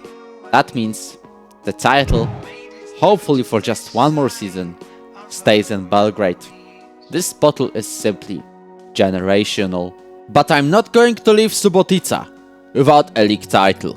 To make sure I don't move, I also signed a new contract. I'm not going to let this bottle get over my head and escape to Belgrade. No, the Partizan manager retiring is not changing that, and I mean it, especially with European football coming up. I already did that in France, moving from Monaco to Paris Saint-Germain. Video on the top right, if you're interested. And so, I went to the market. We sold Matias Sapuncic for 700k to Sloboda Užice and Oren Ashkenazi to Maccabi Haifa for 140k. Sapuncic's replacement will be Ivan Milojevic from Kolubara for just 475k. Oren's will be Jakub Szczutowski from Legia Warsaw, who I signed on accident while waiting to confirm Jacin Batesti from Stade Rennes. There was also a massive hunt from half of the world to sign Nikola Stancic, with offers reaching 15 million euros, but I consistently said no to them, except the one on the deadline day from Alvechta, because it was at 17 million and I would break the promise if I didn't take it. We didn't make too many moves in the market in this window, and that proved to be the right decision. Our start to the season was perfect. We won every of our first 5 games, but even that did not make us the leaders of the table. The rest of the league has played 3 more games than us. That's because we are busy fighting for a place in Europe, the Conference League to be exact, where our first opponents were Differdange from Luxembourg, against whom we won twice with ease. Then it was Hafnar Boldfelak from Faroe Islands, and it's a good thing we won 4-0 at home in the first leg, because in the Faroes, Alexander Arboleda was pushed by Chris, who gave Hafnar the win. It didn't really matter though, as we could focus on the 4th qualifying round, where it's time to make a return to the Yugoslav days. We're playing against Hajduk Split. At our home, the Croats wanted to show a bit of footballing magic. Passes back to Cheval. It looks like it will be a good pass to Vasa. I need to say it, it was a brilliant pass. Just 12 minutes later, Eloan Bernardini found some space and is going hot. Undergoing hot with a 2-0 goal. We didn't really show up until the second half, in which Martin Emilov received a cross and gave us 1 goal back. We lost our first leg to 1, and we knew we had to give it all to make a comeback in Polyut. However, it's Hajduk Split, the first European team to develop the Ultra section. They made sure it will be a tough game for us, but we still wanted to find a way. Stancic, who has some free space, gets past the opponent. It's an equalizer in the aggregate. Was slightly injured. Makes a pass to Vuksando, cuts inside. It took until the 70th minute mark for something to change. This is when we got a penalty. Nikola Kostic, obviously Nikola, has the chance, slots it home. Just 5 minutes later, we thought we completed our comeback. Finds Szczutkowski, finds Petrov on the wing. Stancic puts it over, but I think it's offside. But just a moment later... But Stancic gets to possession, empty net for him! Hajduk's defensive midfielder must have felt bad about the previous goal being disallowed. And with Nikola Stancic putting it into the empty net, we have done it. We qualified for the Conference League stage, and our fixture list makes it possible for us to go to the knockouts. So I'll just say, we were certain of it after the first 3 games, which we all won. Against GKS Katowice, Balkani from Kosovo, who conceded 6, and Linfield from Northern Ireland, who we scored 8 against. The stakes were higher now. We wanted to go directly to the round of 16. The first massive opposition was going to be Stade de Reims from France. Passes it back to Bierovka, Ambrosi. Brilliant first touches from the Reims players. Goliash on the left. Looks like he's going to pass it back to Silvestro, and this chaos results in a second goal for Reims. Back to Emilov. 1-2 from these 2 players. Tintor makes across to Gonzalez. Okay, we lost, but we still showed that we can fight with the teams from the top 5 leagues. So Sparta Prague, runners-up of the Czech League, should be a winnable tie, but their winger Miroslav Janča decided to have a free kick of his life. We had to resort to a centre-back making a terrible pass to equalize, and thankfully, a leading goal by Berkay Onur was a bit more normal. Unfortunately, we conceded an equalizer in the 88th minute, but that was a point at least, which after a 6-1 win over Dinamo Batumi proved to be vital. We qualified directly to the round of 16, where our opponents will be Paphos from Cyprus. But now it's time to go back to the league. We celebrated our promotion to the Conference League stage a little bit too hard, because we only got draws against Radnički 1923 and Novi Pazar. Other than that, we were near perfect. We kept steamrolling through the league, and this includes wins over other title contenders Crvena Zvezda, who we won against, thanks to a header from Victor Gonzalez, and Čukarički Stankom, who we basically demolished. But we didn't forget how to bottle games. Partizan Belgrade equalized against us in the 93rd minute. We entered the winter break as not just the leaders, but also as invincibles. Unless we're talking about the cup, where second-tier Železničar defeated us in the first round. Even with that, our situation is looking great.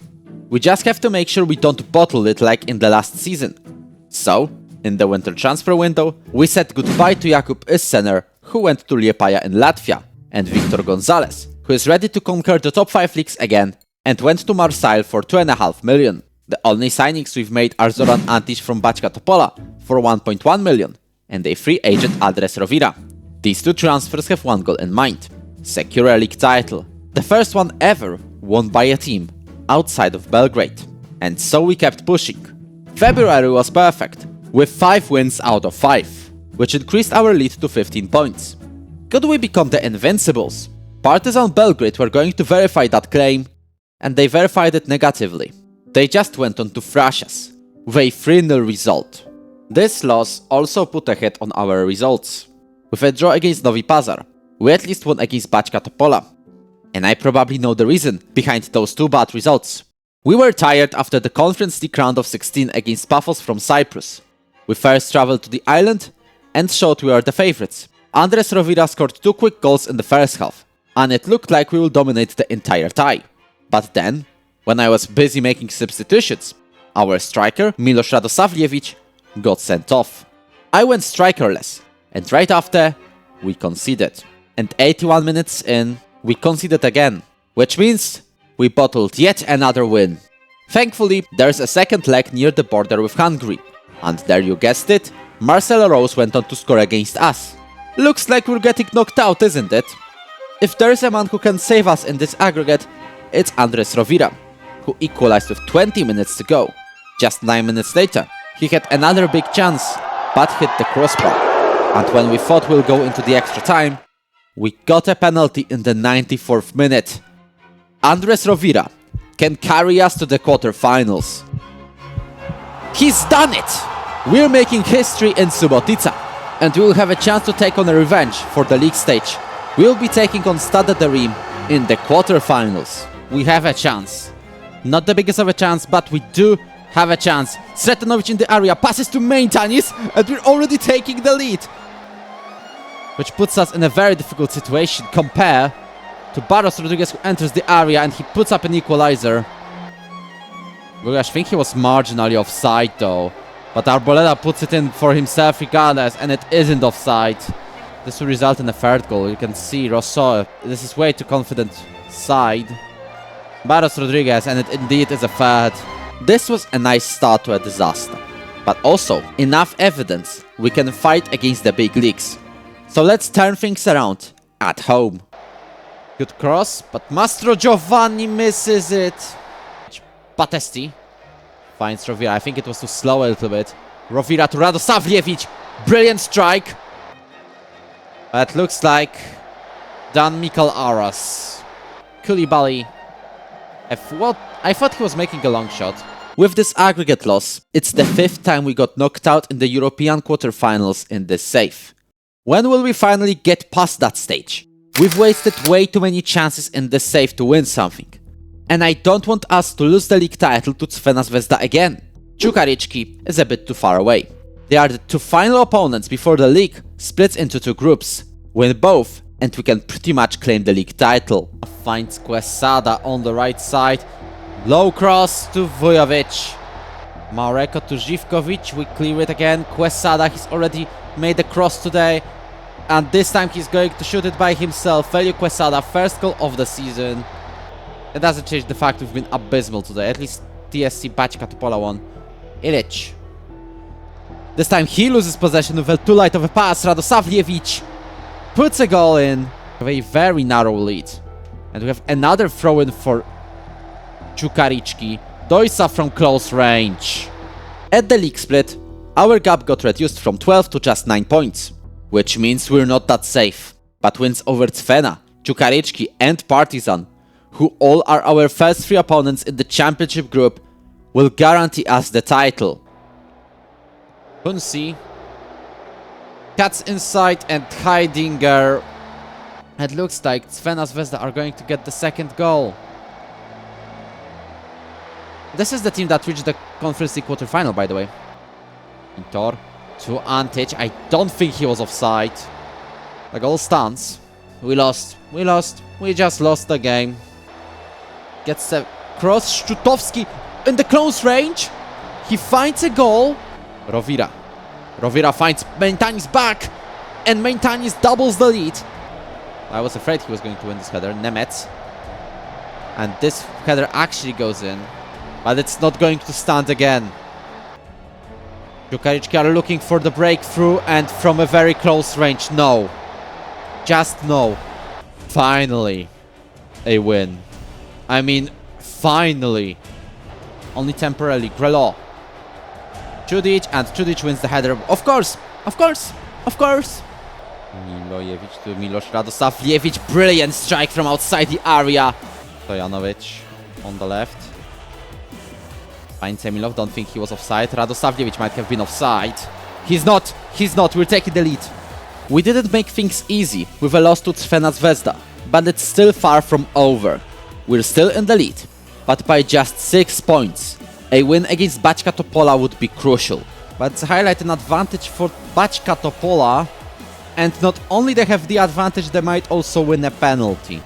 Just no way. Kovacevic steps up and scores to the top corner. Spartak definitely can bottle stuff, but it's a highlight straight from the kickoff. Gets past the opponent, passes to Maintanis. Maintanis still has the speed. Berkay Onur makes a long shot, and then we instantly score within seconds. Waits for a right moment to pass and loses position instead, but wins it back. Jovovic with a deflection. It is a corner. Bad news. Crvena Zvezda turned the Belgrade derby around, which means After we got a huge 4-0 win over Vojvodina, they reduced their gap to just 4 points. But with 2 games to go, we can still clinch the title without a decider, as long as we win 1 single game. Eddie Roberts with a yellow though. Potesti, Sretenovic finds Radic. Brilliant! That was brilliant! Milosevic found some space behind our back line. And this looks like a penalty to me. Having to rely on Novakov to stop this penalty. Markovic scores. It's a highlight in advantage for Javor. No! We win possession. Radosavljevic. Go into the area, score it. He's done it. It looks like it will be the goal that gives a draw for Javor. It is. Brilliant, brilliant. We definitely very want to lose it. There is absolutely zero way we bottle the title. The gap is 2 points ahead of the title decider. I told our boys that our form isn't the title winning one. And they got offended. Did we just find the highway to give the title away to Belgrade? We had 15 points of advantage with 12 games to go. And now the title can go again all the way to Belgrade. Or will we have to struggle yet again? Which will be a matter of another episode. I'm not playing 3 seasons in a single episode. This is the last match of this video. Rankovic enters the area. Novakov at least catches it. Just don't. Just don't. Novakov catches it. I've gone for the crazy tactic right now. I'm not talking.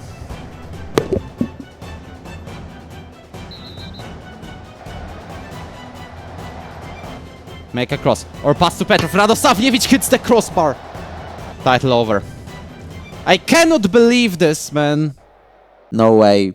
This just happened. We've actually done it. We bottled the 15-point lead and lost the Serbian league title to Crvena Zvezda. Yet again. And this one actually hurts. The first title loss, the bottle from the season back, wasn't that painful. We were the underdogs. We weren't meant to win, even if we were leading by 5 points. But this one, wow. Just wow. We've actually done it. I don't know if I will even continue the adventure in Serbia or I will move somewhere else. I am genuinely thinking I should change countries. Maybe it's over in this place. Maybe we should go. After looking at available jobs, I have decided to stay. Despite massive temptations, such as Besiktas and Club Brugge or Villarreal's offer, they sent by themselves for just 1 more season. But still, we have to go on a redemption arc. We have to make sure the Serbian league title goes outside of Belgrade for the first time ever. And so, my first course of action was to release the older players, so I can make a massive 14 million budget even larger. I used $500,000 to sign Luka Pavlovic from Crvena Zvezda, and then went on to splash 8 million euros on a new striker, Nikola Stankovic from Bershot in Belgium. A promising inside forward Tomasz Sabol also joined from Sparta Prague for 1.6 million. Our squad stayed largely the same, and it was a decent decision. Okay, we will not get a go at being invincible again.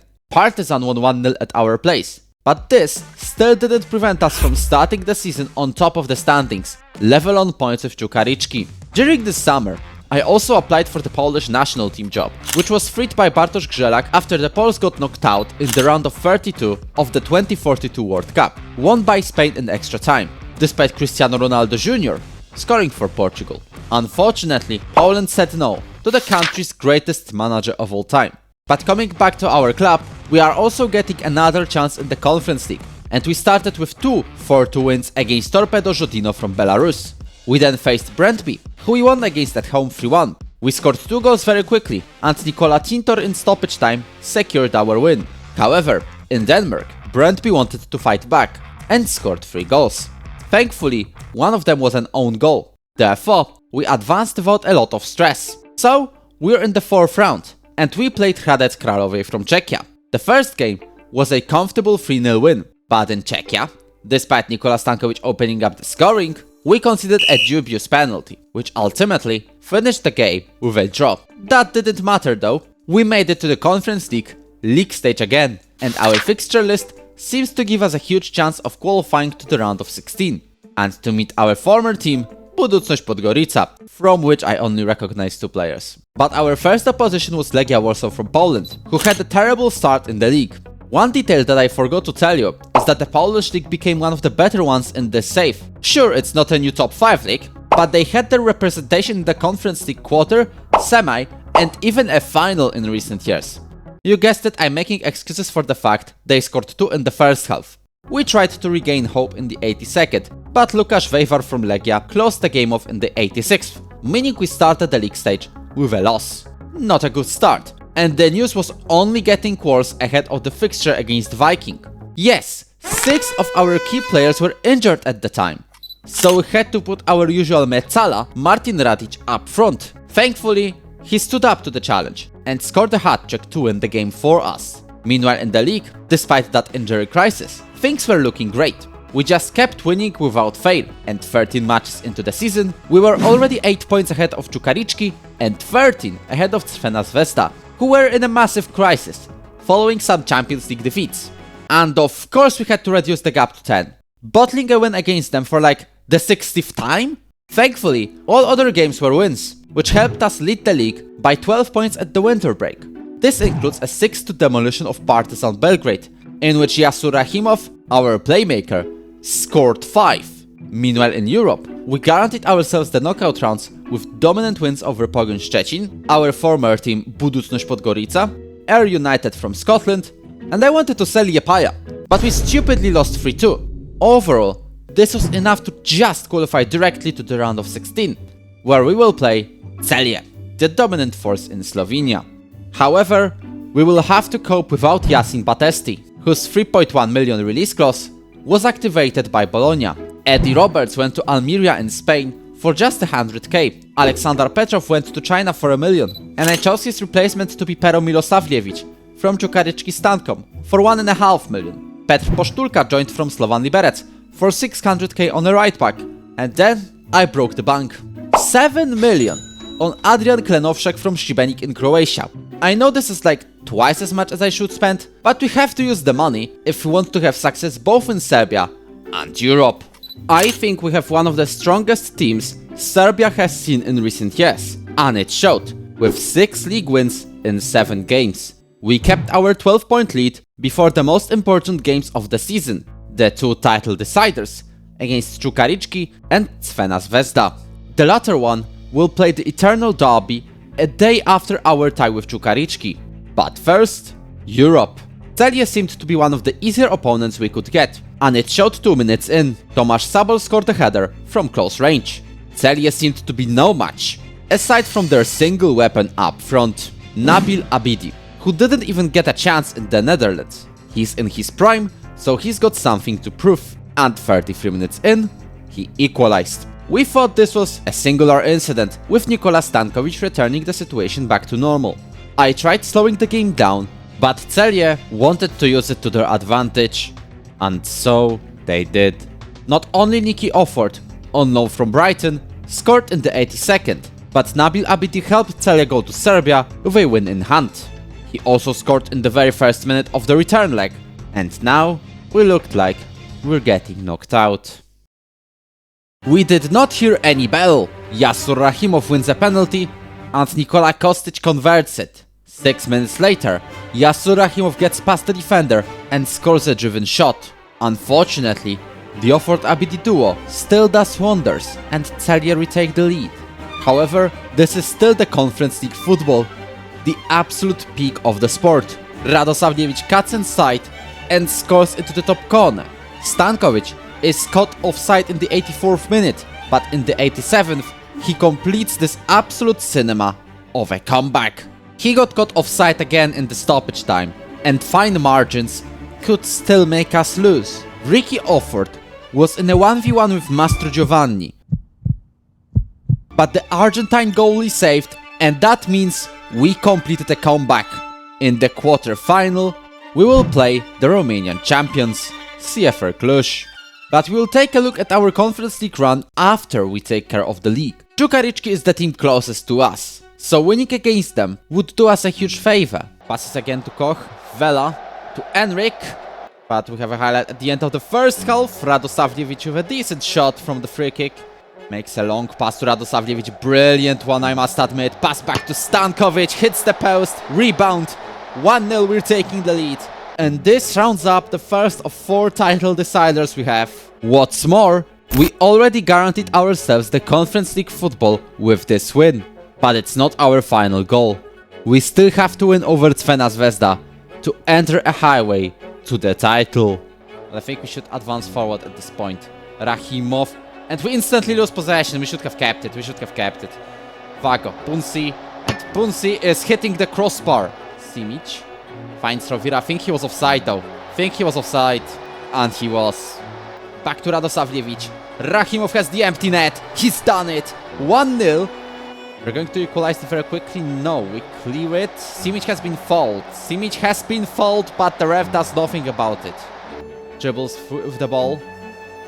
Now makes a turn to Emilov. Emilov hits the crossbar to an empty net it goes. No chance he's shooting from here. Szczutowski makes a turn. After a deflection, it's an own goal. We're breaking our curses. It was the wasted opportunities against Crvena Zvezda that already cost us the title twice. We lost the derby against Vojvodina. First, because it was 2 days after the Crvena win. And second, because it was 3 days before the Conference League quarter-final against CFR Cluj. We got knocked out in the European quarter-finals quite often in this save. And that was the perfect chance to break yet another curse. Also, why is my head of youth development always banging the table in the press conferences? Has a chance from a throw-in. Tintor passes back to Sabo. Klenovšek. Brilliant sequence of passes. Stankovic gets to the ball. I think, no, he's not offside. Looks like this first goal really irritated them quite a bit. And they don't score somehow. Chunut and Audrey Gerbel wants to check it on the VAR. It's a pen. It's a pen for Cluj. Balfi takes it. But Mastro Giovanni saves it. This is huge in terms of this game. Terrible pass. Well, we win at least. Pavlovic, good cross to Rahimov. Into the far post from this header. Stankovic gets to that ball. Radosavljevic, brilliant half volley. Pondo cuts to the area. Lucia, easy tapping. Back to Tintor. Brilliant strike to the far post. Tintor in the middle of the area. I wanted Simic to overlap somewhere there, but Szczutowski takes control of the ball. Now passes to Simic. A bit too late, I think. Stankovic gets to the header, and I think it was offside anyway. Cluj players are complaining. But they're wrong! Simic to Pavlovic. Pavlovic makes a cross to Emilov. And Emilov scores the 5th. Petsy schools Simic absolutely. Mchunu had to score it.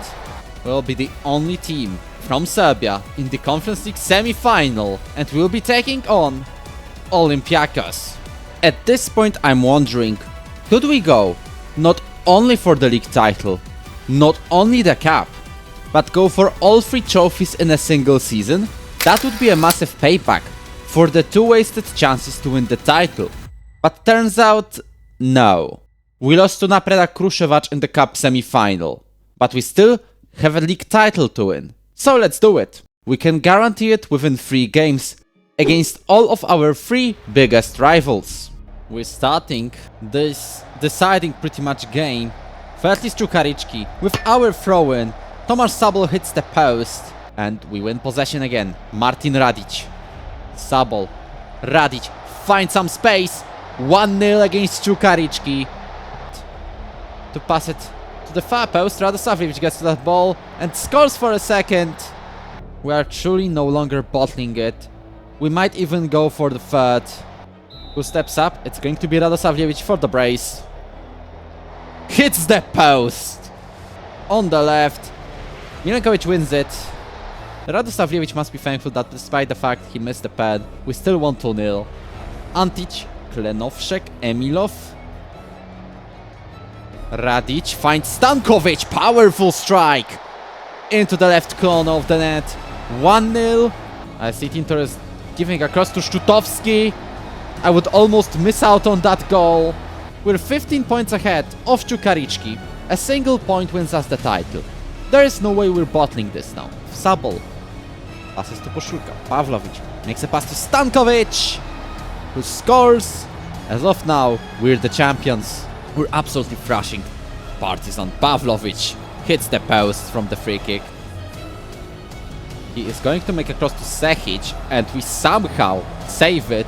The ball hits the post. He passes it to Milosavljevic on the wing. Pero now gets past the opponents. Radosavljevic doubles the lead, secures our win, secures our title.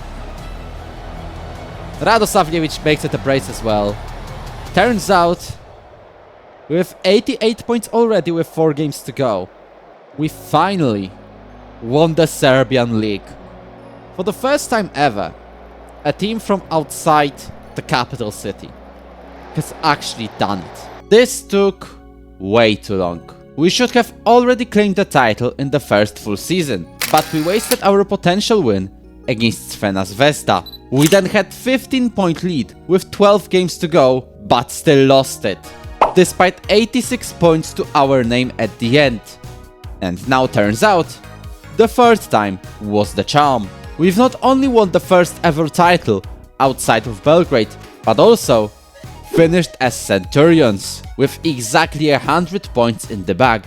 So now it's time to resign and look for... Hold on.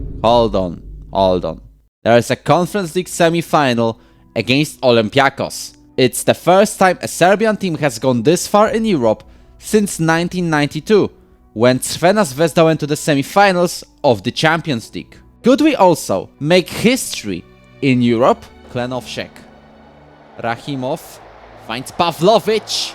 Gets that ball first. But now he loses it. Stankovic makes a turn. Left-footed shot. We're taking the lead against Olympiacos. On the wing, he finds Stankovic over the crossbar. Chavez makes a free kick. Wow. But we have a highlight straight from the kickoff, and this makes us lose possession, but Klenovšek instantly wins it back. Stankovic 1v1 against the keeper, and he finds the net for the second time today. Olympiacos on the counter, and this looks dangerous. Smith makes a turn to Niemand, and we're walking into half-time with a 2-2 draw. Rovira back to Simic, back to Pavlovic. We got past 3 Olympiacos defenders. Jasur Rahimov puts it in the empty net. Olympiacos' Niemand will have plenty of space to pass it to Stoikos. What happened here? Hugo Seko scores, but we have a highlight straight from the kickoff, so just wait, lads. Just wait and see what happens. Szczutowski, Rahimov. Back to Antic, can make a cross, but passes to Szczutowski. Rahimov takes control of it. Antic again in the penalty area, walks into it, and it's Stankovic for the hat-trick in the 92nd minute. It's 4-3. Take control of the ball. Rovira, now on the right side, can cut inside. Instead, he passes it to Stankovic. That was at least his intention. Pavlovic, way over delivered. Stankovic to Radosavljevic. Curling effort. Radosavljevic puts it in the far post. Still chaos in the middle. Looks like Olympiacos will be chasing that goal. Well, they might chase a penalty. Mastro Giovanni already made a save in the quarter-final against CFR Cluj. Can he do the same here? No, although it was the same corner. I was certain about the knockouts as soon as we reached that league stage, but I didn't expect us going all the way to the Conference League final. What a story it already is. This single-handedly may be our best season in this save so far. In the final, we will meet up with Victor Gonzalez and his team, Olympique de Marseille. We're only 90 minutes away from European glory. I even told the press, we really stand the chance.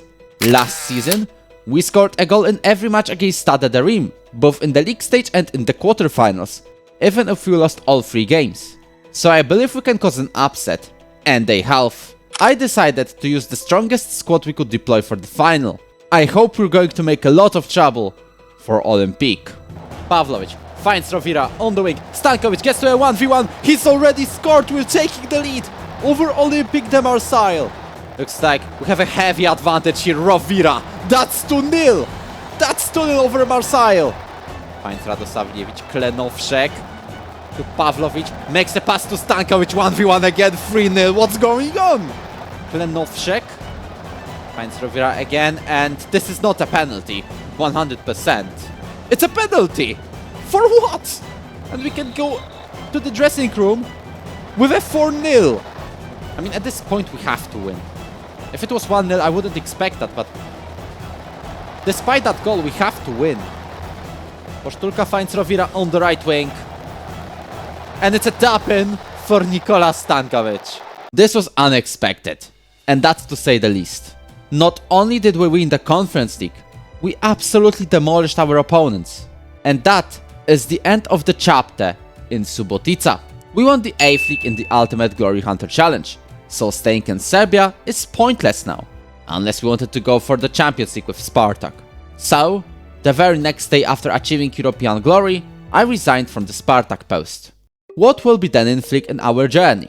The most interesting offer right after the season ended was from Maribor in Slovenia, to which I applied. But will I end up there? NK Maribor from Slovenia did not send any response in weeks. That's why I also applied to Ghent in Belgium and reacted to a huge offer that just came up. Galatasaray's long-term manager Okan Buruk retired from football. He never left the Turkish top 3, won plenty of league titles and reached a Europa League final in 2029. I instantly applied there, and turns out I will have a very difficult choice. Ferencvaros's Milos Kruščić also retired, leaving the Hungarian powerhouse behind. And then I remembered something. Way after I started recording the episode 10, you flipped the poll results, so I did justice and sent my application there. The choice will be between those 4 clubs. I just wasn't interested in going to a top 5 league, and what's more, all of the mentioned clubs will play in Europe. Even Arsenal offered an interview by themselves. I didn't really want to go there, but I attended the Zoom call. They rejected me anyway. Right after it, the responses started flowing in. First was Ferencvaros, and the very next day, Maribor and Galatasaray offered interviews as well. And I discovered the Slovenians are semi-professional? I became one of the best managers in the world, so it's pretty much certain every club will offer us a job. Galatasaray offered 37 million of a transfer budget, Maribor offered 725k, and Ferencvaros, who offered a deal first, offered 0. I deleted them all to think about where should I go. Ghent was the last club to respond, with pretty much the same questions and answers. Therefore, they're not my destination. My destination is located very close to Subotica. We're going over the border to Hungary and take charge of Ferencvaros. Milos Kruščić left us a dominant team in Hungary, but also a club that struggled in the Champions League qualifiers. However, there is some hope in the Europa League, with regular knockout stage appearances. Our focus is of course on securing the 15th league title in a row, but a nice European run will do us a huge favor too. Good news, turns out we did not get 0 transfer budget as we've been told. We actually got 4 million euros to spend, and William Ferreira, a striker, was about to head out. Bad news, I had a different problem. The squad building lacks a proper vision, which results in an aging team, players coming from everywhere, some of them being overpaid, and basically no Hungarians, in a team that helped raise the likes of Sander Kocsis and Zoltan Cibor, who later became a part of Hungary's golden team. The current stars we have are a Greek striker Chrysostomos Pagonas, Supala Purisay from Thailand at midfield, or Leandro at left back. I set my new team in a counter-attacking 4-1-2-1-2 formation, which I later changed to a 4-3-3. But our team is currently very small, and I struggled to find any decent Hungarian players for homegrown rules. Thankfully, our first team in the Champions League qualifiers, which we start in the first round, is Trefiori from San Marino, who we demolished. Then we played sensational Bulgarian champions Septemvri Sofia. At home, we won 3-1 after quite a challenging game, and they commanding 2-0 win away secured our participation in Europe. But to which tier will we go? HJK from Finland were our opponents in the third round, before which we finally got some transfer business done. I sold a bunch of older and more expensive players and went on to fill the homegrown roles we struggled with. Which means I signed Romanians raised in Pushkas Academia, Milan Juhasz at center midfield and George Dinu. Anil Kumar joined from Sevilla's B team for 1.4 million, and that was it. That's the team we took to Helsinki, to our arch-nemesis from the chapter when we managed Mariehamn. And they truly are our nemesis. Our start wasn't that great. To make it worse, Pagonas stepped up to a penalty, which he missed. Thankfully, he scored from an open play 2 minutes later. And right at the start of the second half, Hamza El Akchawi found a header to give us an important first leg win. In Budapest though, we decided to absolutely demolish HJK. Braces from Kumar and El Akchawi secured a dominant aggregate win, which led us to a Champions League playoff, where our opponents are Dinamo Zagreb. Can we enter Europe's elite? Now there is a chance, but looks like we have a free kick. Pagonas! Brilliant strike! Wow! Varadi finds Adamir. That was a brilliant pass into space. Adamir gets the ball to Pagonas. Pagonas scores it. No! But Frimpong gets to the rebound. Pagonas should have gone for it at least. Suljovic and Kanjabanga gets an equalizer. We were optimistic before the return game in Croatia. We may have conceded a late equalizer, but as long as we stay focused, we may make it to the Champions League stage. The Croatian champions, and Pereira drives into the area, loses possession but Bekaj wins it back.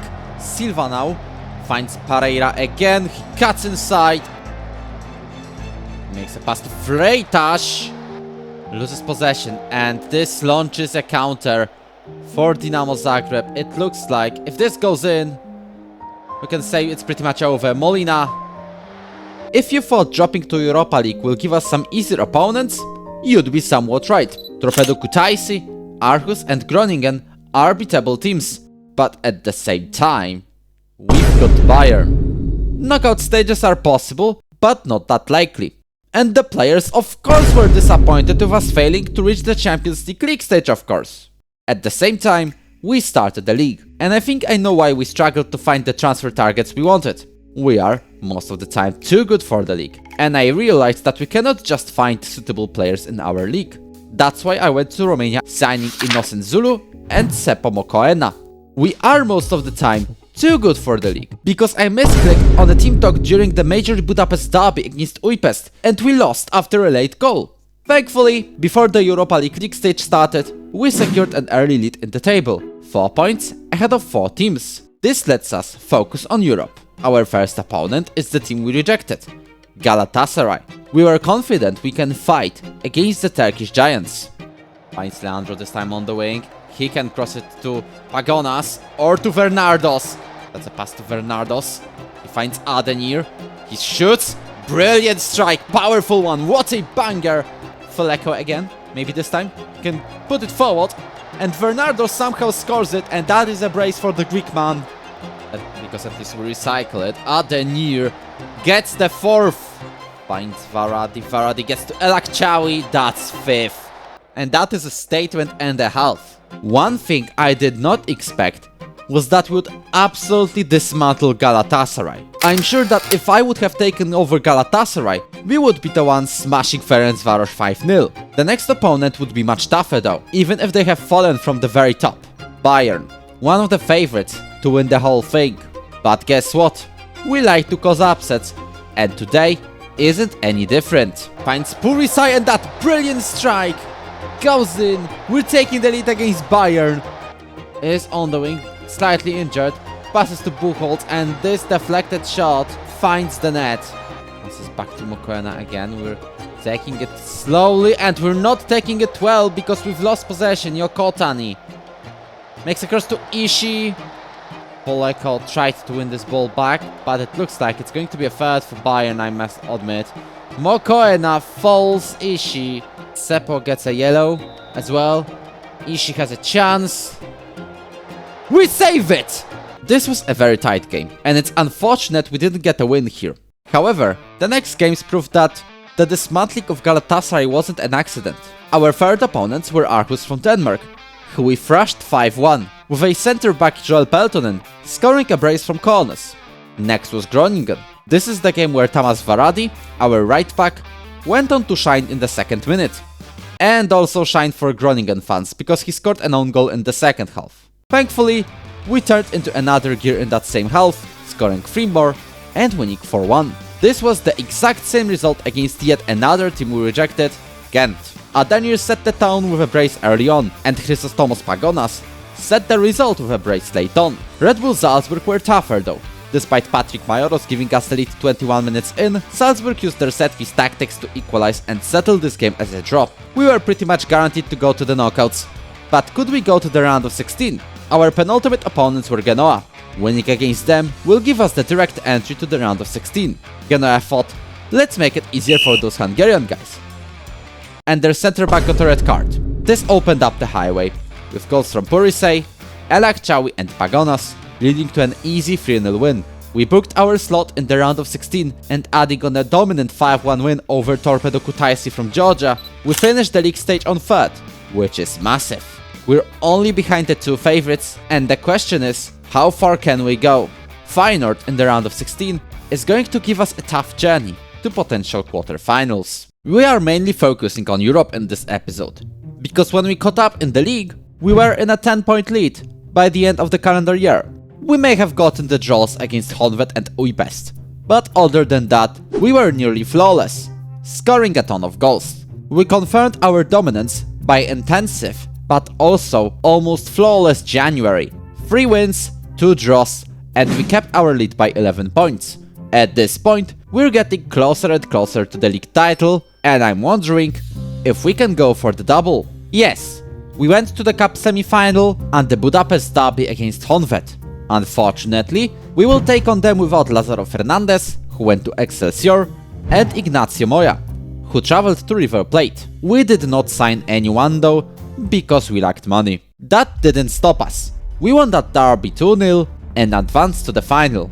The opponents there are Puskás Akademia.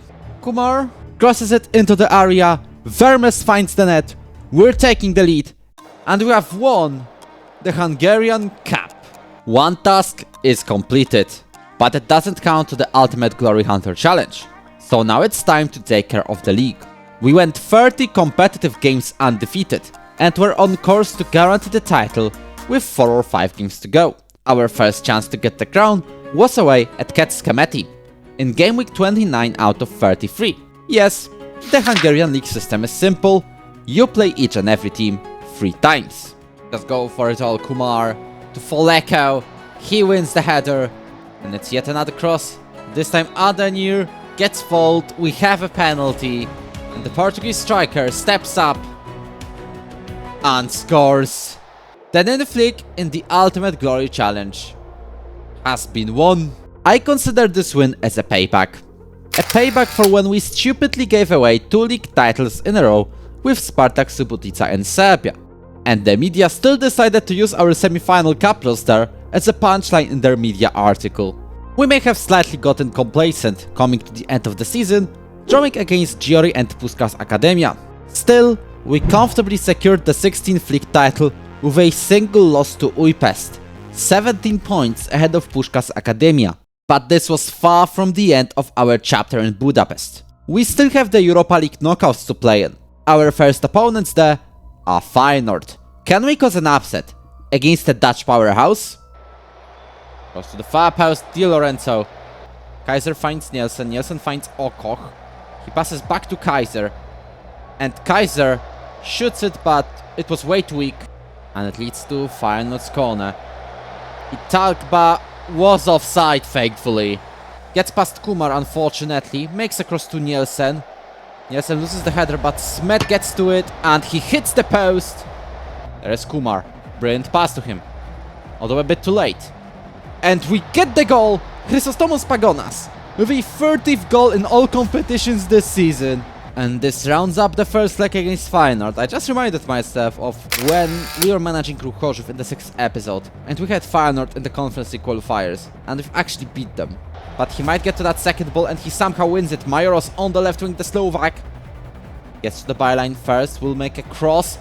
The low one, and De Lorenzo puts this ball in the back of his own net. And when he passes back to Qualieri, and we might have a problem in these final 20 minutes, because Cardozo has fumbled this ball, or will not have the problem, because their striker Calor was caught offside. Walsh has been found way behind our backline, and Slimani misses it. Passes to Pinas on the right side of the pitch. Needs to pass to Smet, and it's going to be Neves. It's going to be Neves in this couple of minutes. Oh wait, 7.5 minutes and we're having a highlight for Feyenoord. Are you crazy? We're so lucky that they have missed.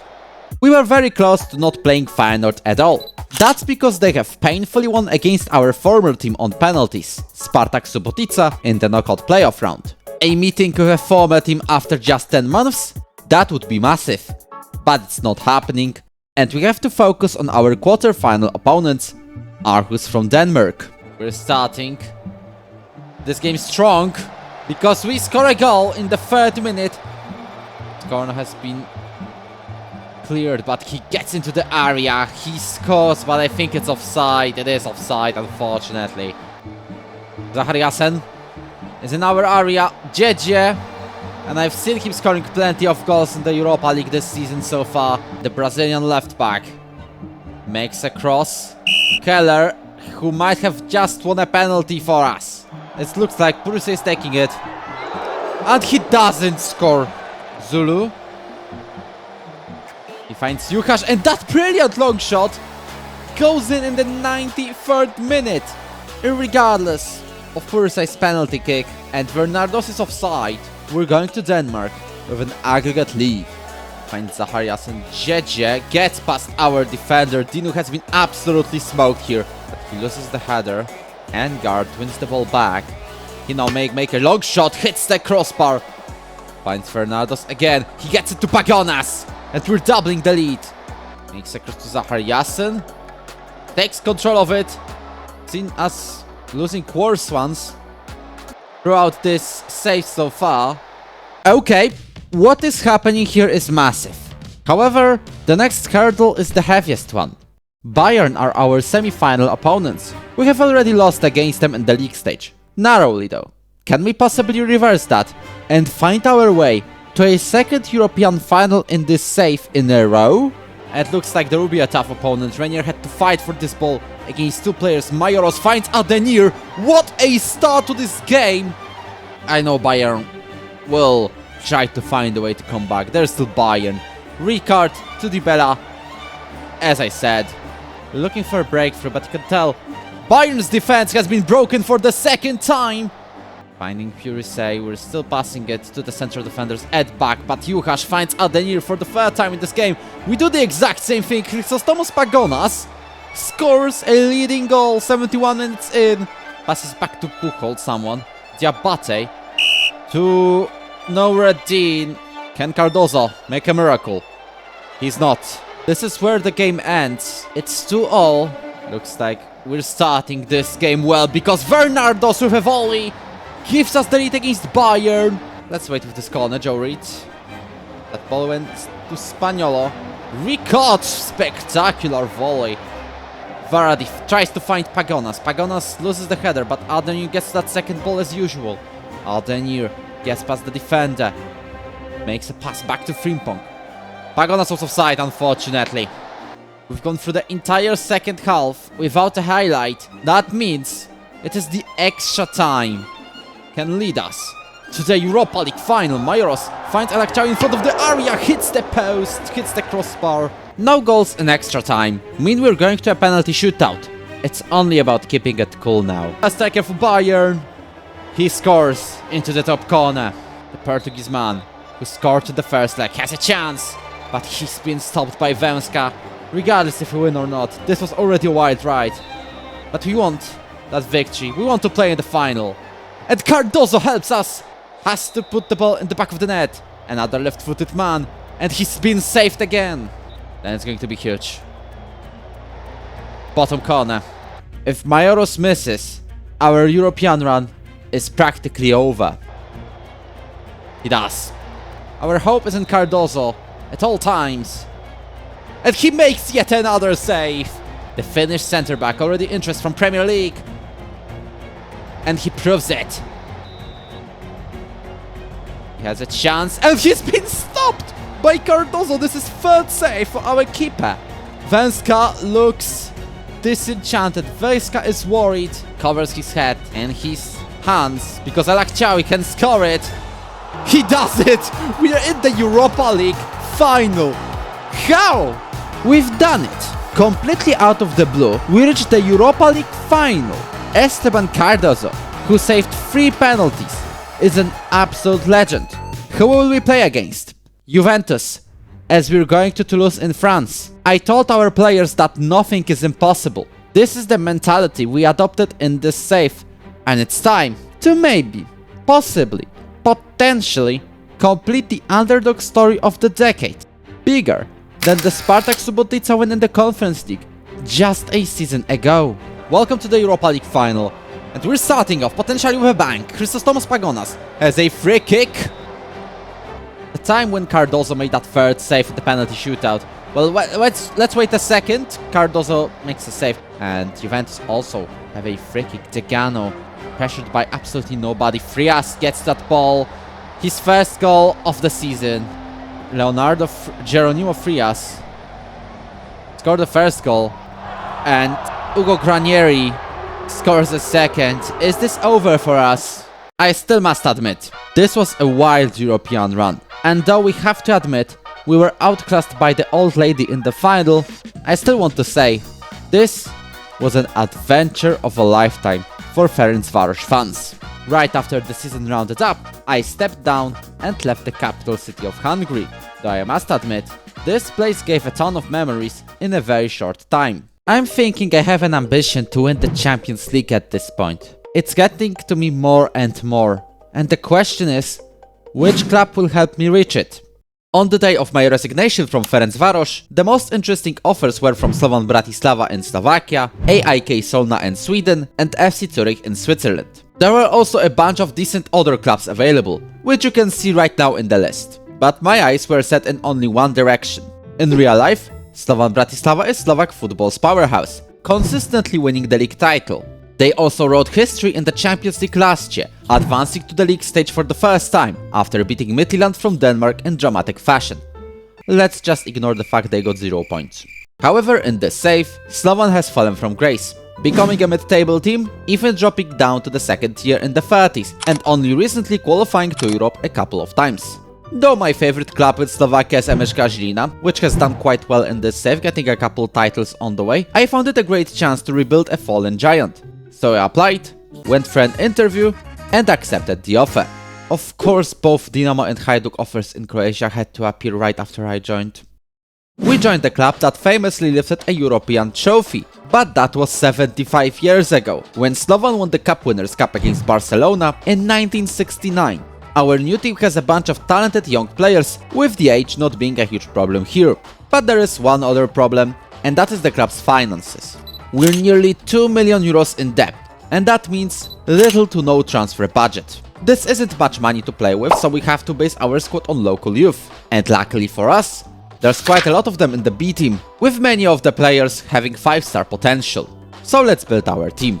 The formation I went with is a 5-2-2-1, with 2 attacking midfielders behind a striker. However, Sekou Karamoko, who's playing up front, is not our biggest star. We've got a couple more of them. Gabriel Cusero and Raul Choquet, both attacking midfielders, František Todt, who we will turn into a wingback, Teko, a Brazilian ball-winning midfielder, or a homegrown central defender, Kamil Sabo. I didn't want to spend much on the transfer market. We've been given Rasman Cabre on the left wingback and Jesus Mendes at striker for free anyway.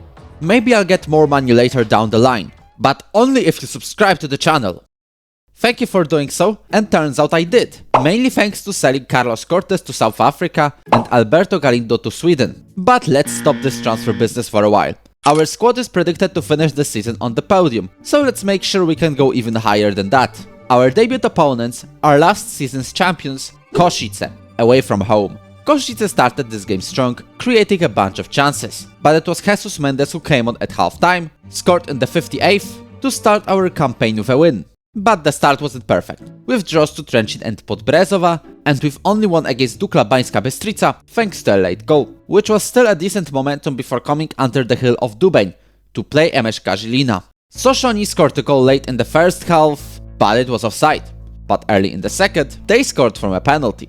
However, in the 68th minute, Kamil Sabo found a way to score from a rebound, and Sekou Karamoko gave the lead 4 minutes later. A huge win was looking likely, but Mehmet Kaplan scored an equalizer in the 82nd minute, and in the stoppage time, he completed his brace to win the game for the hosts.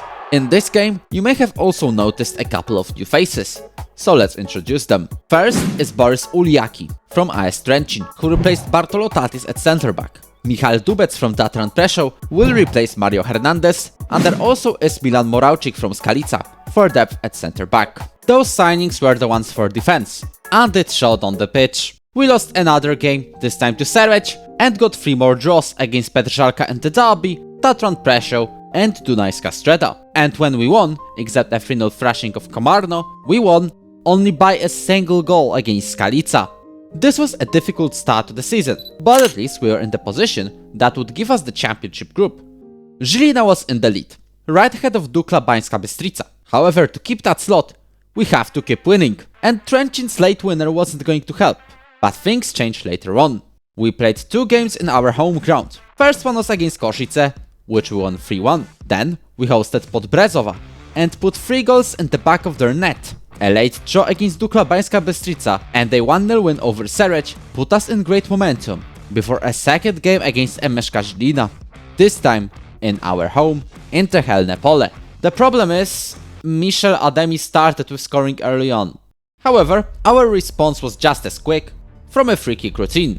Karamoko even scored a brace, as long as you don't consider this goal being offside.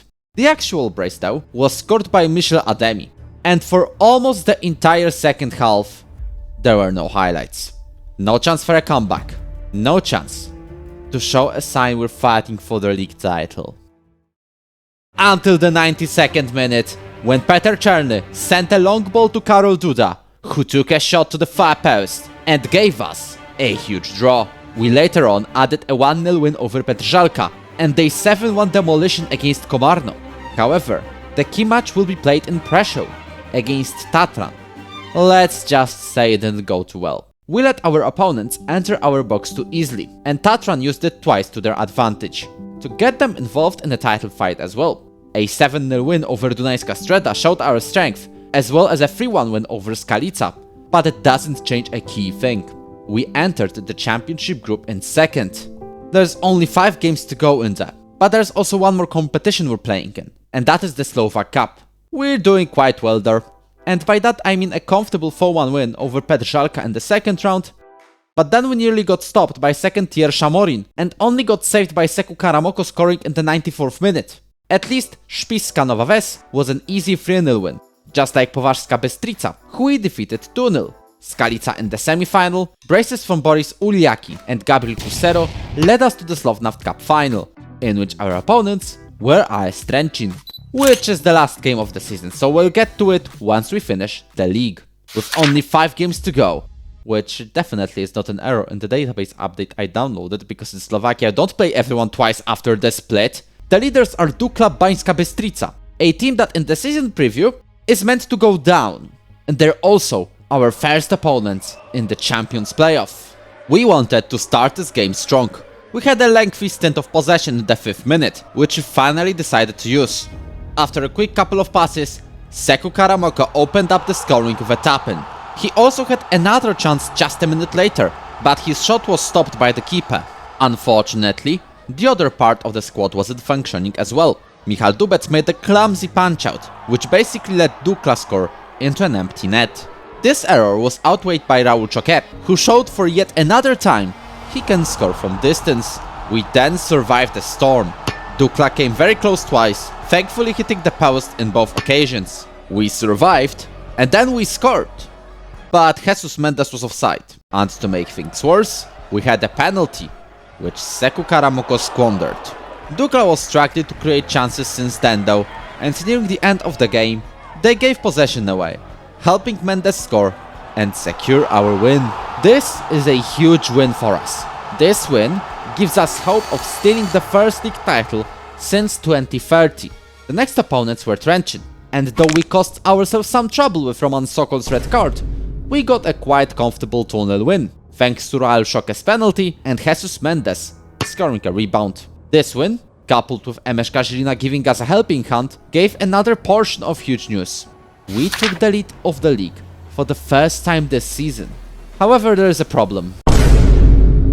We're going to play 4 games in 8 days. Insane fixture congestion, which I've only seen before in Finland when I managed IFK Mariehamn. Anyways, it was time to go on a marathon. First, Żelezjarnie Podbrezova. We were mainly saving energy in this game, and only launching counters, one of which our Polish player, Krzysztof Szymczyk, used to score and give the lead.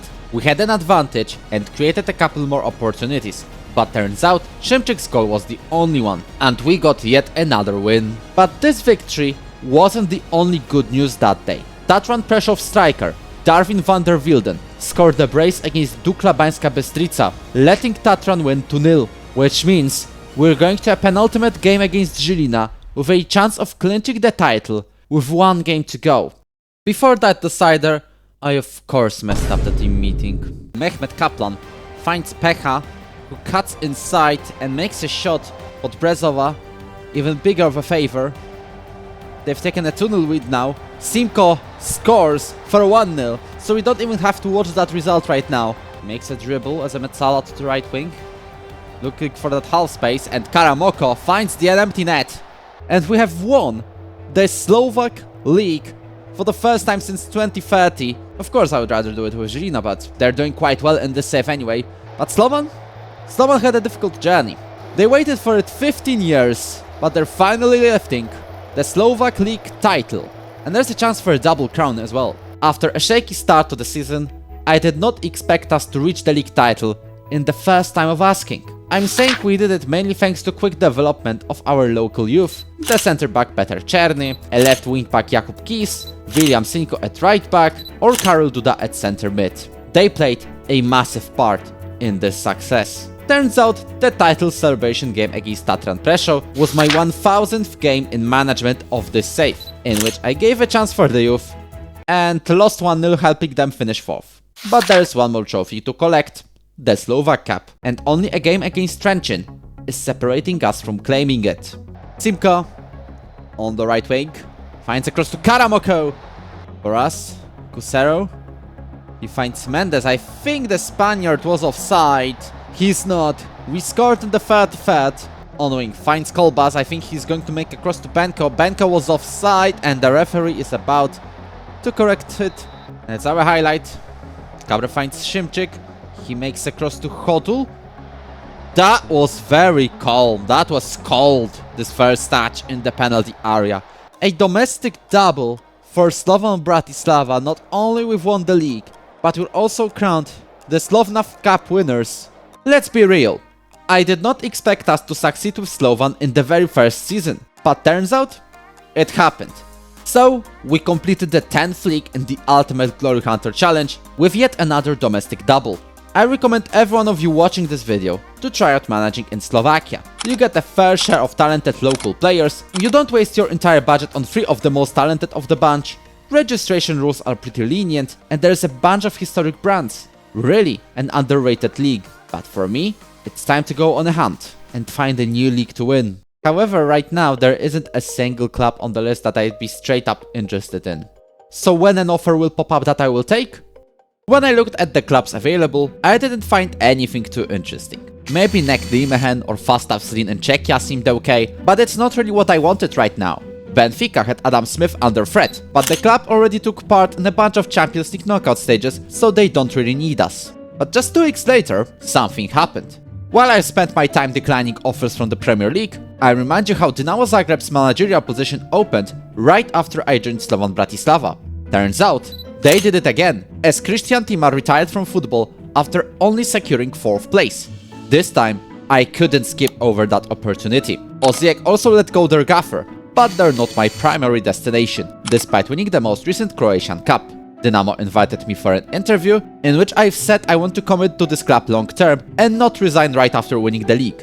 And this time I meant it. Ronald Tomic also knew I was serious about sticking to the club, so he offered me a contract, which after a brief negotiation, I accepted. Dinamo Zagreb are not really a fallen giant, but they're definitely in the crisis. They failed to win 2 titles in a row now, and according to the season preview, there's a new man in town, Lokomotiva Zagreb, who won the 2 most recent league titles, and will be main rivals of the stint potentially. I spoke about trying to win the Champions League, but the first part of the adventure here in Zagreb is to win the domestic league, and for that we need to prepare. The board's club vision is to sign Croatian players where possible. The problem is, the people who managed before me did not sign Croatian players where possible. which means many youngsters are still waiting for a real chance. And this is even a bigger of a problem when you consider the fact you need to have 6 players trained in Croatia in the squad. So, it's time to sell before the season kicks off. How much? This much. However, the only signing before our debut is Ante Karaula, a centre-back who ran out of contract in Las Clintz.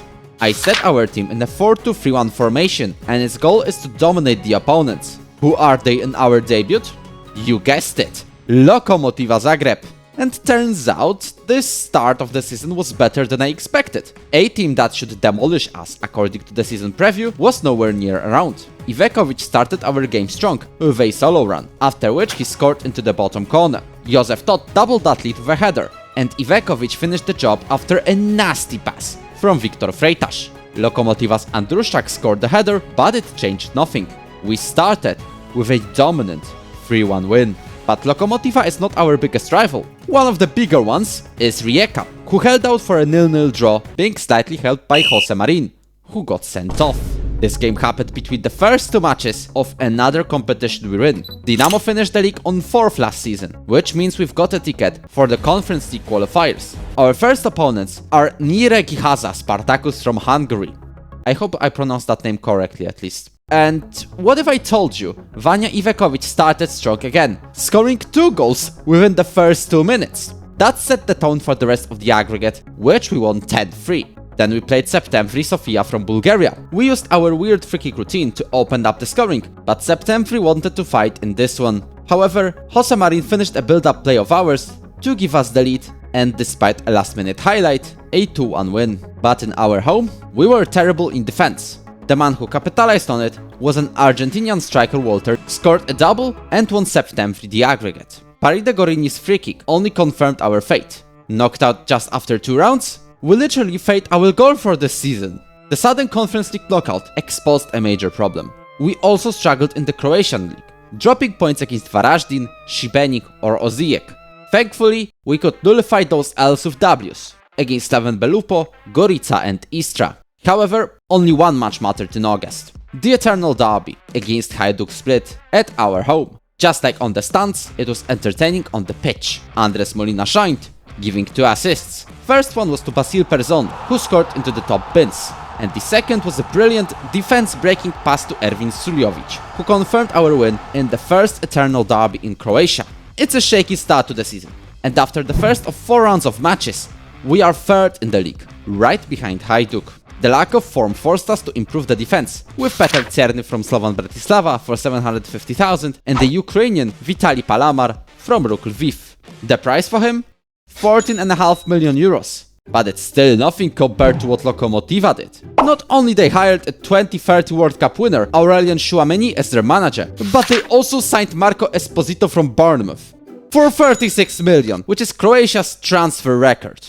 But in the table, Osijek is in the lead. Lokomotiva is busy with the Champions League campaign, so they're not doing that well in the league. But they're still doing well enough to hold out a draw in the derby against us. However, this was just an accident. We got one more draw against Rijeka, and in an early, potentially title-deciding match, we let slip a comfortable 2-0 lead, because a Nigerian winger, Babatunde Chimezi, had his best game of the season. But other than that, we just kept demolishing opponents. This includes a 4-2 win over Šibenik, 5-0 thrashing of Rijeka, 3-0 against Hajduk Split, or 6-1 demolition of Gorica.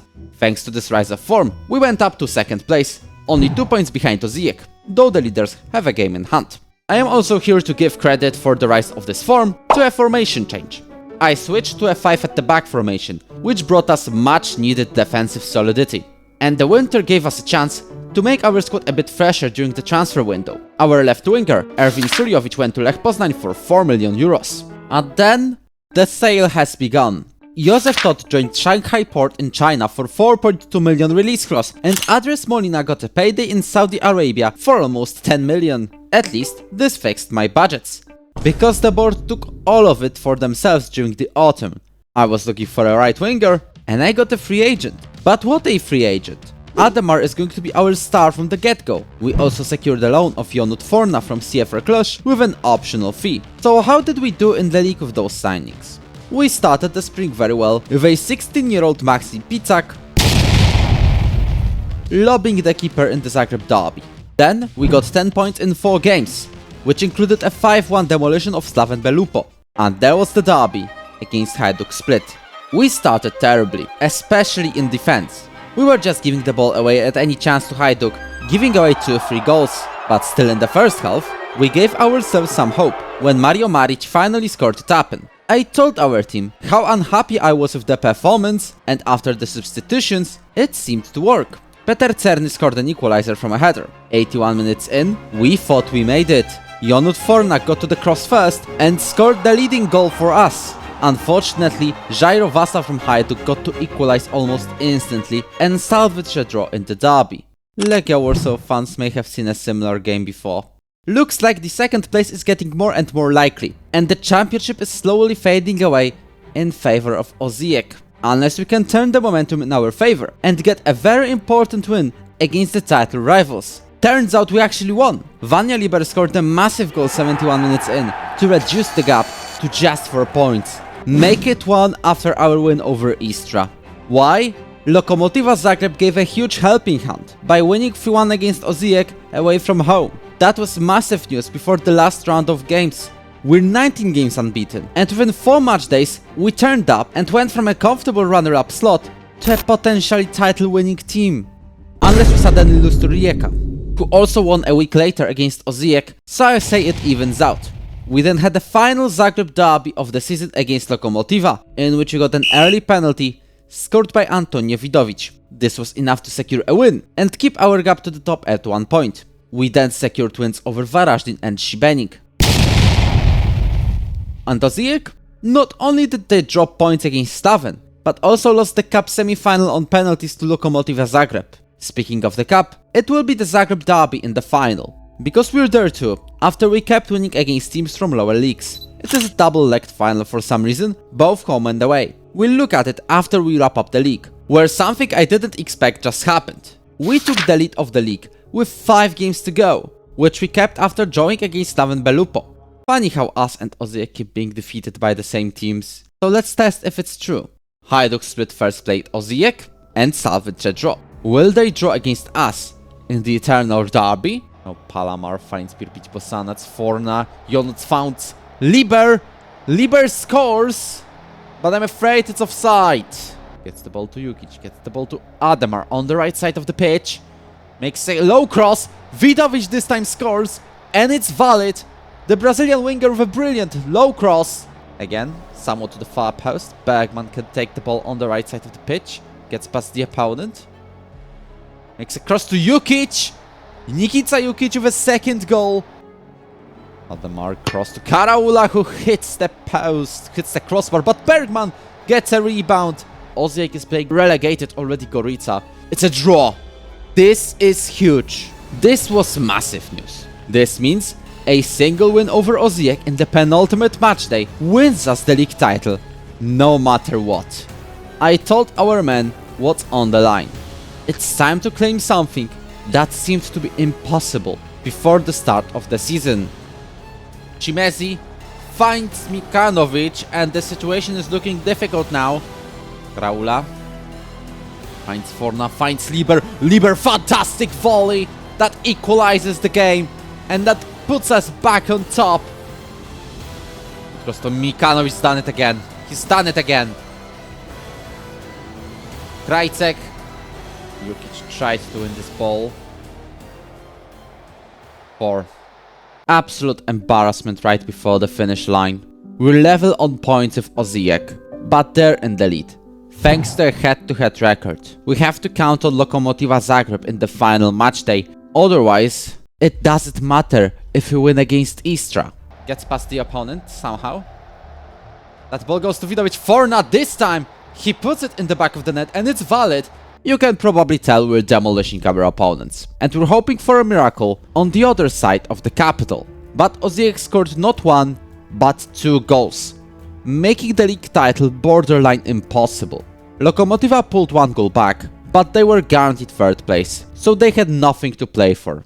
No miracle happened, and we lost the title race, which, truth be told, we did not expect to be involved in before the season started. However, there is still one more trophy to win. That is the Croatian Cup, where the final opponents are Lokomotiva Zagreb. So let's show them what they were supposed to do to Osijek in the final match day of the league season. He finds Jukic, finds Ivekovic on the wing. This is his chance. He scores. It will stand. Domacic now on the wing. Liber. Can he do something about it? Well, technically he can, because he didn't score, but Bartosz Andruszczak from Lokomotiva did. And that second goal, the own goal from Andruszczak, is brilliant news. Ahead of the second leg. And with stoppage time approaching with yet another corner, Czerny scores a goal from that header into the far post. We win at least one trophy this season. And that is the Croatian Cup. Which means we're guaranteed Europa League qualifiers. It's always great to win a trophy, especially in the first season. It's not the one that counts for the Ultimate Glory Hunter Challenge, but we'll take that. Especially adding on the fact the cup win means we will go to the Europa League qualifiers instead of the Conference League qualifiers. My goal is to stay in Croatia until we win Dinamo the Champions League. But first we have to claim the domestic league title. For that, I want to continue signing the younger talented players. So I decided to let go Victor Freitas, Basil Perzon, Etienne Hulshov or Roberto Silva. In their place, I made Jonut Forna a permanent player and bought Christian Tadic from Celta Vigo for 4.2 million and Carlos Ocampo from Colombia for less than $1 million. Because our left back, Salguero, got injured for half a year.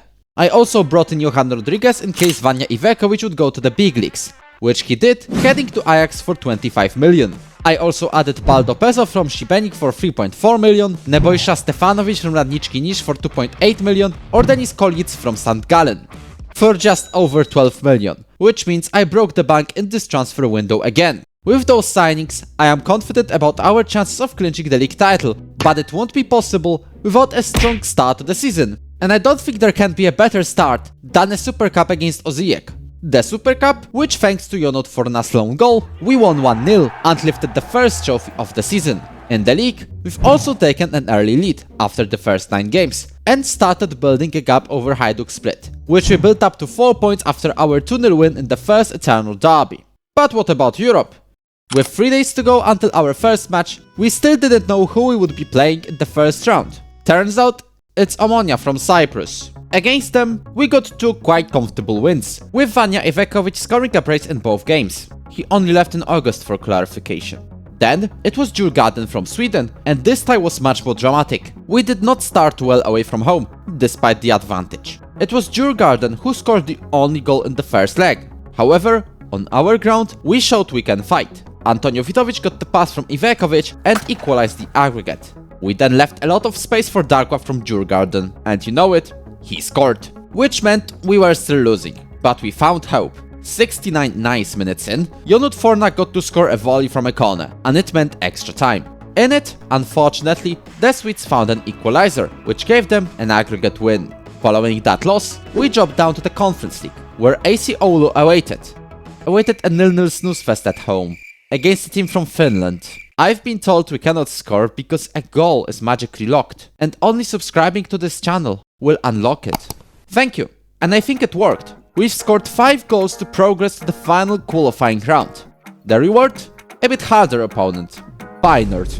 We've already beaten them when we were in charge of Ruch Chorzów or Ferencváros. Can we do it for the 3rd time? Ademar, the Brazilian, with a cross. Tadic! He wins possession now, the Bosniak.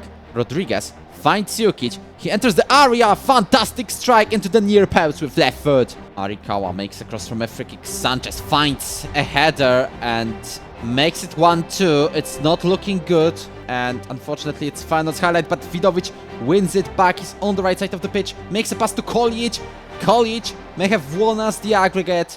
For yet another time, we caused the huge upset against Feyenoord in this save. And we will be rewarded not only with a league stage, but also a huge chance to qualify to the knockouts. And also meet 2 of our former teams, Budućnost Podgorica and Ferencváros. Against the former, we won 5-2, and against the latter, 1-0. We also added wins against Mura from Slovenia, Valur Reykjavik and Balkani from Kosovo. The only loss we suffered was a 1-0 against Aarhus. We qualified directly to the round of 16 from the 2nd place, only behind Leeds United. Our first opponents in the knockouts will be AZ Alkmaar, but we'll look at the knockouts later on. In the league, We also were in fantastic form, minus yet another loss to Šibenik. The Eternal Derby was pretty much Hajduk's game, but we still found a way to fight back twice and get that all-important draw. Both the Zagreb Derby and the game versus Osijek were dominant 3-0 wins. We established ourselves as firm leaders of the league before the winter, 10 points ahead of Lokomotiva. Then, something we knew was coming came. Teams from all over Europe also realized we're doing great and started to beg us for our players. Seriously, I was flooded with clubs joining the chase for Peter Czerny, and the only offer I accepted is that of over 22 million from Lyon on the deadline day. I also let go Vitali Palamar to Shanghai Port to assist Józef Todt for an undeniable 21 million. His replacement, for just 4 million, is Miroslav Mirchev from Lokomotiv Plovdiv. We also replaced Ademar with Usman Jara, who we bought for just 4.5 million. And on the deadline day, we also saw Mario Maric going to Salzburg for his release clause. He will be replaced by Grgica Jenic, who joined us after a not so successful stint in Lazio. This rebuild, well, it showed that some key players left us. Of course we lost to Šibenik, but other than that, we won the Zagreb Derby and got 3 more wins. However, just against Rijeka and Varaždin weren't helping us. With 9 games remaining, we were 11 points ahead of Lokomotiva, so the league title is looking more and more likely. But I cannot skip over a mighty game, and possibly one of the best matches of this save as a whole, the third Eternal Derby of the season.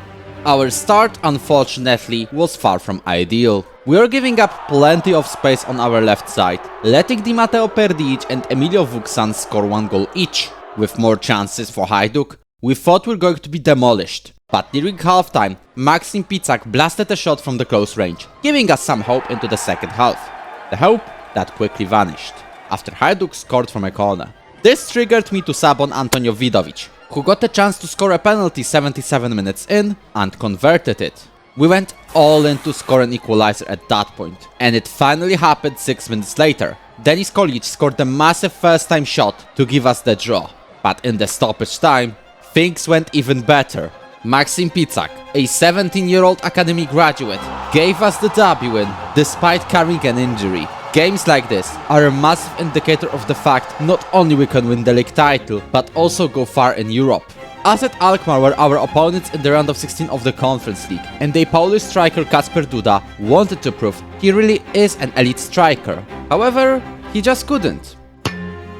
2 of his goals were offside in the first half. Unfortunately, he made sure anything could go in the 16th minute, and with no response of ours, we had to overturn the deficit in Zagreb, and we got to it quite quickly. Usman Jara hit a header from the close range. In the second half, we completed our comeback. Johan Rodriguez scored a goal, also from close range. But in stoppage time, Kacper Duda found the rebound, and proved he really is an elite striker. It was offside again, and we kept our result, advancing to the quarterfinal, where Ghent from Belgium is our opposition.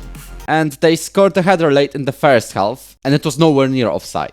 In the second, a throw-in led to Ambrosi's solo run, doubling Gent's lead. We gave ourselves some hope for a game in Zagreb though, with Antonio Vidovic finding himself the best in the box, only for Godwin Obaye to score and make things even more difficult in Croatia's capital. Despite having plenty of chances, we did not help ourselves. With a 0-0 draw, we finished our European adventure in the quarterfinal of the Conference League. But maybe that's a good thing, because it can allow us to complete our task of winning the domestic treble. We've already won the Super Cup at the start of the season, but there's also the league and the cup to win. All we have to do is to win a couple more games. First, the league. Bielovar and Šibenik were both easy 3-0 wins, and in between, we played Lokomotiva Zagreb. However, we decided just cruising to the title is a bit too easy. Despite Grgica Jenic opening up the scoring and also converting a penalty, we let in 2 deflected shots from Marco Esposito and Tiaro Abrasart. This led to a situation where we could win the league title in the Eternal Derby, as long as Slaven Belupo will salvage anything against Lokomotiva Zagreb a day later. The first highlight, he takes a corner, the ball goes to Jędrzej somehow. He makes a cross to Picak, I think he was marginally offside, but Jara somehow doesn't score it. Makes a pass to Barry Akterevich, back to the Bosniak. Bosanas finds Picak, Picak doubles the lead. We absolutely dominated our rivals, as we've put one hand on the Croatian League title. Now Lokomotiva is playing Slaven Belupo, and they lost. We've done it.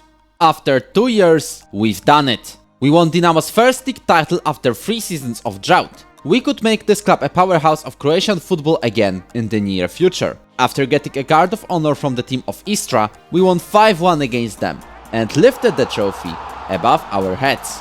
We finished this season with 87 points in the bag, 21 ahead of Hajduk Split in second, and after receiving our deserved trophy, we went on to try and get one more. We also added a cup run into this season and got to another eternal derby, this time in the semi-final. It was way more dramatic than you would have thought. Usman Jara started the party by scoring a spectacular goal. However, 40 minutes in, we gave possession away way too cheaply, and Karl Matip scored for 1-0. Hajduk then scored from a corner, but this time our response was also very quick.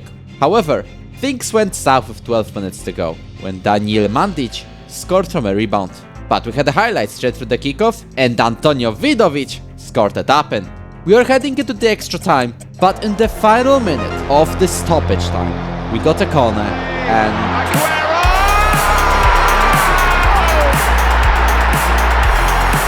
we reached yet another cup final, and we've done it in the derby, away from home.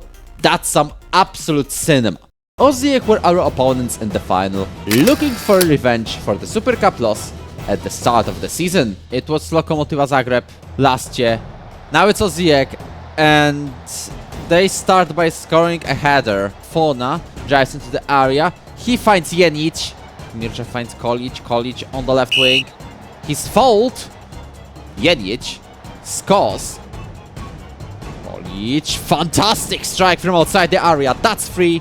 Plenty of goals to confiscate, and the league as well, that's 10 overall, also plenty of assists. Tiara in the area, that's 4. Looks like we're having a very promising start of this cup final. Pizak scored 7 goals in all competitions this season, which is something, to be fair. And that's not the number, it's actually the number 9 goal of the season. We completed a domestic treble. The Super Cup, the Croatian Cup, and the Croatian League. With this much achievement domestically, I know this team can go further than just dominating the Croatian football. We'll go against our standard in the safe, and we're going to stay in Dinamo Zagreb, because I have a bigger goal with them in mind. I want to win the UEFA Champions League with Dinamo Zagreb. I just don't know how long it will take. Of course, we won't do it without preparing our squad, especially because after winning the league, everyone wanted to sign half of our team. We let our backup keeper Albin Skenderay to Atalanta, and replaced him with Christian Lut for half the price. We also let go Ante Karaula to Vicenza for just over 20 million, and Adnan Barjaktarevic to Manchester United for 25 million, which is also Croatia's new transfer record. By default, we've been given 18 million to sign new players, and I had a clear vision. I wanted to sign young, talented players, mainly from around Southeastern Europe, to develop them in the next 2 or 3 years and then attack the Champions League trophy. One of those players is a Bulgarian centre-back, Georgi Gramino from Levski Sofia, who we signed for 6 million. The other defender is Tine Hozian from Celje for 1.5 million. We also signed Ivan Medved from Slovenian side Mura for 1.6 million, but he's staying in Slovenia for this season. Semesionot San Martin from Voluntari in Romania for 2.5 million. Except he's staying in Romania, if that makes sense. So how did we start the new season? With injuries to both of our defensive midfielders, Babok and Mircev, and European adventure coming up, it was obvious we would take a hit in terms of league performance, and we did. It took us 5 games to win our first match, a 4-0 against Istra, after which we got back on track. And after the first of 4 rounds of games, we were second in the league. But now it's time for our main mission. We want to win the Champions League with Dinamo Zagreb, but we have to start from the second qualifying round. There, our first opponents are the Romanian champions, Universitatea Craiova. The first leg in Romania was Jenic's show. He scored a hat-trick and gave us a commanding 4-1 win. In our home, it was Max Bergman's time to show up, as he scored the brace, which led to a 3-1 win. We advanced to the third qualifying round, and it's time to meet our former team, Ferencvaros. While managing in Hungary, we actually played Dinamo Zagreb in the Champions League playoff. Unfortunately, we lost. Can we win the aggregate this time around? In Zagreb, it looked like we were going to lose again, this time with the players in the blue jerseys. But one of our former players, Seppo Mokoena, decided to give us a helping hand, and then goals started to roll in. 15 minutes after scoring his first goal, Grgica Jenic did this. The second leg was much less eventful. Max Bergman scored a goal, but it was offside.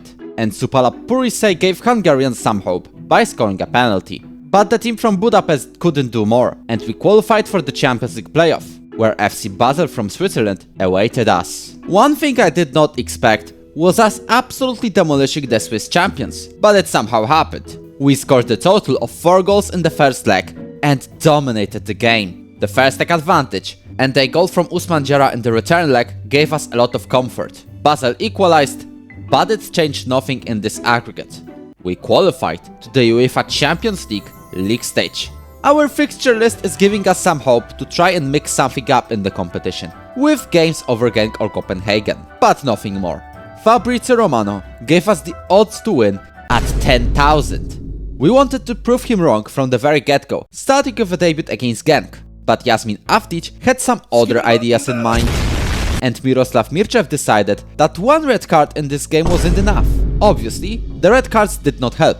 We lost a goal after a counter, and we lost our opening match. On the other hand, things were looking very promising against Villarreal, but our left back Dumancic left acres of space for Wieland, who scored 1 goal, and 80 minutes in, he found a lot of space again, and scored another. This wasn't the start to the Champions League we wanted, but we remained hopeful, because against Arsenal, we thought we were finally standing a chance. Jukic fights Vidovic with acres of space, and he finds the net. We're taking the lead over Dinamo Zagreb. To the right side to Jala, who potentially has been fouled by Beckford. He knows how to score penalties, but he does not do it today.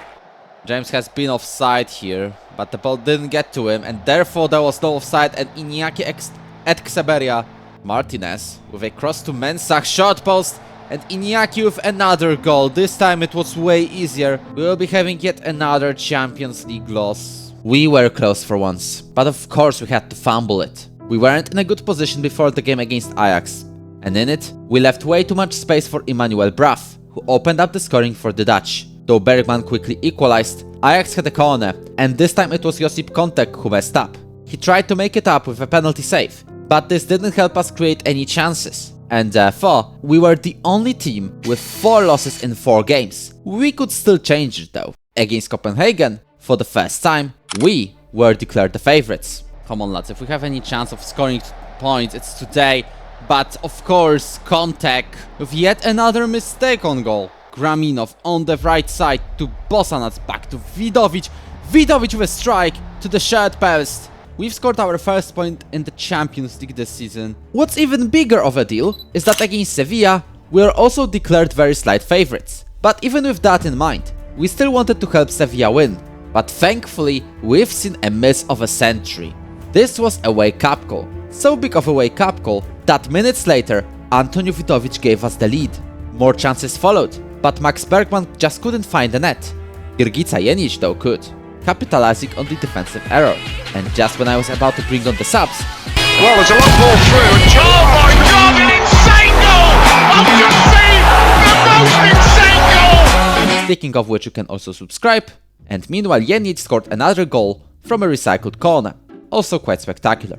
I've never expected this result to happen, but we somehow did it. We've won our first game in the UEFA Champions League stage. Unfortunately, against one of our former clubs, Paris Saint-Germain, Miroslav Mirchev has done it again. He thankfully has Josip Kontek as his teammate on goal, who saved the penalty from the hosts. And we even scored! But Vidovic was offside. However, despite having only 10 men on the pitch, we still held on. And when it was looking like PSG's goal was inevitable, Avdic just cleared the ball away. That ball went to Girgica Jenic, who won on a 1v1 against the defender, placed a low shot, and surprised the keeper. The sensation was real now. Maxim Pizak almost doubled the lead a minute later, and he is thankful that his miss didn't affect the result. We achieved yet another sensational victory, and going to the knockout playoff sounded possible. Eintracht Frankfurt, our final opponents in the league stage, are not going to give an inch though. They're also on the verge of qualifying to the knockouts. Tomacic gets past one defender, gets past the other defender, finds Medved back. Pizak gets that ball, gets the rebound. We're taking the lead over Eintracht Frankfurt. Bosanac tried to make a cross. Just play it to the left. Just play it to the left. I don't want to see this filler again. Bosanac finds Bergman, who scores the second. Dumancic finds Medved. What can this Slovenian do? He cuts inside to Jukic! That's third in the 94th minute. I mean, that's an insane storyline already. So we somehow sneaked into the knockouts. That's only the second time Dinamo was there in this save so far. The first time, it was in the second season. With that in mind, we should also be doing quite well in the league. Why are we in second and 3 points behind Osijek?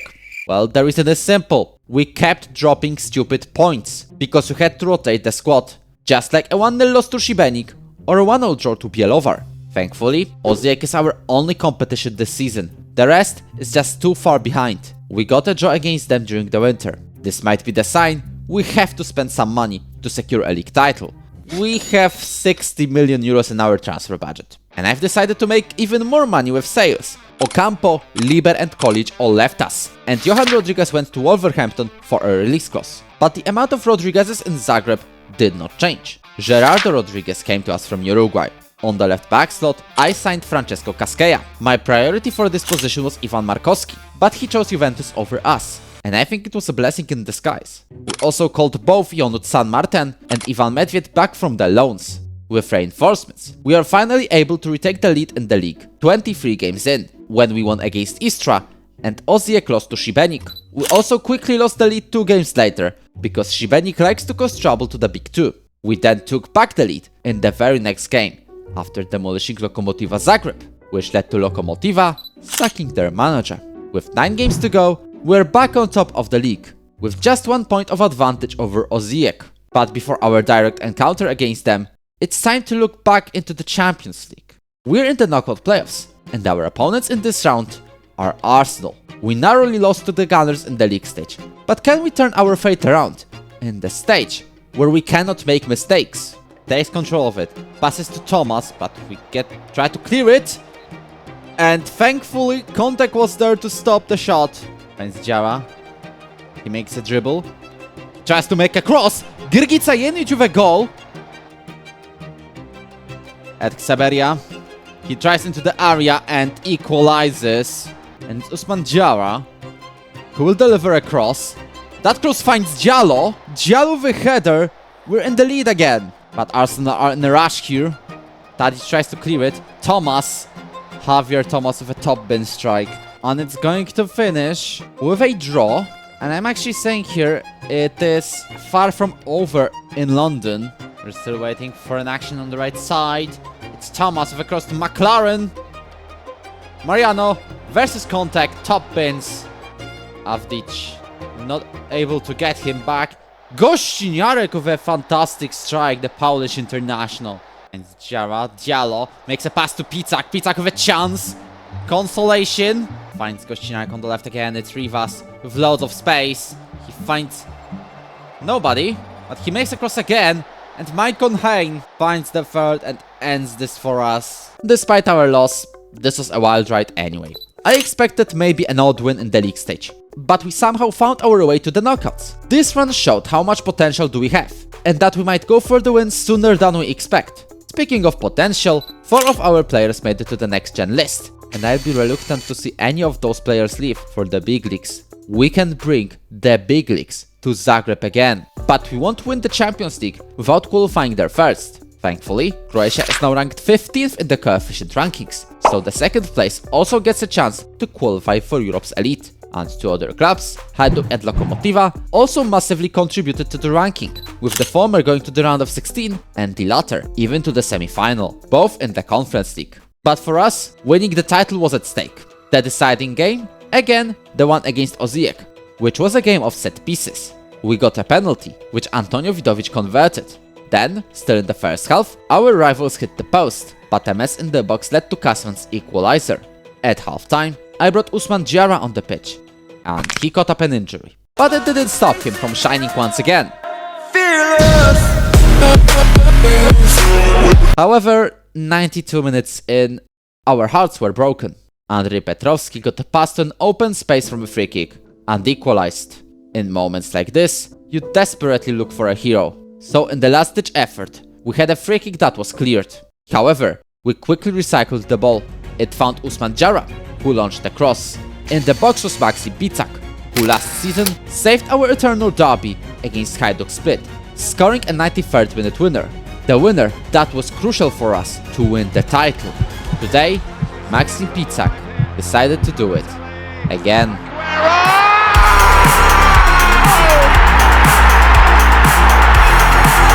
This win gave us a comfortable gap we needed over our title rivals. A gap so comfortable, we lost to Hajduk Split, got a draw against Rijeka, and got knocked out by Osijek in the cup semi-final, which made it a title race. Our side won 2 more games against Istra and Gorica, and Osijek, well, they collapsed.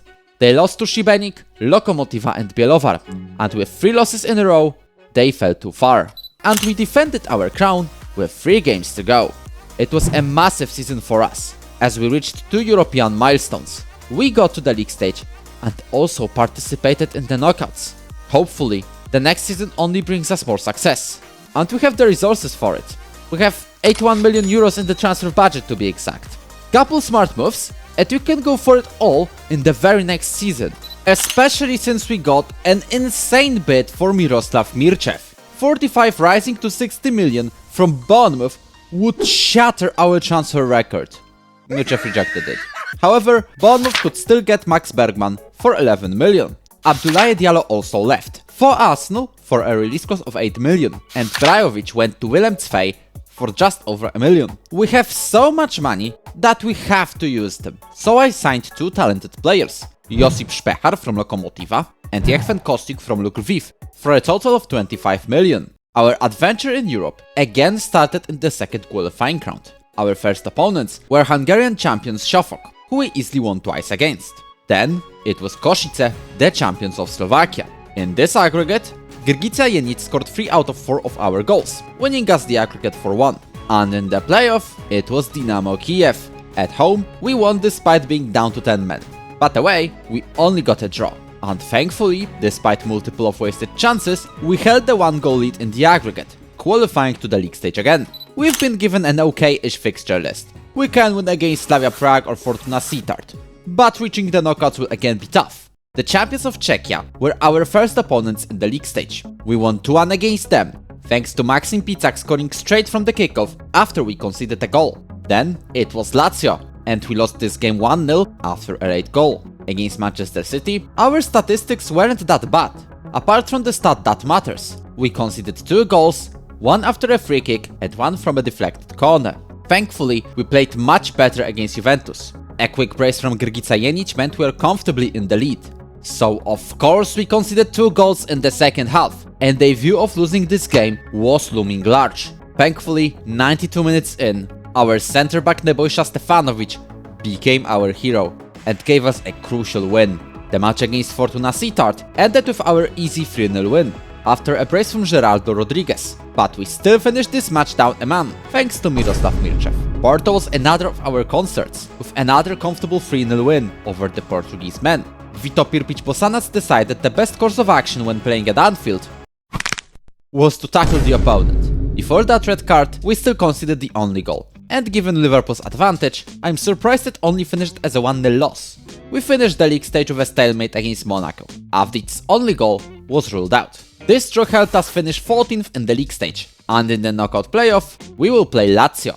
The domestic league, however, was going well, but not as well as we wanted. In the winter, we were in the lead, but we are leading Lokomotiva Zagreb by only 2 points. We thankfully extended that lead in the direct encounter after a 93rd minute own goal. And speaking of winter, this was the time when we let go Carlos Ocampo, this time permanently, to Granada. Wisław Janko Babok to Slavia Prague for 2.5 million, or Ivan Medved to Tottenham for 15 million. Most of it in all the clauses though. We also again got insane offers for Miroslav Mirčev, and I could not refuse the 50 million bids from Lille and Milan.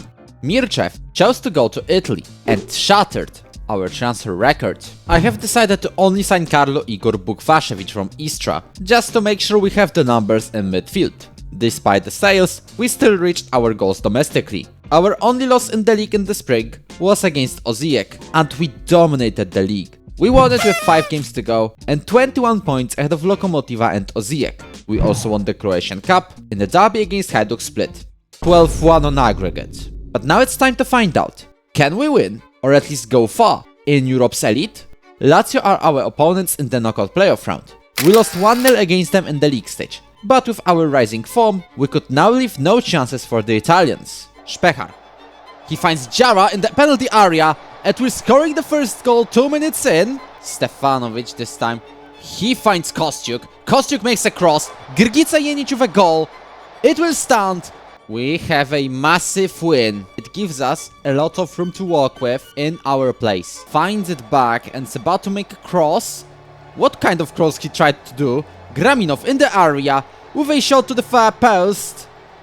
How it turns out, because Jenic finds Fona. Fona with a shot. 2-0 against Lazio. And we've lost against them in the league stage. What's going on? He's looking for a cross. We tried to clear it. And that ends up with a own goal from Kaskea. It's Van Barneveld. Perella makes a shot, thankfully saved by contact. And it's a throw-in just by the byline for Lazio. We're letting more and more chances for them. Let this victory be a sign of things to come, whether this season or in the next couple of years. However, now it's time for our biggest test yet, a round of 16 tie against Barcelona. If we win this aggregate, we're ready to go for it all, even this season. Now the ball is being sent to Luis Carlos. Luis Carlos finds some space for Ishigaki, makes a cross to the far post. Only to Jenic. Jenic with a strike hits the crossbar after the 2 added minutes. Jara. Jenic potentially fouled. And now he's taking the spot kick, which he converts. We're in the lead over Barcelona. Vidovic tries to cut inside, but has been tackled by Peralta. Peralta now with possession. Finds Luis Carlos. He's offside. And that's massive news. But unfortunately, we're looking at another Barcelona highlight. Luis Carlos would have been offside. What a strike. What a strike from the Croatian. Antebellum. If we get the leading goal, we have to then focus on defending, because Vidovic somehow scored it into the top beds. What a strike, by the way. I'm cautiously optimistic. We've won over Barcelona. We've won 1 game over Barcelona. We can win the second. Between those Champions League games, we played Gorica in the league. We comfortably won 4-0, but this result was shadowed by devastating news. Our star winger, Gerardo Rodriguez, suffered a heavy injury.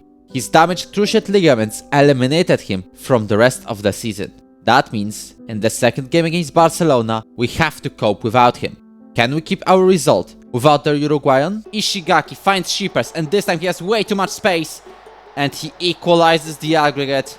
Now advances to the right side. We might be losing. Let's just wait. Contact with a fantastic save. There's Bellion. Ulaners was offside. Graminov with a inch-perfect tackle to stop this. But it's not over yet for Barcelona. Nieto. Not fouled. Not fouled. Not fouled. You can do this. He does not. Pizzak finds the ball. He finds San Martin. He finds Jara, who's now out wide. He finds Jenic, who's been stopped by the keeper, unfortunately. And Jara has a free kick opportunity. Jara, just over the crossbar. If he scored like he did last season against Sevilla. Unfortunately, we're still not on the level required to win the UEFA Champions League. But it's always great to cross another milestone. This time, it's the round of 16. Real Madrid won the trophy in the final, leaving it late against Arsenal. But in the Conference League, we also had big, but this time great news. Hajduk Split played in the Conference League final and almost won it against Bayern. But Bayern reversed their nightmare of 1999 and scored 2 goals late to secure the victory. However, this Hajduk's run wasn't the only good news. Lokomotiva Zagreb reached the round of 16 of the Conference League, and Osijek went to the knockout playoff round in the Europa League. With this, we were 7th in Europe this year in terms of coefficients, finished this season's 5-year period on 12th, and will start the next on 9th.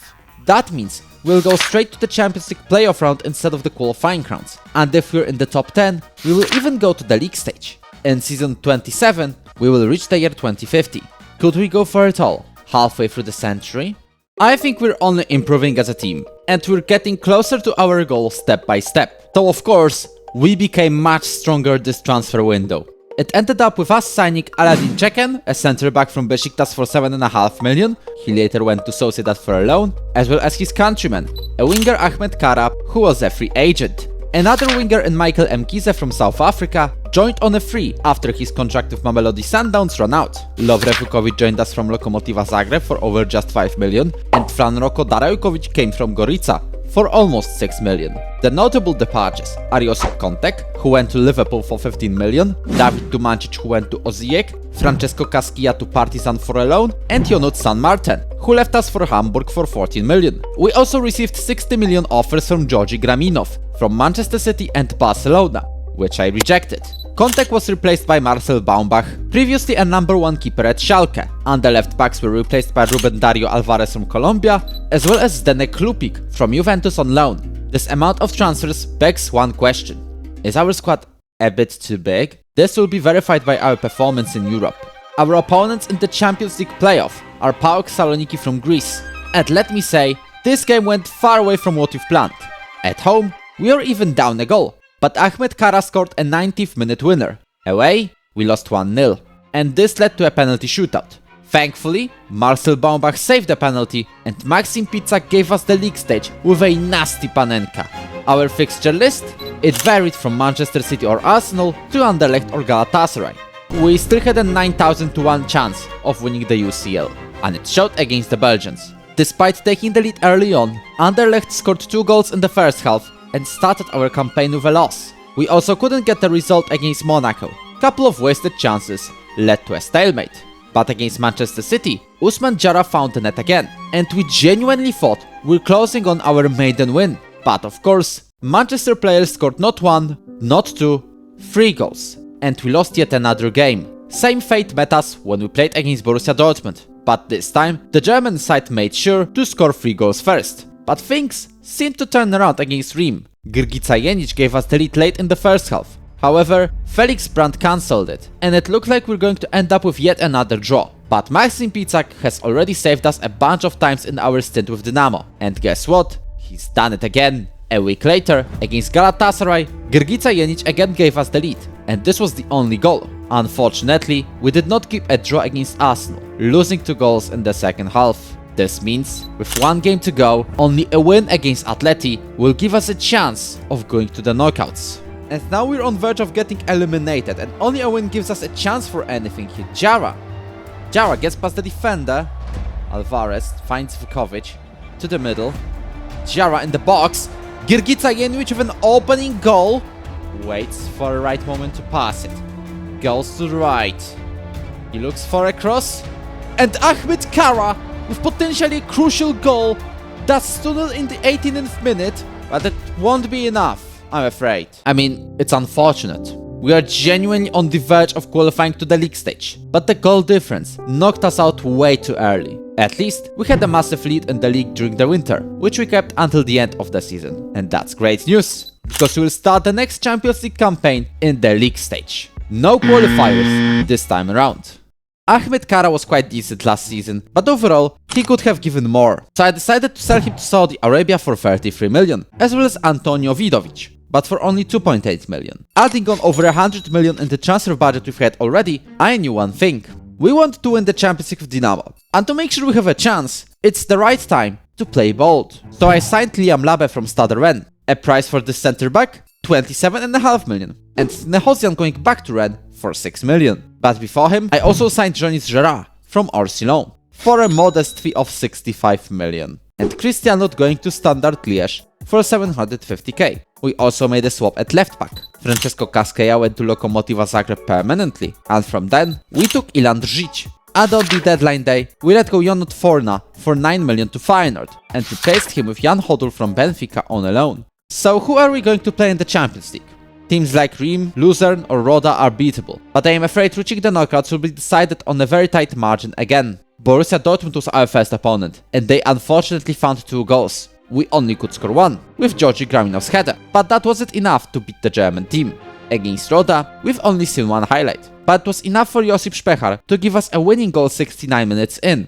We weren't as prolific against Lazio though. We absolutely thrashed them in terms of the stats, but it came to no fruition. We even had 2 offside goals, but it was only enough for a stalemate. There was no stalemate against Chelsea though. Grgica Jenic opened up the scoring, and Usman Jara soon followed. Though Ilker Akildis scored a consolation goal, the Blues couldn't change much. And to make it worse for them, we've got a penalty out of this foul. Jenic converted it, and thus we won 3-1. Unfortunately, we didn't have a good start against Rim because Michael Mkize tackled the opponent. And shortly after, we conceded a finesse shot from Felix Brandt. Brandt then scored a free kick, and later on completed a hat-trick, only being slightly interrupted by Usman Jara. FC Loser from Switzerland didn't cause that much trouble. We comfortably won 3-1 against them, and gave ourselves a bit more room before the two final games, against Inter and Real Madrid. It is a test for us, a test that checks if we are finally up to the Champions League winning standards. And now it's Vukovic with the ball in the middle of the pitch. Jukic finds Mkize. Mkize is in the area. That was a light shot, but it was strong enough to go in and give us the lead. Inter is struggling this season, and although they're about to score an equalizer, Raminov makes a pass to Spehar. Držić finds Mkize. What a brutal chip. No offside. Drives into the area. And he's got it! Maxim Pitak with the third goal somehow. Tries to find Darajkovic, who makes a pass to Kostyuk. Nice sequence here. Držić. Držić enters the area. Držić shows Kostyuk how to score. We have absolutely demolished Inter Milan in our home in Zagreb with a 4-1 result. Behar in front of the area. Hodul finds Jenic, who's injured, but it doesn't really matter because he's scored. 81 minutes in. It's not looking good, but Graminov tries to clear it. He does so, but Benjamin passes to Daniel Lakopoulos. Bottom corner to Zakovic. Dietrich finds Lakopoulos, but Gerard with a save. Looks like he's not. Jara is definitely injured. And Herculano over the crossbar. Dietrich loses possession to Rodriguez. Pitak. Pitak on the right side. Jara is injured. He won't be making deep runs, but he's taking that ball and will make a cross. Or pass it back to Labe. Labe to Pezo. And Hodul. Pitak found the rebound. The Croatian side makes history. And we're in the round of 16 of the Champions League. Not the knockout playoffs. The round of 16. We achieved something massive in Madrid. We don't have to go through the knockout playoff round. We're in a brilliant position to go further than the first two knockout rounds. Our opponents in the round of 16 are Lazio. We played against them in the league stage before and only got a draw. Can we be more prolific this time around? Long free possession play from Lazio. Madziedzie gets that ball. Graminov tries to clear it. He already has a yellow card, so he needs to be cautious. Jimenez in the area. Oh no, oh no, oh no. Bossanas this time is wide out on the wing. Finds Diarra. Diarra finds Jenic. Diarra. Agustin loses possession. Jenic has the ball. Left-footed strike. Jimenez makes a cross. Gerard. Oh, that was a very bad fumble from him. Vukovic with a free kick. And he makes a pass to Rodriguez. He makes a pass to Jenic, who scores a hat-trick. We've taken the lead over Lazio again. It's a clear sign that we have an advantage in Zagreb. Well, this ball somehow goes to Benassi. Benassi to Perella, who makes a turn, this time doesn't miss. Jukic makes a pass to Jenic. Jenic with a strike! Equalizes the aggregate. Equalizes the match, but gives us the lead in aggregate. Being played on the left. Jenic makes the first touch, makes a turn. Scores the 5th against Lazio in this aggregate. We ticked off another milestone on our journey to win the Champions League. It's the quarter-final now, in which we'll play Newcastle United. A bit of smart management, and we can genuinely get past the English side too. Is in the area already, wins the ball back, makes a pass to Jukic. 10, Nikita Jukic gives us the opening goal against Newcastle. We go with Labe or someone else, for example. Tadic, Pezo. Oh no, Lucas Enrique with the ball in the area, and he scores instantly from the kickoff. Medina, I think we should ignore narrow because Lucas Enrique shatters our defensive line again. Oh no, that might be a third. It is a third. It's an own goal as well. And a corner in the 95th. It's a chance for a penalty. And before we see who steps up, I think it's Vukovic. Yes, it's him. He scores! The late penalty from Vukovic gave us that little hope. The hope that we can actually go on to win the UEFA Champions League itself. Montero, oh, Dean has got past the defender. Very easily hits the crossbar. The Bulgarian now chases down the left side. Makes a cross to Kostyuk, who's been stopped by the keeper, but it's a corner still. It's a final highlight of this match. Spechar, Graminov, he found Hodul. Hodul turns around, Hodul makes a strike, hits the post, it's over! We may have lost, but we've crossed another bunch of milestones this season. Not only did we finish the league stage in the top 8, but we also reached the quarterfinals. I think we're about to reach our goal with Dinamo. We're 1 or 2 moves away from claiming the trophy and rounding up our stint in Croatia. In the domestic league, we started slowly, but it didn't stop us from building an 11-point gap halfway through the season, which we enlarged to 33 at the end of the campaign. I think it's finally time to attack the Champions League itself. We again started with 100 million of a budget in the bank, but I already spent some of it on Jean Carlos from Norwich City. Later on, I also brought in Andreas Czerwiński from Austria Wien for 15.5 million. The only notable departures are Zlatan Celiak, who went to Fortuna Sittard for 3 million, and Aledin Čechen to Estoril Praia for a loan. During the winter, we also said a temporary goodbye to Fran Roko Darajkovic, who went to Limbu in Denmark for a loan. This time, we got a fairly easy league stage, with the opponents being Anderlecht, Utrecht, Riem, or our former club, Botev Plovdiv. But first, Inter Milan, who came to a conclusion that 1-for-1 demolition was not enough, and decided to be demolished 4-1 again. Then, we played Anderlecht, and despite our domination, it ended with a stalemate. Against Riem though, we found 2 goals. Grgica Jenic scored a brace, except for the fact he used Usman Jara to score the first goal. We quickly took the lead against Bayer Leverkusen, but the Germans found a way to finish this game with a draw. Botev Plovdiv, who just built a 36,000-seater stadium, weren't on our level though. We took control of the match with 3 goals, and their sole response didn't give them the hope to fight. But if you think Botev had a difficult time, think about Utrecht. Grgica Jenic decided to host his own show, scoring 4 against the Dutch team. The penultimate league stage game was against Borussia Dortmund, which had a bit of a background, as Josip Spechar was desperate to move to the black and yellows, and I consistently rejected the offers. Josip, of course, was injured for this match, but it didn't stop us. We had a brilliant start. Jean Carlos gave the lead 3 minutes in, and after 360 seconds in total, we are leading 2-0 thanks to Michael Mkize, who got an assist from the Brazilian. However, Borussia can also score 2 goals very quickly, and that's what they did, making this game finish with a draw. The final league stage game, it was against last season's winners, FC Barcelona. Win this, and we're in a genuine contention of winning the whole thing. Graminov passes to Jean Carlos. Jean Carlos with a strike, and the Brazilian gives us the lead over Barcelona. And looks like this time it's Barcelona having a highlight. Ishigaki, Saralegi, he's on the right wing. What a dive. That is a dive. No, not even close for a penalty. He's given a pen as Franco converts it. Oh no.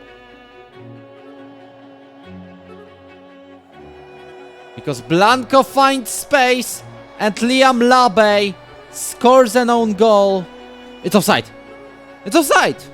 Okay, this is actually brilliant news for us. Despite not winning this game, we confirmed yet again we're one of the top teams in Europe now. So it's finally time to show that in the knockouts, where, in the round of 16, we're starting out with Borussia Dortmund. And for those wondering, Spechar stayed with us.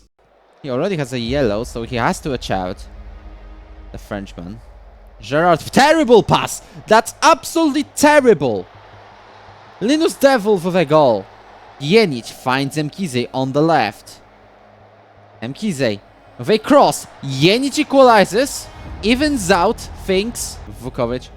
Kostyuk. That was 500 miles offside anyway.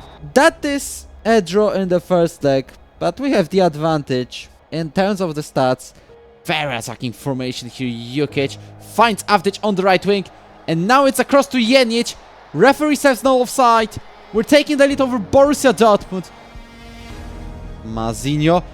Well, he's hesitated a bit too much, and Jenic punishes that perfectly. Stefanovic needs to rush it back very quickly. Einan Kroland. He's on... Oh no! Ciccarelli. Ciccarelli finds Heleniton and he's on a 1v1. He scores. It's valid. And thankfully Borussia Dortmund don't find another goal. This means for the second time in a row, we're in the Champions League quarter-final. We've taken another step forward. We're only 5 matches away from potentially winning the trophy. But the question is, who are we going to play in the quarterfinals? I have mixed opinions. It's again an English team, Arsenal. We've had a curse on ourselves in this save. We got to draw an English team 4 times in the European quarter-final, and we lost all of those matches. To win the Champions League, we first have to break that curse. Nothing has gone on in the first half, which, quite surprisingly speaking, is quite good news. Passing it to Antunes from a throw-in, McLaren finds Brav, Brav cuts inside, thankfully he misses. Quite surprisingly, that was the only highlight, and we're going with a 0-0 draw to London. Stefanovic, I don't know why he's taking the free kick, but let's see what he does. Stefanovic across to Labe. Labe with a strike. We're taking the lead over Arsenal. We've won over Arsenal.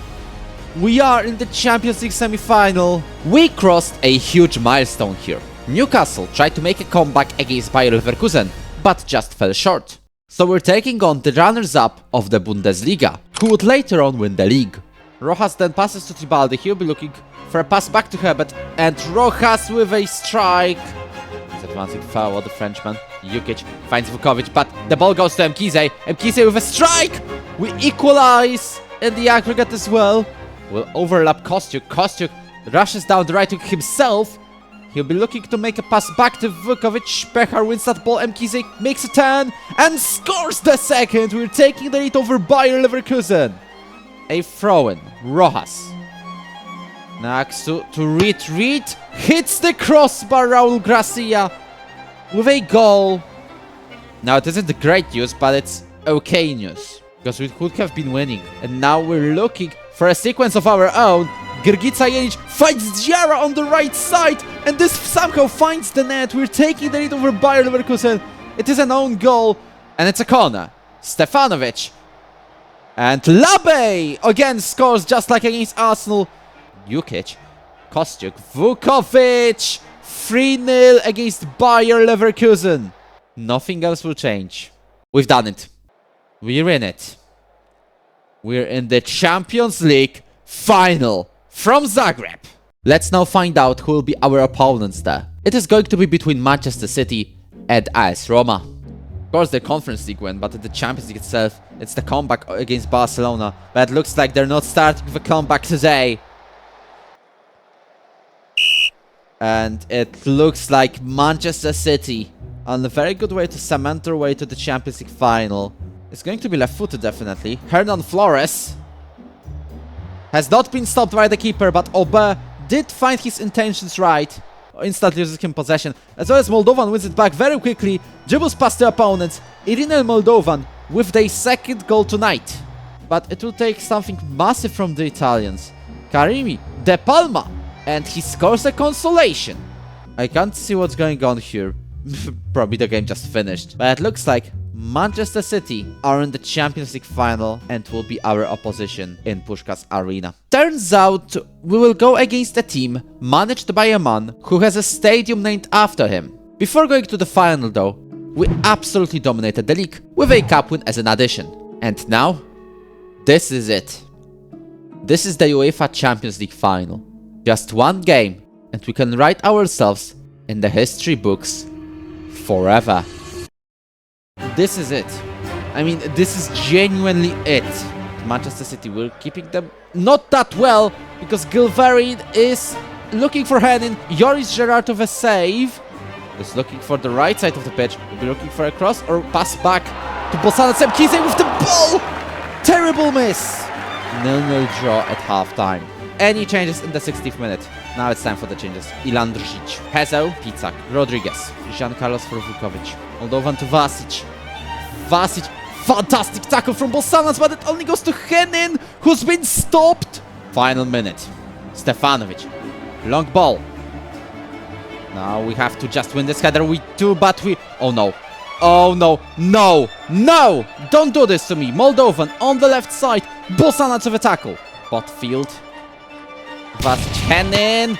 Long shot that hits the post. We're so lucky here. Wow, I genuinely thought this was it. Extra time now. Let's bring on Yasmin Avdi. Araujo over the crossbar. Jean Carlos. Jean Carlos cuts inside. Jenic with a strike. All about energy management here. Stefanovic to Jean Carlos. Jean Carlos, he found Rodriguez. He found Jenic. This Champions League final is going to end up in a penalty shootout. Oh my days. This is actually stressful. This is the first time I'm genuinely stressed in Football Manager. Hannon. He's looking for a strike, top bins. Itzak. Isn't stopped by the keeper. We're so lucky here. God, please be on our side. I mean it. Hernan Flores. Bottom corner. Jukic. Tired, but he's good enough to score. He was brilliant against AS Roma. This time he scores into the bottom corner as well. Rodriguez. Brilliant. Araujo in the fourth round of the penalty shootout. Panenka. Jean Carlos now has a chance.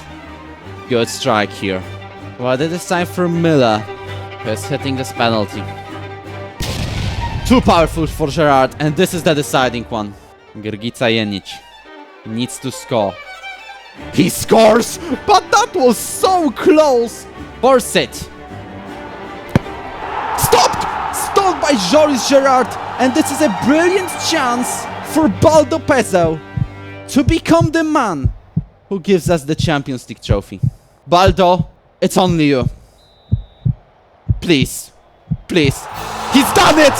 We've won the UEFA Champions League with Dinamo Zagreb, and I'm just delighted to say we've done it. I knew this was going to go down to the penalty shootout. And you know what? History has been made. For the first time since 1991. A team from outside the top 7 nations, England, Germany, Spain, France, Italy, Portugal or the Netherlands, lifts Europe's elite prize. I'm actually going to say it. This was the first game in Football Manager, during which I felt genuine stress. What if we don't make it? What if one of us misses in the penalty shootout? What if that long shot from Henin went in? But thankfully, we don't have to worry anymore. We are on top of European football. You might have felt this for a couple of episodes now, but there's a reason why I set the Champions League as my goal with Dinamo. This Champions League win is the perfect way to round this save up. At least this part. We won a total of 11 domestic leagues. Domestic cups in Latvia, France with Monaco, Hungary, Slovakia and Croatia. 2 Super Cups with Monaco, the League Cup with Mariehamn, the Conference League with Spartak Subotica, the Europa League final with Ferencvaros, the Champions League with Dinamo Zagreb, and the FIFA Club World Cup with Paris Saint-Germain. In Croatia itself, we won the league 6 times, the cup 5 times, and claimed 3 Super Cups. I also want to use this time to thank our team, who went through thick and thin to win us the most important trophy. Most notable thanks are going to the goalkeeper Joris Gerrard, who saved a deciding penalty, Nebojša Stefanovic, who commanded the backline, a tireless winger Usman Jara, a player who always came in clutch Maxim Picak, and the reliable goal scorer Grgica Jenic. We also just sneaked into the Worldwide Hall of Fame. I'm the 20th best manager in the world of all time, and just made it to the ranking. Obviously, I am also the greatest manager in Polish history, but that was quite expected. I am going to make a huge lookup of this save soon, where we'll go through all of the major leagues, our former teams, and anything you want to look for. So comment down below, what do you want to see in this save? I also have a checkpoint for every end of the stint we've had with each club, usually just after winning the title. Thank you for coming along in this series, and if you enjoyed it, make sure to hit the like button and subscribe to the channel. I will be very grateful for that. But maybe you'd like to watch an adventure where I stick to a single club. That's what I did with SFC Opava in Czechia, where I tried to build a nation. The full movie from that journey is available on your screen right now.